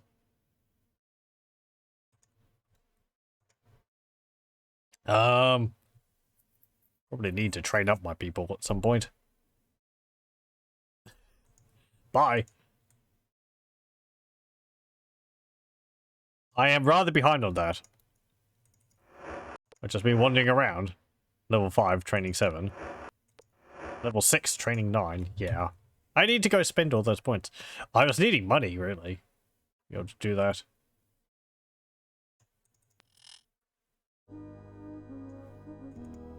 You see a winged gargoyle. Noticing you, he turns and says, "To be welcome, human. To need assistance.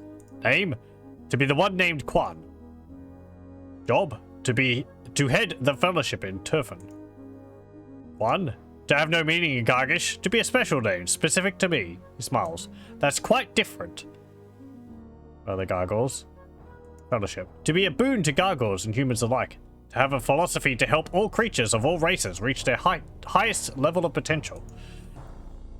Tavern. To be the only gargoyle city in Britannia.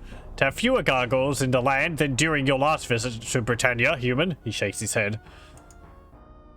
Philosophy. An almost gleeful expression fills his visage. To be very similar to the Ultra Singularity. To have 3 principles called the Triad of Inner Strength. To apply 3 principles in union to be more creative and happy. To see the similarity. To have control, passion, and diligence mesh into one. Singularity. To have triads. Strive for unity. Trust your brother, and worthiness precedes reward. Applied in unison. Alter conflicts. To understand not, he says, puzzled. Fewer. To have succumbed to the effects of disease and famine that have recently struck Britannia. Tell you that gargoyles breed less frequently, and we have not had the time to make up for losses to our population. To have new hope, however, he grins, with the Fellowship. Gargoyles. To suggest talking to Runeb, the Fellowship clerk, or Quaven, to have jobs needing knowledge of others in Turfin, he grins apologetically. To be too busy to know all in Turfin. Bye. Hope you find unity. The gargoyle gives you a menacing glare. Judging by his size, he would make a formidable foe. Name. To be Runeb. Job. To be Fellowship clerk. Fellowship. To have more important things to do now. To ask me later, human. Runeb. To mean busy one, he says sarcastically. Okay, bye. He waits for you to leave before he returns to what he was doing. Okay, fine. He gave me snark. Oh well. I'm surprised at how willing many people are just to tell me their names, considering they wouldn't know me at all. Hello. You see a very distraught gargoyle. Name. To be able to call me Sapling. Job. To provide various magics and items in Turfin. Fellowship. To be an important part of my life. To support the Fellowship fully. Turfin. To be the city in which you are located. To be the city of gargoyles. Gargoyles? To know Quan as a Fellowship leader. To believe he gives good guidance. He appears thoughtful. To have spoken to Draxanusum? Yes. To see Forbrak or Quaven, then. To know they see all the citizens regularly. Okay, bye. What have we got? To want reagents or jewelry and potions? What reagents do you have? Blood moss, garlic, ginseng, and sulfurous ash. Sulfurous ash? 3 gold per use. Yeah, sure. I will buy, I don't know, like 10. There we go. Nope, that's fine. What potions? Gold horn caps. Gold chain, gold earring, gold clawing, black potion, white potion. Okay. Can I buy a black potion? 60 gold. Yeah, sure. Nope, that's fine. Bye. There we go. What are these things? Gargoyle jewelry. Looks like a back scratcher.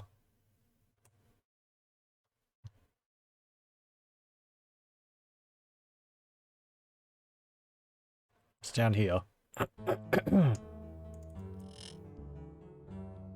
An inn? To greet you, human, the gargoyle says to Dupree, to ask how well the study is progressing. Oh, I guess Dupree has been here. Why, it is progressing nicely, friend Forbrak. What study? Why, surely thou hast heard of the famous guides compiled for Bromo. Aye, I have, but I'll be tired if there is one detailing various drinking establishments. Well, yeah, 'tis, something new. Now, how about a drink? New? 'Tis about as new as my backside, mutters Chemino. The gargoyle attending bar lifts a tankard to you. Name? To be Forbrak. Job? He gestures around the room with an open hand. To serve food and drink at the Hall of Refreshment. Forbrak. To mean stronger hum in the language of the gargoyles. Gargoyle. To know many of the residents in town and some of the troubles. Residents. To know many gargoyles. To want to know about some of them? Yeah, sure. To be sure you already know our leader. To wonder if you have met Terragus or the learning center head. I haven't actually met Terragus yet. To be more practical, you may need a provisioner. He nods his head. Troubles. To know of only 2. To see the conflict between the shrines and the fellowship, and to know the struggles of the wingless ones. Learning center. To be a wonderful place to gain knowledge and exercise. To be managed by a gargoyle named Quaven. To be very educated, this Quaven. Also, to be wingless, like Syllabo. Terragus. To be a sage. To be very well educated, like Quaven. To live here a long time. Provisioner. To be called Betra. To be one of 2 shopkeepers. To say the other is Sapling. Shrine versus Fellowship. To believe there are disagreements between the old philosophy and the new. To expect no violence, but to ask you to seek the trainer and healer. To know they are observant and may have seen something. To also suggest you speak with members of the Fellowship. Wingless versus winged. To watch wingless friends be discontented with their lot. To wonder why, but to never ask. To talk to the healer and the trainer. To expect they will have seen evidence if there is evidence to be seen. Syllabo. To be the gardener who lives in the east of the mountains. Sapling. To know him little, and to have never been in his shop, and therefore to be unable to tell you what he sells. To know his name means snake tongue. Members. To recommend you talk to their leader and their clerk. Now, I've already done that. Healer. To be named In Manilum. Trainer. In Forlem. To be very strong. Leader. To be very friendly. To be called Quan. Clerk. To be extremely violent. He shakes his head. To be named Runeb, which means red mist. To be all that he leaves from a foe after combat. Okay. Buy. I don't know. Yeah, let's buy an ale. Sell ale for 1 gold for a bottle. Yeah, sure. Request how many? Oh, I don't know. 1. To be done. No, that's fine. Buy. There we go. What's that? Oh, fruitcake. Now, what's the book? Okay. That's just a book detailing the food. We've read that. This is a training hall, is it? Yep. Okay, we've been in there. Ah, here's another building. Where can we rest? Wasn't that long ago. Brushed up on thy gargish. The gargoyle welcomes you by making a sweeping motion with his open hand. Name? To be named Betra. To be new to Turfin? Yes. To tell you the tale, to talk to Terragus, the sage, or Forbrack, the tavern keeper, for information about town. To help with building locations and residents. Job? To be the seller of provisions. Turfin. To be the town set aside for us gargoyles who wish to reside in our own culture. I don't remember whether Turfin is a town in the previous games. Or what was on this island beforehand. Petra. To be the word for small valor. Raven. He smiles at the mention of the name. To be a likable young gargoyle. Set aside. To have been put here by the humans. To be permitted to leave and also to reside elsewhere. But to know that many humans do not like us. Culture. To have many things unique to our race, other than our appearance, that distinguish from us from humans. To be different, but also equal. Dislike. To be very ironic. To say that the only town with an equal number of humans and gargoyles is the one where most racial conflicts occur. He shrugs. To have been unwise, perhaps, to put so many differences together. To be sad times. Join Fellowship. Join the Fellowship. He shakes his head. To be an organization not for me. To be quite happy as I am, devoted to the altars. To believe Quaven to have been misled by the others in the Fellowship. To not trust them, especially Sapling. Misled? To believe that there is deceit from the Fellowship and to expect that it is not what it appears. To believe promises of happiness made with Quaven first joined came true from Quaven himself, not the Fellowship. Sapling. To trust him as far as I could throw him, and to certainly throw him as far as I could. Altars. To have heard the rumors about destroying the altars. To be upset, but to have no evidence. To know that only 2 gargoyles have easy access to such weapons. To be one of those gargoyles, and to know Sapling is the other. Okay, what have you got? Torch, oil flask, bag, shovel, powder keg, bucket, jar, jug, wine, wing scratcher. Oh, that's what... It is a... Okay. Piece of gargoyle jewelry is a wing scratcher. Nail file, horn polish. Nothing. Be acceptable. I like that they sell things which would be specific only for them. That's nice. It's like in Morrowind where you find these items and they don't serve any purpose. It's just there to, like, flesh out the world. It's like, well, of course they would have things like that.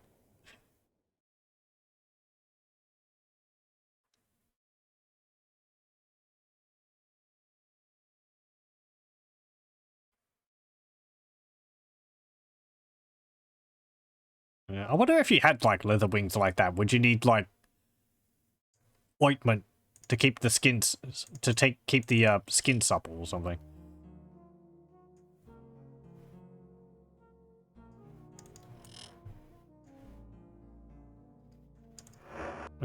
Gloves and belts. Cargo like me.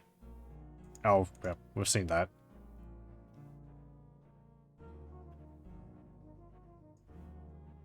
Hello? You see a winged gargoyle in his physical prime.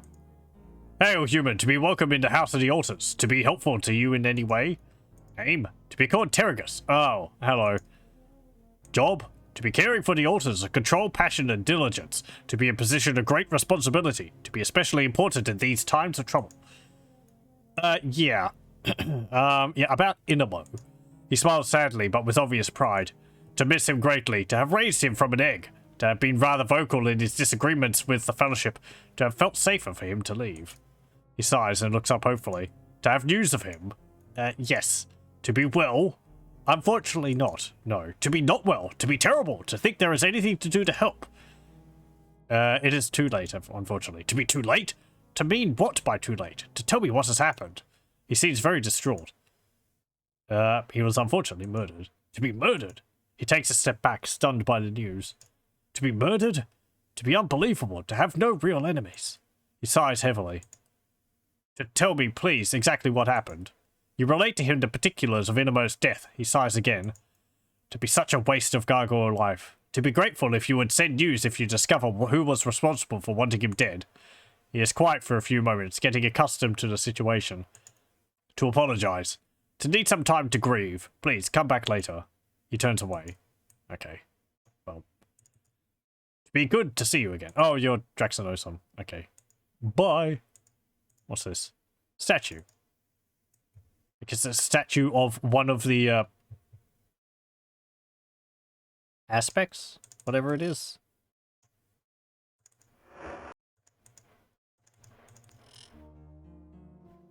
That'd be another one.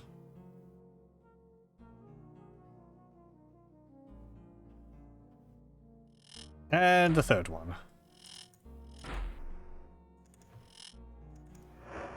Book of Prophecy. What's this? An ancient prophecy tells of the final days when the end of our world shall come. 3 signs will precede the end. Thrice shall a being of great evil come into our land, and by this it shall be known that the end is nigh. This evil one is of another race, who consider the evil one a great prophet. Yet this false prophet follows not the principles of control, passion, and diligence. One day the false prophet will come and desecrate our most holy shrine, and the false prophet will steal our most holy artifact, the Codex of Ultimate Wisdom. This shall be the first sign of the end. Then it is written, the false prophet shall descend deep into the bowels of the earth, and the false prophet will cause the underworld to collapse. This will cause great earthquakes to tear our world asunder, and there will be a time of plague and famine. This shall be the second sign of the end. One last time shall the prophet come. This time, the false prophet will come with a band of warriors, and they will destroy all that remains of the gargoyle race. There is only one way that this prophecy may be averted. That is by the sacrifice of the false prophet.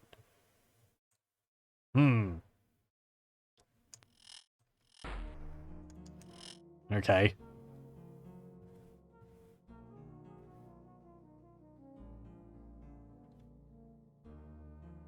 Is there any other buildings around here? I think there was like another, place, wasn't there?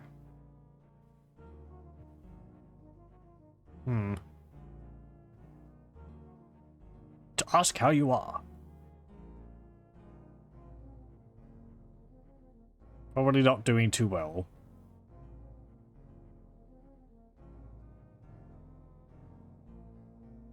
I don't know whether I could just talk to him straight away again, but I want to explore the island to see what else there is for the moment. Like, is there anything else here? There's a mountain range up there. Maybe there's a cave there. Maybe some buildings over there. Looks like there might be something over there too. Hmm.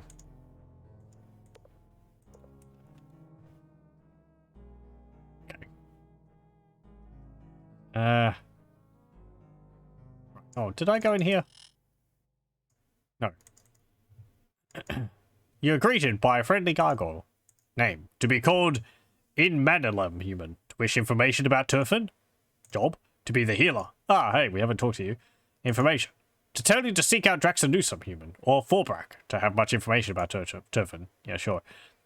In Manilum, to be gargoyle for Make Healed One. Conflicts. To know only of one dissatisfied gargoyle, to have already been problem, but now acting hostile and aggressive. To be named Silamo, the gardener. To recommend you talk to Silamo. Draxanusum, to be our leader, to live near the Hall of Knowledge. Forbrak, to be the tavern keeper, to be very strong of body and of mind. Turfin, to be the city of gargoyles, to be the one of 2 towns where many gargoyles live, to like it here, he adds, smiling. Hall, to be where the 3 altars of singularity are kept. 1, to tell you the other is called Vesper, to be in the desert in northeastern Britannia, to have also humans living there, unlike here. Altars, to be passion, control, and diligence, to be the values that most gargoyles hold as the key of our existence. Most gargoyles. There is a rival now, the Fellowship, to know not if it is good or bad, but to know I do not follow it. He nods his head emphatically, to be quite similar to the human concept of virtues. Bye, to wish you good health, human. Apothecary's book. Sure. Okay. So let's go find this gardener. We might talk to him and then we'll leave it for tonight, because it's getting quite late. Unfortunately. Also, my throat's hurting a little bit from all the talking.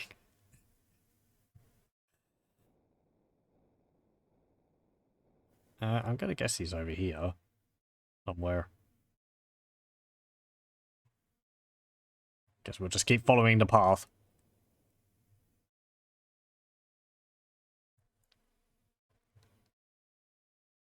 Hello. Here's someone.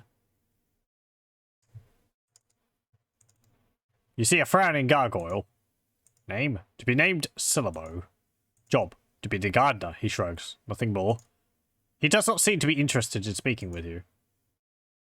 Silamo, to know my name if I were winged, he scowls at you. Wingless status. He stares at you for a moment. To be right, human. To feel I am treated less for an absence of wings. To see Quaven treated better since joining the Fellowship. To be devoted to the altar of singularity. But perhaps to change if the Fellowship cares not about wings. Oh, okay. Treated. To see many others include him in many events from which I am excluded. To know others include him in many more decision-making councils too. Quaven. To be also without wings, but to be respected as if he were winged. Others. Gargoyles in the Fellowship. Okay, bye. To get back to work. Right, okay. Oh, locked. Fine. What's up here? Oh. Maybe this is his house? Oh. What a lovely array of flowers. There's even more in the crates there.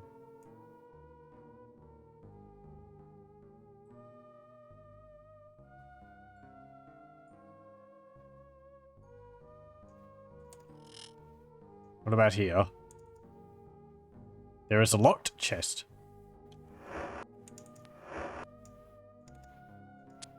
Pick broke. Unlocked. There is a magic boomerang in there. We don't need that.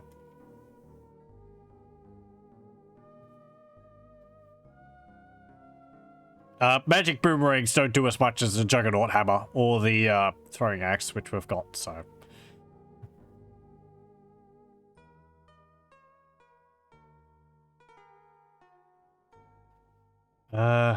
Anything else to do around here?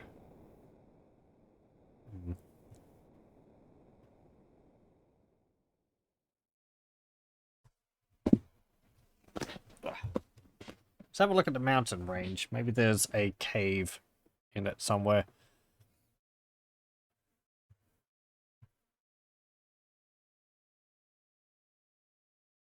Or it might... Oh, yep, there we go. Okay, hey, there's a bunch of barrels down there. And powder kegs. Holy moly, that's a lot of powder kegs. There's nothing in any of those barrels. What about this one? Nope. Okay. Let me save. We've done a lot of talking. Okay.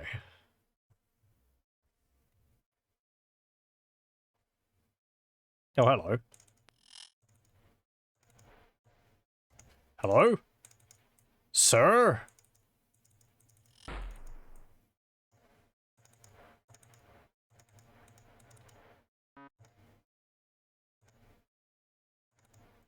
I can't talk to you.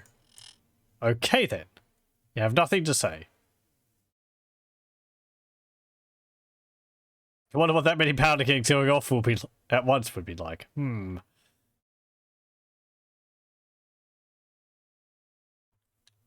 Curiosity will be the death of you. I was very careful not to accidentally double click on them. I think double clicking on them would set them off.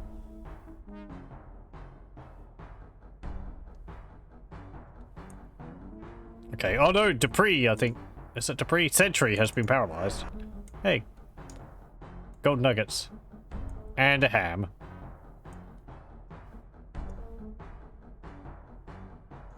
Hang on. Okay, Ceremon's got a backpack. And Dupree's got a backpack too. Oh, I see, there's rats. Nope, not that. That's the V key.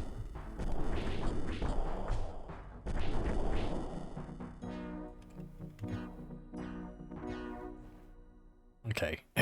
You can join us again, Sentry, once you've done... Uh-oh.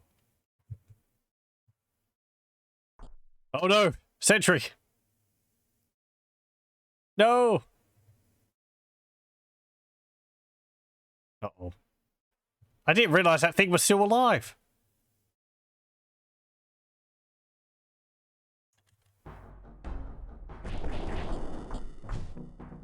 There we go. You're alright. He just got slapped by the tentacle a few times.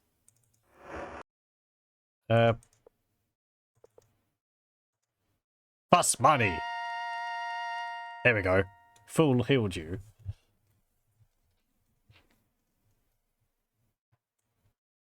Again, I wish, like, those underground enemies would leave, like, a blood splat on the ground so you could tell when you killed them. That's a shovel. Okay. Sentry, are you going to...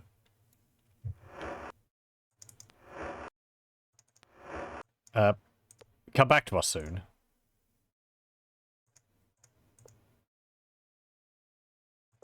I don't think I've got a spell to remove your,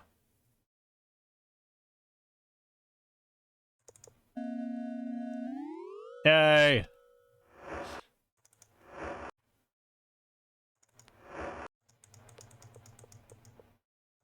I could, cast a death bolt on you.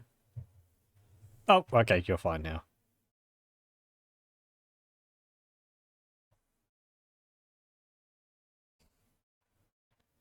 No, rats are back again.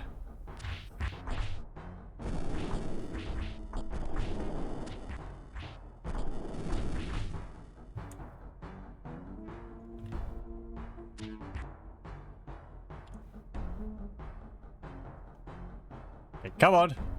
Round the corner. Over here. Let's go down here. Oh, hey, gargoyles.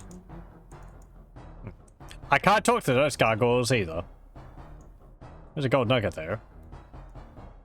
Guess we'll take that.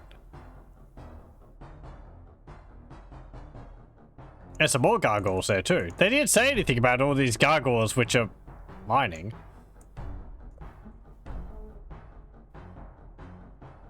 Another one?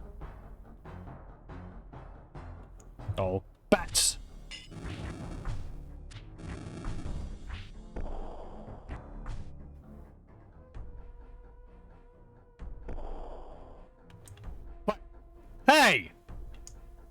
I think, what'd you do that for? My son was just mining, and you smack him over the head with a Juggernaut Hammer, YOLO.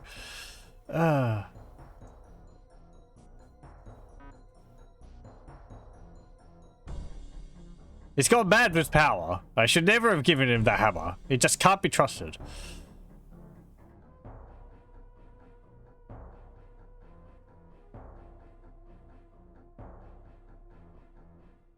Yeah, another gold nugget.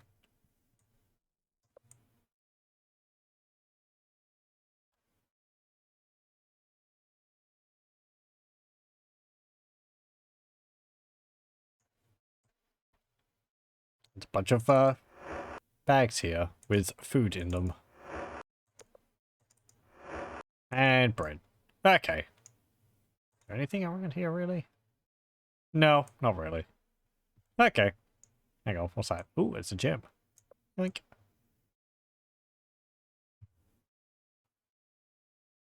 Can I talk to any of you? No. Okay. Fine, whatever. It's like they're enemies, but they're not aggressive, but they're still flagged as enemies. My party members attack them. Yeah, well, whatever. Oh no, rats!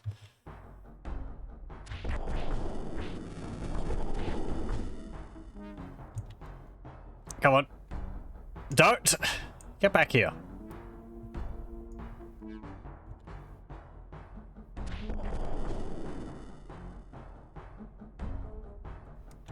I'm surprised you... I'm impressed that you can keep knocking out the rat.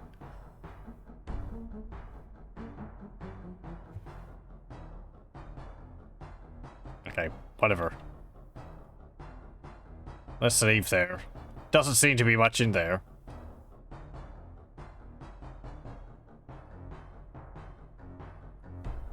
Can we talk to, what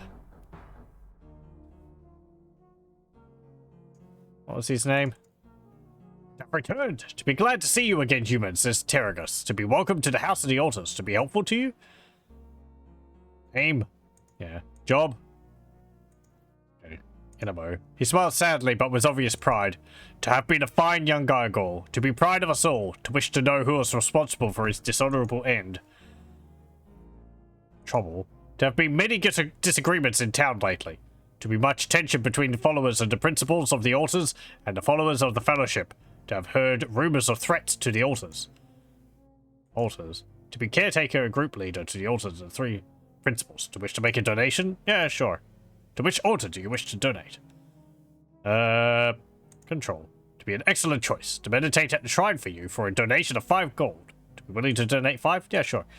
To meditate for you this evening, human. To wish you well in your journeys. What can you tell me about the fellowship? To be wary of fellowship ideals.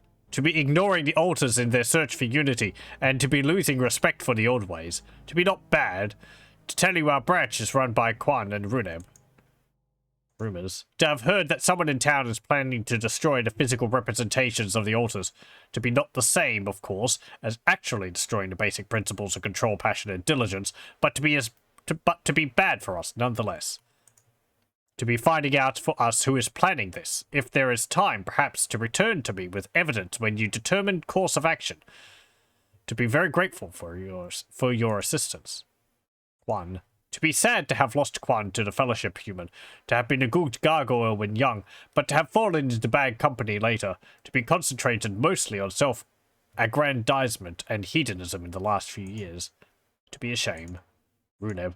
To have been a sad case, to have wished to have been able to save him, to always have been uncontrollable, but to have gotten worse in the last few years, to have seemed to want to start as many fights as possible, to have found a reason for using his strength against all those weaker, to have joined the fellowship.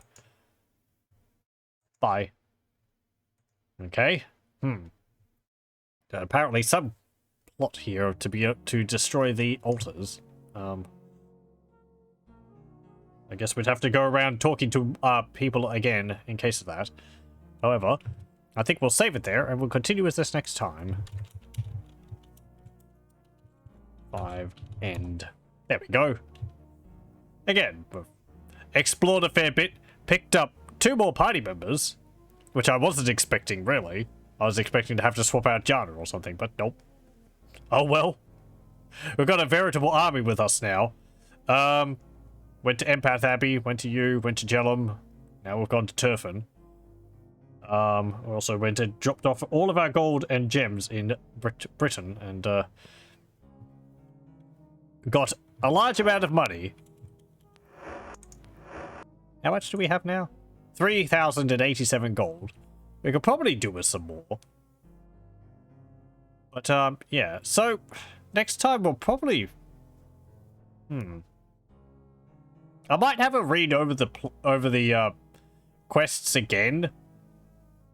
Just to sort of refresh my memory on them. And we might start with the main quest line. That ties into a lot of what's going on around the towns. So, we'll sort of come back to these places and solve things which we haven't, which we've heard about but haven't really headed off with. At least I think we will. I think that's how it kind of works. But yeah. We'll have to do some training, because if we start going through that, probably going to need to be able to fight better. We're doing pretty good as it is, but getting some training done, spending our points and all that would be quite good. Though, once we get started with the main quest line, we should be able to make quite a bit of money pretty easily. But anyway, quit it there, and we'll continue with this next time. Well, thank you very much for joining, and I hope you join me again then.